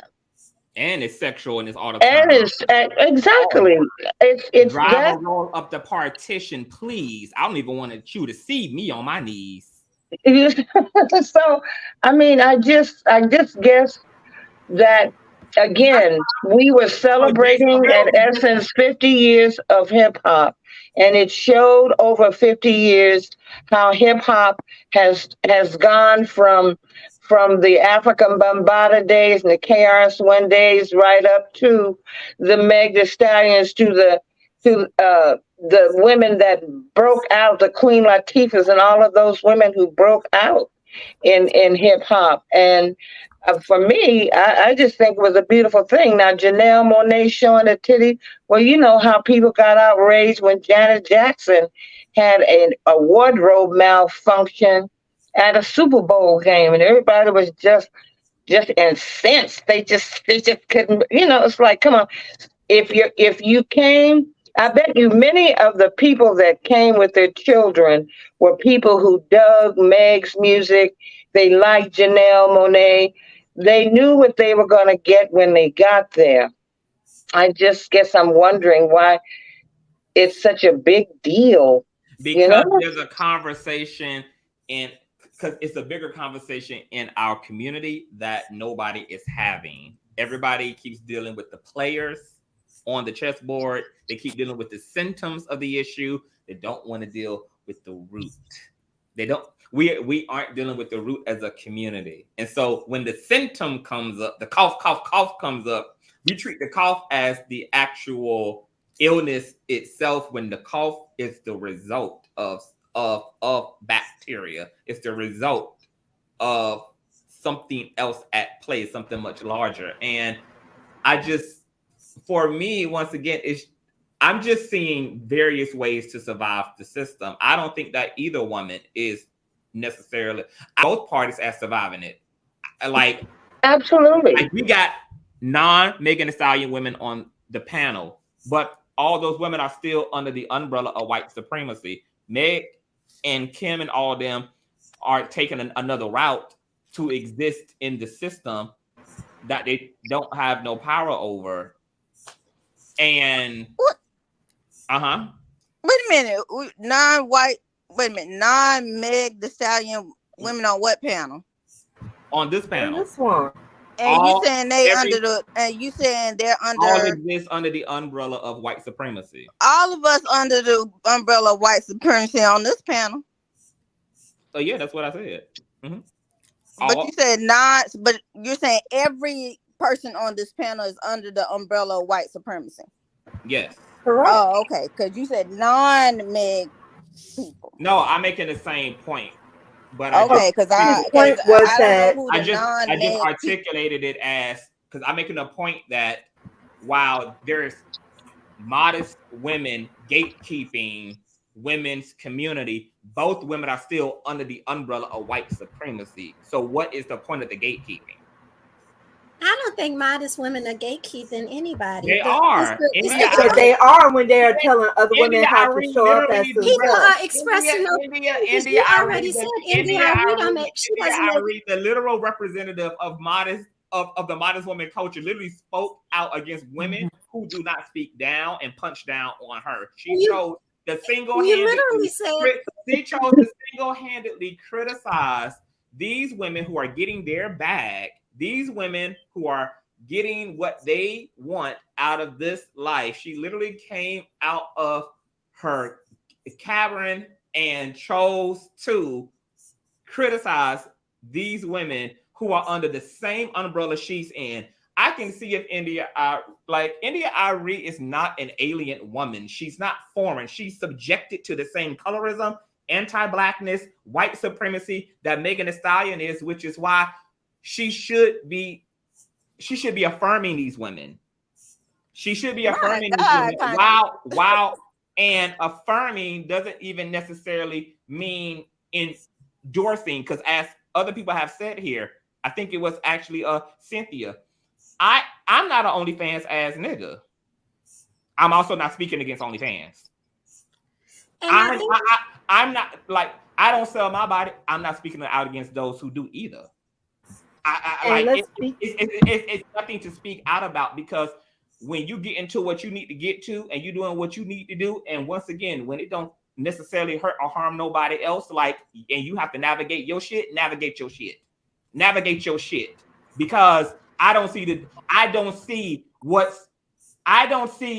what's supposed to be more dignified about you being behind the cashier of a white man's business, making him money versus selling your pussy. I don't see you greeting me at the front of Walmart making white America great again as a more dignified occupation than you popping your pussy at a strip club. I don't see that. I don't see that shit as more dignified. I don't see that shit as more upright. I don't see that shit as more righteous. I don't see that shit as nothing. It's ridiculous. Matter of fact, I would much rather you turn your pussy into an LLC and you cut the middleman out and you get to your fucking bag and do you and go all the way up, rather than to pretend that to be over here is so much better than being over there. It's the pretending and the fuck shit and the disillusion and the cognitive dissonance. For me, it's a delusionalness that Black America is suffering from. And these respectability politics and this pussy popping for the white man got niggas fucked up. And India Arie did not fit when she came out. She didn't fit what would be the norm for a singer. She was dark skinned. She's dark skinned. She wasn't wearing makeup. She was expressing herself as in a very ethnic way. She probably had it not been for her talent, because she's a very talented songwriter and performer. But what I'm thinking is that she didn't fit the norm, because they're always looking for the pretty girl, right? Exactly. She's a minority herself. Right. She didn't fit any of that. This shit is crazy to me. Let's be clear. It's the hypocrisy for me. It's the bullshit. Legacy, for instance, doesn't fit that. Sings her ass off. And assimilation has never worked for us. It has never done us a service. And I'm saying, which nobody is talking about, is that these behaviors, and I don't think anybody should be one way or one. Everybody deserves to express their talent. Let's stop saying that, because we don't. You don't mean that. You don't mean that, McGee. I love you, McGee, but you don't mean that. Y'all say these feel good things in order to not be nailed to the cross, only to say what you're trying not to say. Y'all will say, I don't believe that nobody should be the same thing. Well, Megan Thee Stallion isn't. She's a college graduate and she's a hot girl, and yet she's not the same thing. I don't believe we are not a monolith. I've been saying that for 30 years. We are not a monolith. Okay, all the more reason for our culture to reflect. So what's the problem when women are diverse? What's the problem? That's not a problem, Conscious. The conversation started about you, and you were talking about the outrage with Janelle Monae and Megan Thee Stallion. And let me once again say, I think Janelle is different. She had a pasty on, and this is her whole thing. She's evolved. She's been talking about her body and agency over herself from when she wore a suit. And no, I'm not the person to decide what's good and what's not. I can decide what I don't like. And then when you gave your commentary, it was just kind of when some of us were saying, well, we're tired of twerking, or we want to see something else. We don't like twerking at funerals. And I was just basically saying we can say we don't like stuff, and some things have gone too far, and we're not popping for the white man when we say that. And I also say, which has always been my view, you can find friends of mine from 20, 25, 30 years ago. I think some of this hip hop stuff is white supremacy. They validating thug culture. They promote the worst of us. And yes, everybody has choices, but look who makes it. You don't have, and you said it yourself, Black China probably makes more in 2 hours than India Arie. See, the problem is we started talking about people. I was talking about a systematic thing. Black women historically, I know my history. I'm quite familiar. Historically, Black women have been hypersexualized by the dominant community, and that's they're exactly why. But that's exactly, and that's true. They're ran by white people. But that's the difference. But that's the difference. They're making money off it. The difference that you don't realize. That's exactly why Black women are so proud to do it on their terms. Because I'm saying they're not doing it on their terms. On everybody else's terms. They're not. Some of them. Can I jump in? I don't know. Remember, because remember, you're not just talking about a person, right? You're talking about systemic issues. So Meg, as an artist, also represents women in real life who are getting down just like the boys. They practice hookup culture just like the boys. They don't want to be married just like the boys. They don't want no kids just like the boys. They don't want their legacy rooted in marriage just like the boys. Like this trickles down to real life and real women taking. And none of those are my views. But the problem with your view is that to be a woman in a patriarchy, everything you do is sexualized. Teachers, cheerleaders, gymnasts, librarians, they're all sexualized. Why are they sexy Halloween outfits? When you exist in a patriarchy, just being a woman is sexual in nature, which is why breastfeeding in public is illegal in so many places, because our bodies are commodified and sexualized. So even though you're saying that these certain rappers are participating in white supremacy by expressing themselves sexually, the same way in which they are, India Arie, who's not doing that, is also under a white label, feeding the same money-making machine, the same patriarchy, the same white supremacist thing. No matter what you do as a woman, regardless if it's in America, but existing in any of these Western countries or any of these countries in the world that have women as second-tier citizens, you will be sexualized for it. So we're just pinpointing a certain demographic of a woman for some reason. Maybe this is something that we find an issue with in our community, even though I don't see it because we're the most educated, we're entrepreneurial, and we're running our communities all while twerking. So it can't be that big of an issue if we manage to dance and get stuff done. Right, because we acting like this woman is actually out here like Conscious, you keep talking about Megan. I don't have a problem with it. Yeah, but then when you but I'm not also just talking to you. Do I have a whole panel? I'm talking to you. I'm sorry, that's I'm not just responding to you. Please do not assume that my talking points are necessarily focused upon you. I'm dealing with the entire conversation, having the entire conversation, doing what I want to do in this conversation. I'm looking at the chat. I'm listening to what y'all are saying. I'm thinking about the situation. I'm not necessarily directing or making an indictment against you per se at all. So please relieve me of that. I do. The issue is we are acting like this woman is out here actually laying down with men. We're talking about her being a performer. There is a bigger conversation. Dee is touching on that conversation. Even with you, McGee, you just spoke about it being a systemic issue about white men over policing. But where we are derailing the issue is that because this issue with women's body reminds me of the issue with homosexuality, whereas we got imported into this country and then buck broken, raped, we got sexually assaulted and humiliated as men, and then the Black church carved out a space to try to heal that assault by demonizing same-sexness, and then the church never recovered. And even though today men are consenting to sex with each other, they're not being butt broken, it's not being forced upon them. Queer people, bisexual people, pansexual people are in consenting relationships to their fucking partners. The community has not went back to correct the issue and stood in place of an actual issue. And I see the same thing with Black women, whereas first of all, to be sexual is natural, but we got brought into an unnatural system and we got abused, and sex and right and autonomy were all those things that were stripped from us, because now we are victims of sexual assault.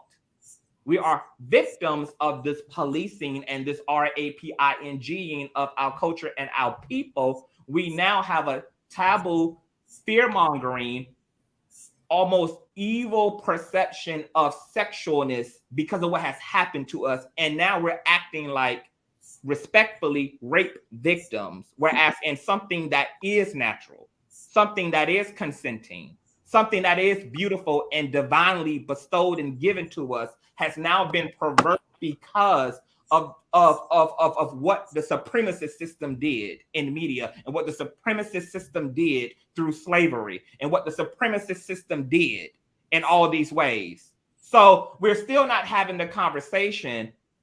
We're still having the one or the other conversation when we still need to deal with the reality that first and foremost, sexualness is good.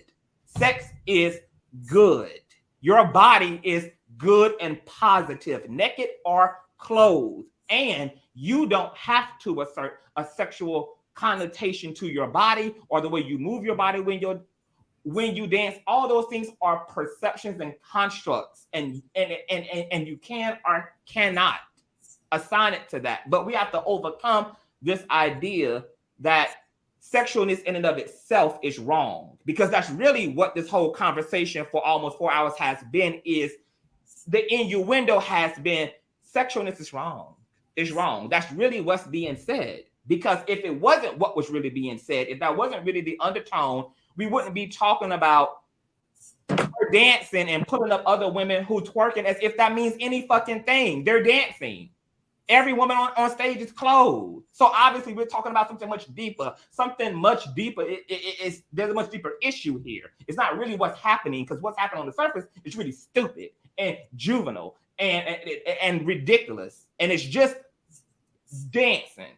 But when you bring in the reality that we're talking about the Black community and how conservative we are, and then you talk about what has historically been done and how Black women have been misrepresented, and they've had their narrative and their bodies controlled by a white patriarchal system. Oh, now I understand why Megan Thee Stallion is triggering up Black women, modest Black women. And I understand why modest Black women exist as well, because the extreme solution to the pale supremacist issue was to give white patriarchy what it wanted, which was, well, then I will be clothed, and I will be modest, and I will be educated, and I will be articulate, just to prove something to the white man's system. But then you have these women who aren't catering to who are doing the same thing in a different capacity, and says, well, bitch, you did this to us, but now I'm going to show you that I can do this, and there's something you can do about it, and you don't get to be a part of it. I'm going to let you watch me shake my ass, and no, nigga, or vanilla cracker, you can't touch me. I can say I want to gag on it, ride on it. I can do all of that. Since you wanted to make me the hypersexual being, I'll be the hypersexual being. I'll give you what you want, and I'll pimp you, and I'll pimp this system, and I'll use that to get what I want. Just like the modest women are giving the white man the same thing. Both parties are proving the same thing to the same motherfucker on a subconscious and an unconscious level. And there's a total demonization of sexualness, period. And I don't know about y'all, but I have a lot of young people in my family, and we don't hide from these conversations. I'm Unc T. And we have the sex conversation, we have the self-love conversation, we have the masturbation conversation. I cannot raise them to be uninformed. They need autonomy, they need understanding, they need overstanding, they need those conversations to be had, and they need those conversations to be had in a way that is appropriate for where they are and their consciousness. But those conversations have to be had. One of the big issues in our community is we stop educating ourselves, and we don't introduce all the information to the community because we are gatekeeping and we're only carving out certain elements of the fucking picture. Tell the whole fucking picture. Say that it's okay to be Black and that your orientation and your sexual expression is natural and therapeutic and healthy for you as an adult. And every sex psychologist would agree to that. There's literally science around motherfuckers holding their nut. It's literally whole sciences around the productivity of sexual conduct. There's literally whole fucking institutions of education around these areas that in the Black community we still want to be hush about. And I understand it. Like I said, from a historical perspective, we were done completely wrong on the sexual shit. And we still got a bad taste and a weird taste and an alien taste in our mouth when it comes to our own sexualness because of the exploitation done by the white man. And as a result, we have slandered a God-given reality to almost every human being's anatomy, which is their sexual capacity. So we can't focus on our modesty, and we can't focus on what the white man has done and use that as an excuse to also hide away from the conversation around what it means to be a sexual being. Because I'm not just an intellectual being. I'm a sexual one as well. And we're all here because people utilize their organs and their wounds, whether out of marriage, in marriage, and a threesome and a gangbang session. We all got here by how the hell we got here. We all got here. And it's just weird in the 21st century where we can talk about gender and trans and all of this and come out of the closet. Can the Black community allow sexuality to come fully out of the closet? Can we finally heal from what has been done to our ancestors and to our culture by the pale man and re-regulate also from the slander we've done around sex and being a sex and having sexual capacity? Because I'm not willing to be ashamed of being a sexual motherfucker. I'm not willing to act like I'm not fucking.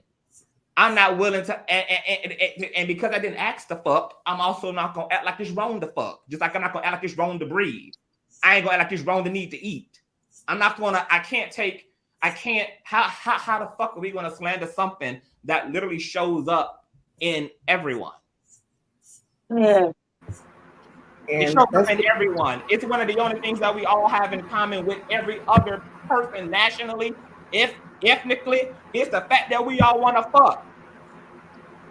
Mm-hmm. And I'm unapologetic about mine. It's nothing to be ashamed about because you want to fuck. It's nothing to be ashamed about because you like sucking dick. Nothing wrong that you want to eat pussy. Nothing wrong with you being a sexual fucking being.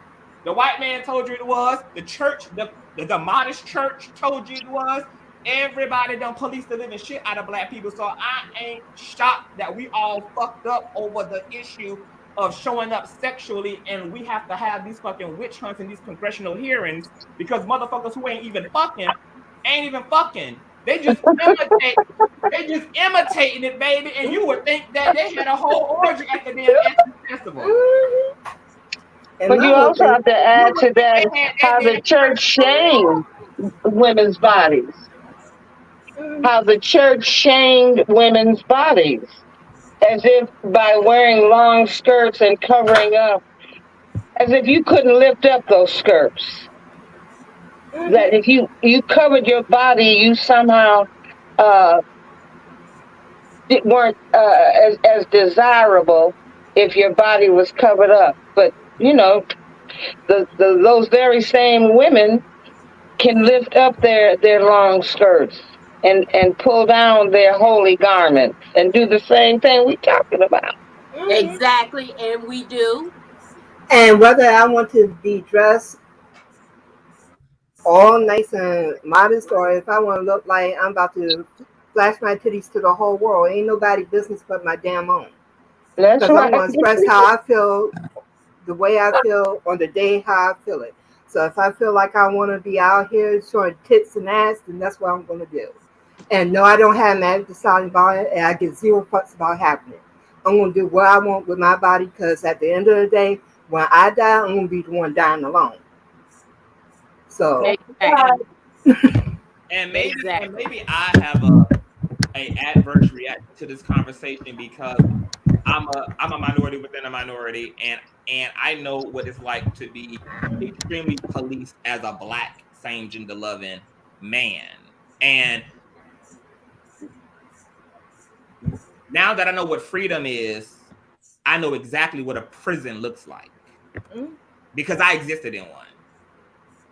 I know what not having autonomy, not having agency, allowing the motherfucker to control your narrative, telling you what the fuck you can and can't do with your body, what you can and can't do as a man, who you can and can't be, what you can and can't look like. I done interfaced with all of that fucking policing.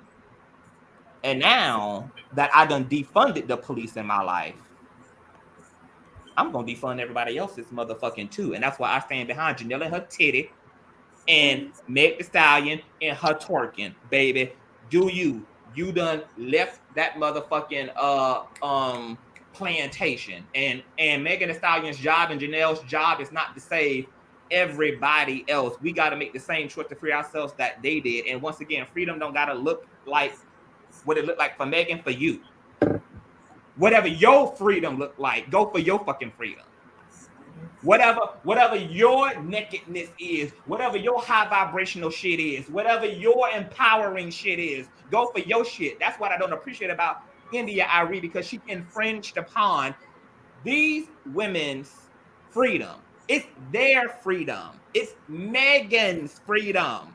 And once again, why is it that it's always the modest women who got something to say about these other women? And they forget an important thing. It's only freedom if I can show up whatever which way I want. It ain't even a mutual fight. It's a bullying at this point. It's gatekeeping. But what about her freedom of speech? It's respectability. I don't give a fuck what her speech is. I'm just letting it be known that she out of fucking order because she's stepping into other women's reality who have found a sense of empowerment for themselves. And just like if I would have got up here criticizing her for being bald-headed or criticizing her for the non-conventional things that she's done, the criticism would have been the same, right? Because that's India Arie's freedom. That's her sense of empowerment. Right. That's her sense of liberation. It's nothing to argue or to be said, because what it's going to look like for each of us is what it's going to look like. But for whatever reason, the modest Black sector of our community will preach that diverse shit, and will preach that everybody can do them and everybody can be different and everybody can. And then when everybody doing that, it's but like I said,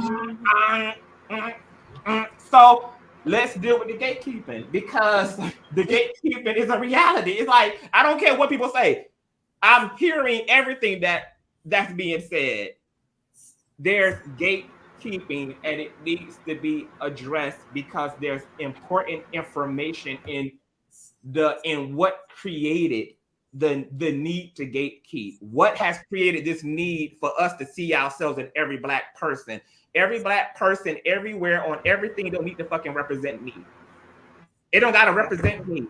It ain't gotta be me. It ain't gotta be like me. It ain't gotta do what I do. It can be a Megan. It can be a Lil Nas X. It can be all of that. And why is it the only time that we see this wonderful? I'm gonna drop down after this, because I mean it was really just a conversation, but to be had, and like you said, it's deeper. It is a deeper conversation, but not on. To me, it's not about these superficial things. What you said a minute ago is deeper, as far as the things that we as a community have to address when it comes to sexuality and that type of thing. To me, that's the deeper conversation. But again, what I'm saying is we should be able to have a conversation with, and I don't know, maybe it just seems that I'm gonna tell you how real this is, Tiff. And I say this all the time. And this is why I'm so triggered up by this whole yeah, you triggered. That's why I said I'm about to drop down. Cause see, I ain't that triggered by this India Arie, because I got triggered by y'all. Like, I love y'all and I love this discussion. And y'all know how we do it here. Like, we get super crunk and it's all love. It's just passion.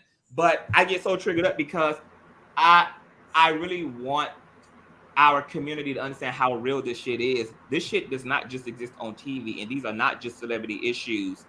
My 16-year-old cousin, and I say this all the time, my 16-year-old cousin, I was at my grandmama's house because she stays with my grandmama. She came into the kitchen with some form-fitting jeans on, like all the girls wear it. I mean, you know, all of the young girls are wearing jeans, and they were form-fitting jeans. And my grandma said, "Girl, all your hips and buttocks is showing them. You need to go change." And my cousin was like, "What did you go change for?" She was like, "Because you don't want men, blah, blah, blah, blah, blah, blah, blah." And then after she had left the kitchen, I had a conversation with my grandma, and I was just like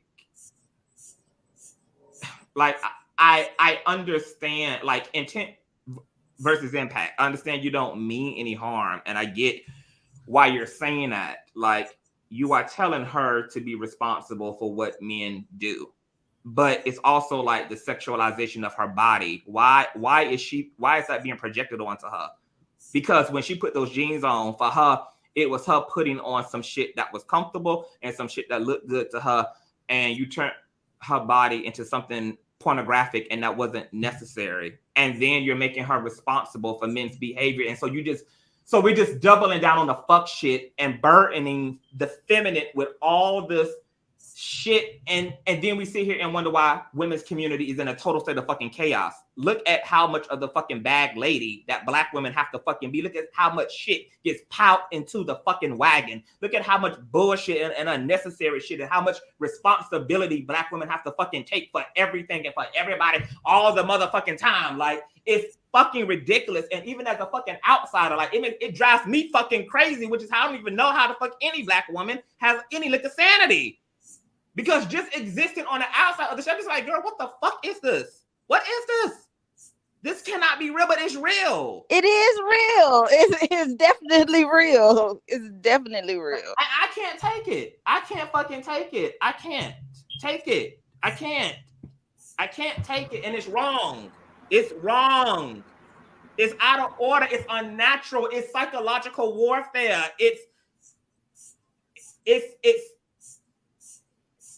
This shit is sickening. And by force, this programming has to go by force. The kingdom has to be seized by force. It's not a pretty issue to me. It's not a light issue to me. It's not any of that shit. My heart goes out to fucking females. It goes out to fucking women. My heart breaks for y'all as somebody existing adjacent to women's community and can see the difference in the sexes and can see the way that women are cultivated and females are cultivated, and the shit that's handed off to them, the shit that's defined as fucking womanhood. That shit has brought tears to my eyes my whole fucking life. And when I see women just being fucking happy, that's why it's so hard for me to have an issue, because I see Megan and I see a happy woman, and I'm just not willing. I'm just willing to let her be happy. She feels empowered. She looks amazing. Yeah. She in all her interviews, she's talking about healing from this Tory Lane shit, taking care of herself. I'm like, do your shit. Do your shit, black woman. Do your shit, bitch. Like, get your shit. Get your shit and do you. Like, do what you need to do to get that. And so in that, India Arie needs to shut the fuck up. I can't deal. Like, whatever piece she don't got, go get your piece. Because really what the underlying issue is, girl, is that there could be underlying envy in Miss India Arie. A lot of the girls who on that side low-key be secretly envying the Megan Thee Stallions of the world. But because they're so programmed and conditioned to adhere to social conformity, they can't really be themselves.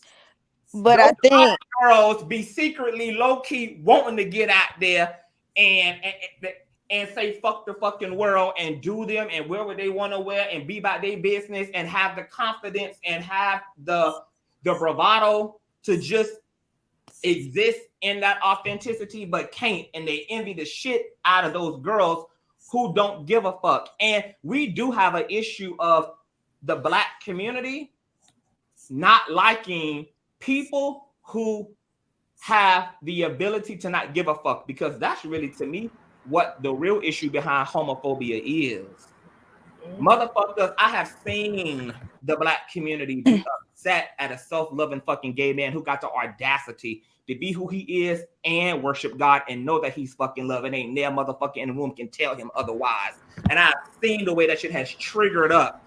Black people just can't stand a motherfucker who know who they is. They can't stand when another Black person entitles themselves to everything. The money, the clout, the visibility, the everything. And we hear all Black people at the top, whether it's Black people who got their PhDs and are MDs, or people who done made it out of the system. They all have the same testimony of they had to leave their community because of the hate and the jealousy and the envy that followed them becoming liberated. And once again, the liberation looks different for everybody, but Black people seem to have a fucking issue with liberated ass Black people. Can I just say this though? I being feel fat like and being fat and being no problem. Being fat and being sexually expressive as I am, people have an issue with that because they think because I'm fat, I should hide in a damn corner somewhere. Fuck your corner and fuck the bitch you rolled in on. Right. And that's I'm not going to apologize for it. We see it in the Black community when anybody has the gall to go off the script and be completely self-knowing and confident in that unconventional existence. It happens to every unconventional Black person. Lizzo gets met with the same heat because she got the audacity to be a big, confident, bad bitch. And the Black community can't fucking stand it because she's supposed to be skinny and she's supposed to be covered up and she's not supposed to exist in her body and her body not supposed to exist in clothes like that. It's not supposed to show up in her clothes like that. They give her everything because she got the one thing that all the other minority folk who know who the fuck they is got. Motherfucking confidence. The fact that she got the audacity to be different and to go off the script and to be happy with who she is. We can't stand when a motherfucker move off that grid. We can't stand it. We can't stand it. And we can't stand when we know they don't give a fuck. Lil' Kim got the same backlash because she didn't give a fuck. And you know she didn't. That pissed you off even fucking more. That pissed the community off even more. Because as a woman, she should have bowed the fuck down. Because I was told, oh no, she didn't. I used to always say, oh no, she didn't. I said, oh yes, I did. And what? And what's your point? Because what I'm wearing and what I'm doing over here ain't got a damn thing to do with you. And she's still doing it. God bless her. If I can say though, by India Arie coming back and making a statement about I won't allow, I'm paraphrasing, I won't allow patriarchy to take my words and spin it. I think maybe she should have left.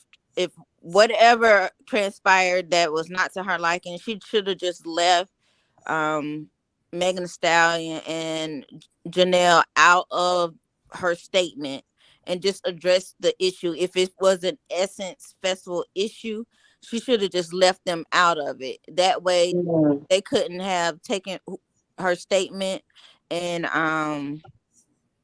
whatever I didn't go to Twitter because I knew it was probably a S show over there by her for her to come back and have to make that statement. I said, boy, the manosphere was really taking it and twisting it all kinds of ways. So she probably should have just left them out of it and it wouldn't have gotten to the level that it did.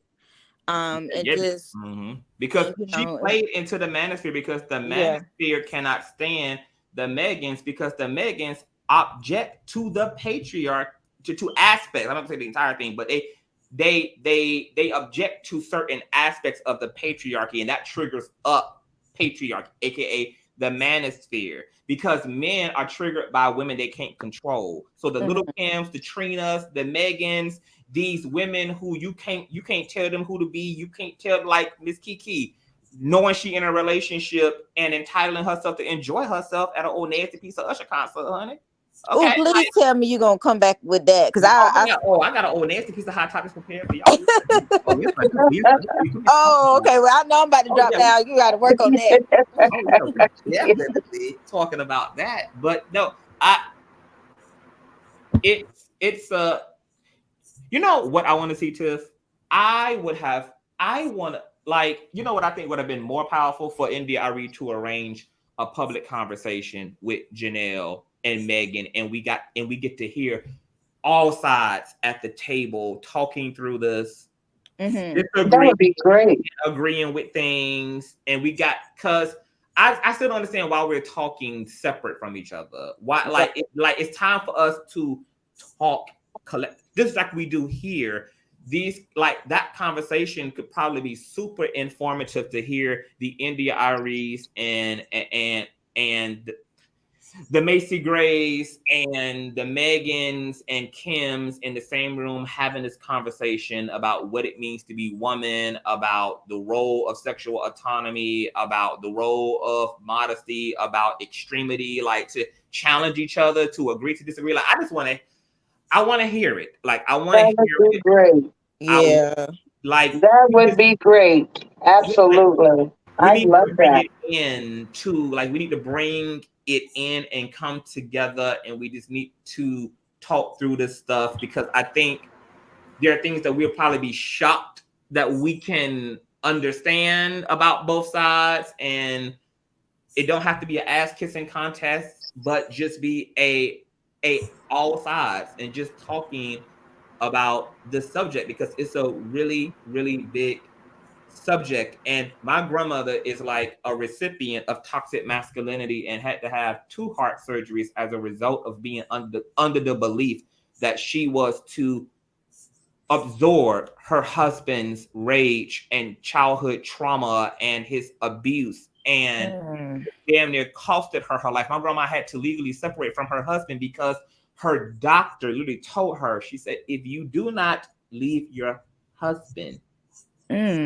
you are going to lose your life.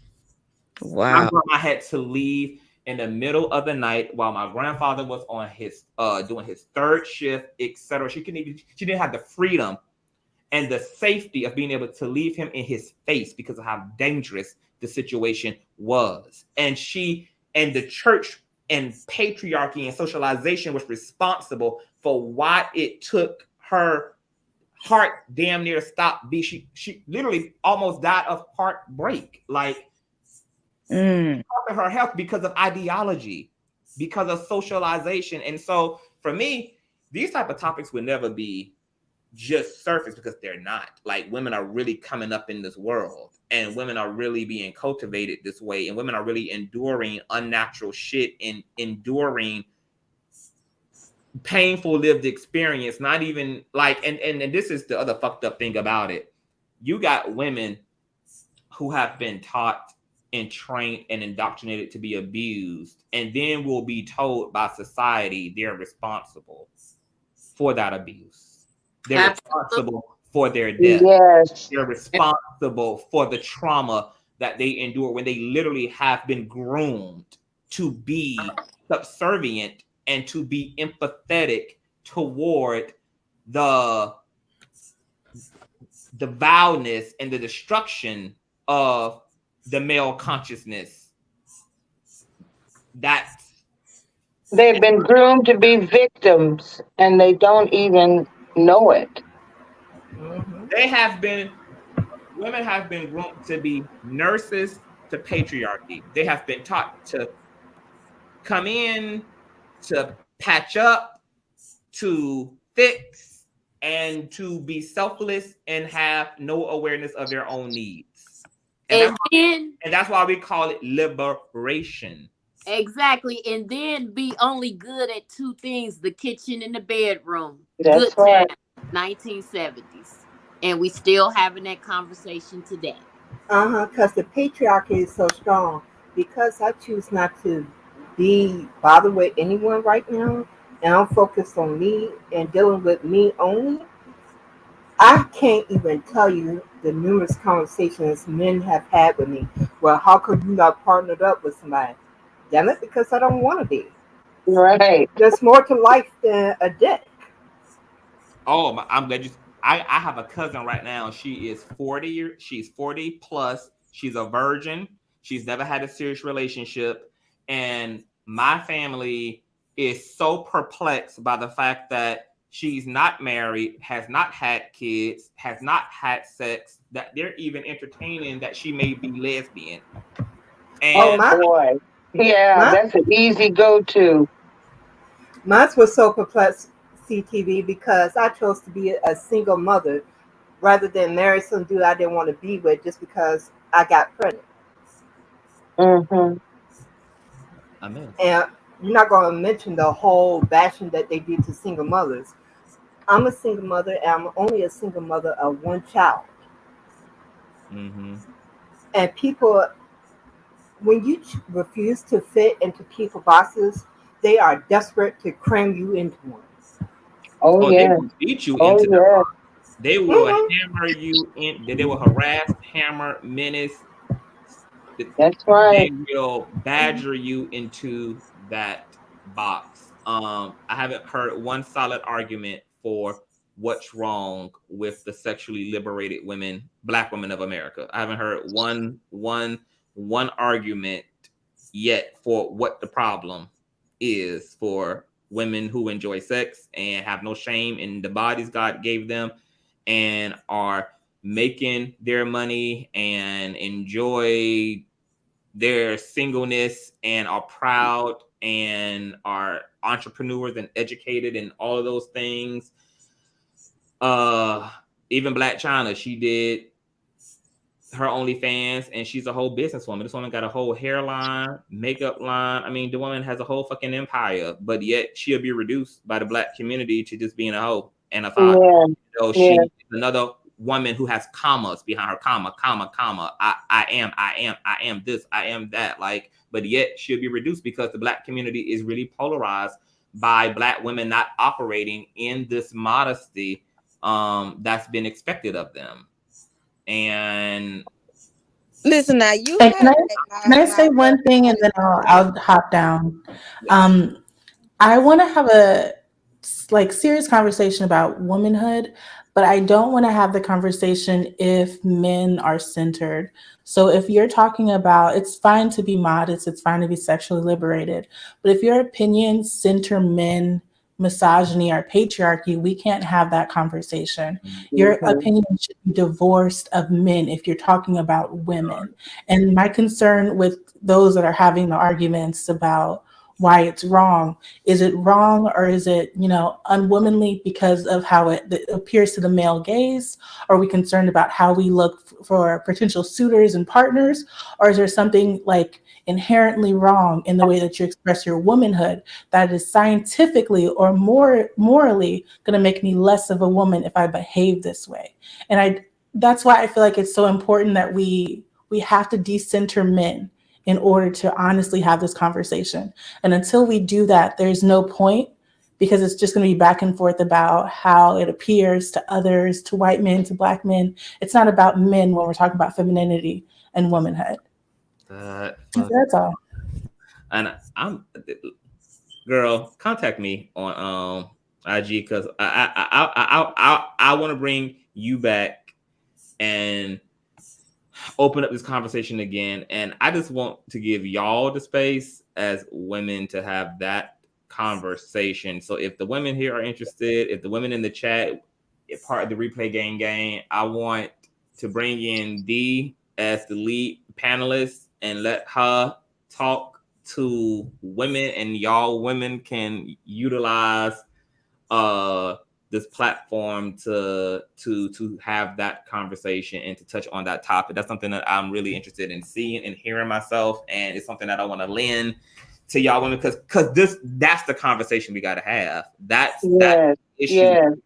And that's what I meant by that's why the Megan Thee Stallion and Janelle Titty was so triggering, because there is obviously there's a bigger elephant in the room that we're not addressing, which is why we're making a molehill into a whole mountain, because there is a deeper reasoning behind this opposition and this pushback against this type of expression and this expression of femininity. So I want y'all to come back. We done been here for 4 hours. I would love to have that conversation. D, I'm for real. You contact me through email at consciouztv@gmail or DM me on Instagram. I want to see what your schedule is. I want to see how we can do this and plan this out and just let you do your thizzle and let you. Oh, yes. This is why we love Conscious TV. But I want to say now, y'all hijacked my word modest. I only said instead of I came up here defending Miss McGee, and I was trying not to use the word conservative because that starts lending itself towards political leanings. So I just want to clarify. I wasn't talking, and I never brought up anything about a man because that's a totally different topic. So anyway, I just wanted to clarify that. Yeah, I know. I don't think the comments are like necessarily directed at any particular. No, I'm saying y'all hijacked my modest. Y'all hijacked my word modest. Oh no, you didn't hijack it. I literally asked you for a replacement word for conservative. I said, give me another word then. Modest. Whatever. And you said modest. So I really all right, y'all. All right. I'm so happy I started live. I am. It's been a long time. Yes, I got to get out of here too. I got to eat dinner. I've been on here for 4 hours with you guys. D, contact me. Any final words before we get off of this platform and close out the show for tonight? I guess. Anybody? Any final words? Thank you for letting me come on the panel, Miss McGee. You ought to be in the room with you can tell my brain shutting down with D. Thank you. Yes, with D. She had that conversation because I really think women need to talk about what's going on and really get to the root of it and talk about what needs to happen and the way we need to think about the world, because somebody else said it earlier in the conversation. I'm not under the belief that there is a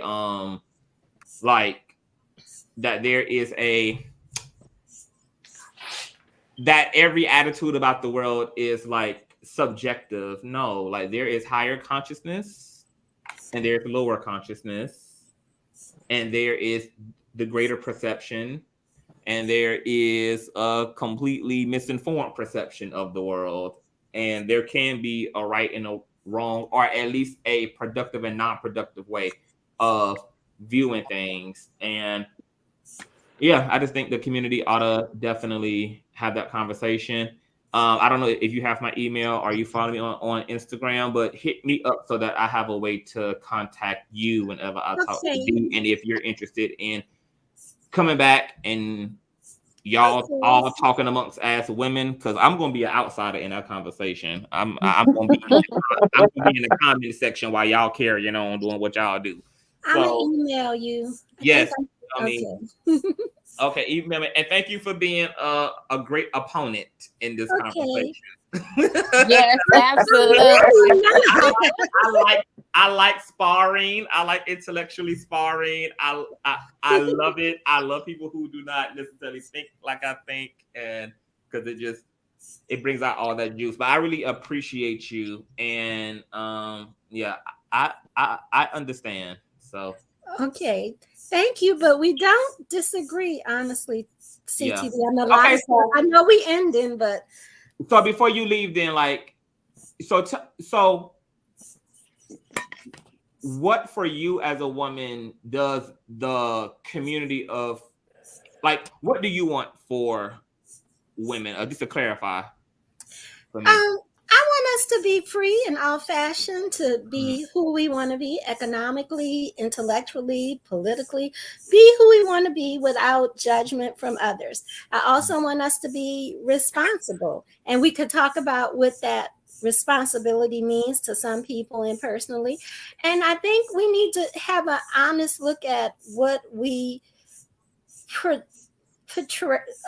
we put out there and say it's okay. Of course, and what we say is defining us. And I think really the Black community has to have an honest issue about hip hop and how it has honestly affected us from what it was 50 years ago to what it is today.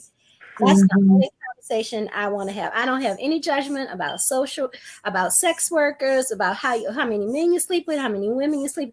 I really am liberated about that. I'm talking about what we Is say. Is it a fair statement to say that your issue is with certain type of behavior and certain ways of existing being publicized? Being publicized, like that, because I feel like that's what I'm hearing on the low. It's like you don't got a problem with a lot of these things, but you do have an issue with the publicity and the public. Yeah, that might be. And I'm open-minded. I'm willing to listen and learn. And but that's part of it, yes. And yeah, I mean, I don't care. You can have an orgy tonight with the animals, whatever you want to do. No animals. Okay. No animals. I seriously don't care. And I want us to have agency over our bodies. And I think we need to be honest where some of this is coming from. Some of it can be liberated. Lil' Kim said Biggie Junior Mafia defined her. She said that. So I think the part I disagree with you with is that it's as empowering as we say it is. Go to Essence, go to wherever, have fun. You know, what was the big festival in Jamaica? I have a friend that goes there every day. She gets naked, not every day, every year. Gets naked. Hedonism. Well, no, something Jamaica. It's a reggae festival. Reggae on the River. Yeah. Yes, Reggae on the River. She goes there all the time, talks about being in the river and dancing. I have no problem with that. I'm from New Orleans. I have seen everything as a child. People bounce at church festivals, to be honest, with some churches, not all of them. But the problem I have with, some of the toxic stuff, I don't think it's the message. Some of the messaging, I guess. Yeah. And we don't control this. White people own this music. They own these images. And like I was trying to say, you use the word modest. Modest people aren't the gatekeepers because the modest women aren't all over the place. I'm not talking about church. The church is so hypocritical. I'm not putting it down because it does a lot for people. But I'm not coming from the church. But if you're being honest, Miss McGee, you know that in actual life, you probably don't actually know or even see one actual Megan Thee Stallion in real life. Most Black women are probably carrying themselves like you. They show up on a job just like you. They're existing next door to you just like you. You probably don't even know one real Megan Thee Stallion in real life because most Black women are conservative. Most of our community is still conservative. Conscious, you got to find another word with me. For me, I can't do in my mind. When conservatives, I think about mega white nationalism, so I can't do. But I see what you're saying. But I'm saying I don't come from a religious place. And I'm gonna be honest. I come from a family grounded in respectability politics, and I struggle with that. I'm gonna be honest about that. But I do think we need to honestly look at some of the stuff we're saying is us, and it's okay. And if you don't like it, you're not putting down our people. You're not. But why we don't feel? Because I hear the word, like, I don't just hear the word us though when it comes to that. Like when we see like Black-owned banks as well, we also say that that's us but I feel like it's the modest Black community that gets triggered up when they're reminded that the us also is the Megans and the Kims. I'm willing to listen to that. But I want to say, I honestly was not outraged. I listened to you. I tried to find you. I'm kind of obsessed with you. And when I heard the commentary, I didn't hear any leniency or the viewpoint. It was all like, you're doing white supremacy. And that's why I came up. Mm-hmm. But I'm not. But you know why I didn't even have to lend to the other conversation, because that's already the default. Like it's like the default is don't be a Megan. Like don't be a hoe. Don't embrace, like you don't have no agency when it comes to none of that. Like that's already there. So there wasn't no need for me to even be balanced, because I'm only even having this conversation because there isn't no balance. Nobody is talking about the fact that dignity and self-pride can exist in this form and fashion as well. Right.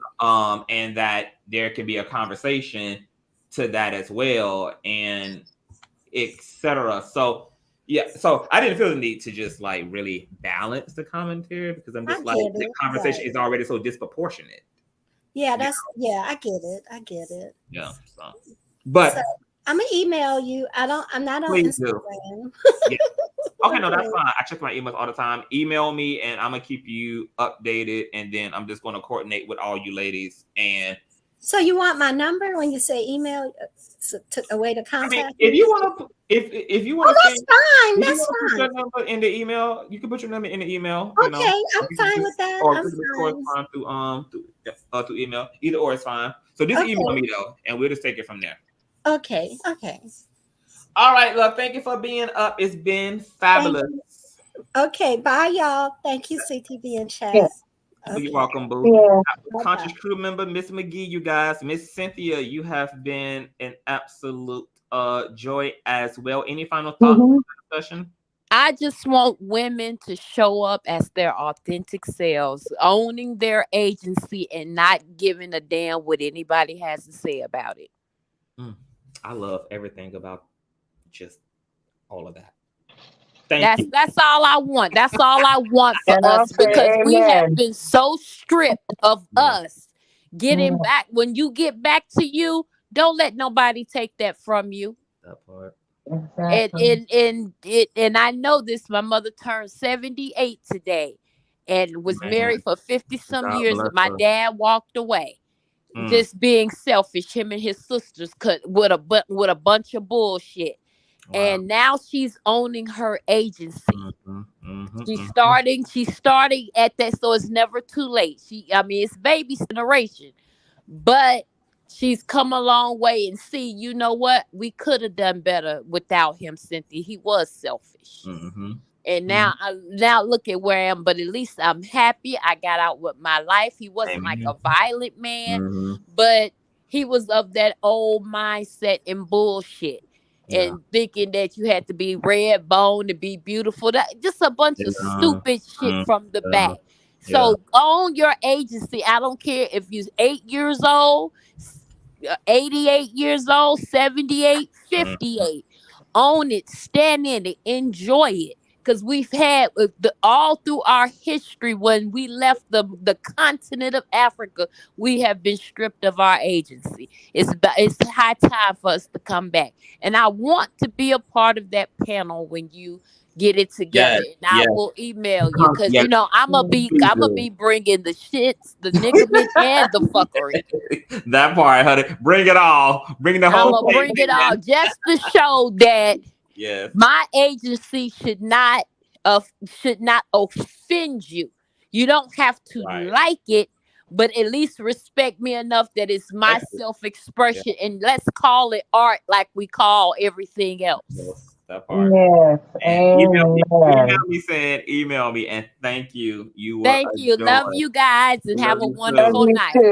You too, boo. My beautiful, wonderful Jace. All I can say is amen. I would love to also be part of the panel. Black women. So I'm going to be hitting you up as soon as I get in contact with B, because I really want to coordinate that, and I know you're gonna slay that conversation and be engaging all up your alley right here. This is all up your alley, honey. Yes. So thank you so much. I'm glad I was able to catch alive. It's been a while, child. Life has been lifing. So I can only imagine. I'm gonna hit you up on Instagram so we can catch up. So I can. Okay, love. Thank you so much. And the topic was brilliant, and the panel, the women were dynamic. It was just a joy to listen. You know. Tell the people where they can find you, because you a whole content creator out here, child. Oh yeah. Oh, I have a YouTube channel that I go on sometimes when I feel like it, and it's Jace Harnage, JACEHARNAGE, and you'll see my avatar. I'm on Instagram and I'm on Facebook, same person. So yes, and we must catch up. I have some exciting things happening, you know, and I will share them with you. Absolutely. Okay. I'm gonna hit you up, child. So if you're looking for my message, I'm gonna send you my number. All right, baby. Thank you so much, and thanks to everyone in the chat. You know, this has been fun. I've missed y'all. Yes, I miss you too. So keep the notifications. I know the notifications is piss poor, but well, what people have to do is if they're not getting notifications, it seems like at the beginning of the year, YouTube does tricks. So you have to unsubscribe and then subscribe again. It's real crazy. I've noticed that at the beginning of each year it gets tricky. But yeah, my notification bell is on for you, baby. Period. All right, love. See you later. Be looking for all righty. Good night. That was Jace, you guys. This was a wonderful conversation.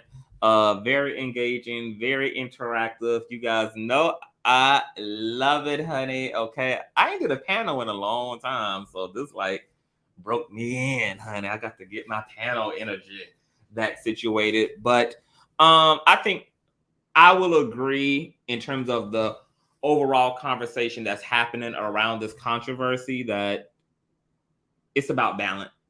And but balance involves in us being able to kind of appreciate and see the purpose in both ends of this conversation, because I fully believe that we need the Indias and we need the Megans. We need the both of them. We need the both of them. Once again, you need your foot soldiers, okay?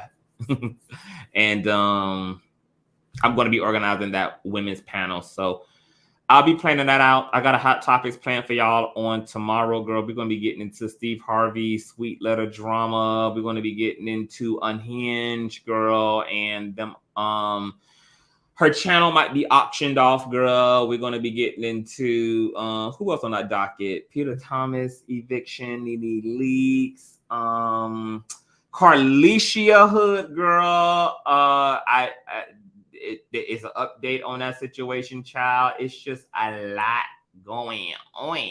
So we'll be doing that tomorrow. And Bad Boys Texas episode before the finale. I'll be jumping in Patreon early tomorrow to give that review. And Replay Gang, tell me what y'all think. I enjoyed you guys in the chat. Thumbs up this video, share, tell a friend of a friend, and I will see you all tomorrow. Bye.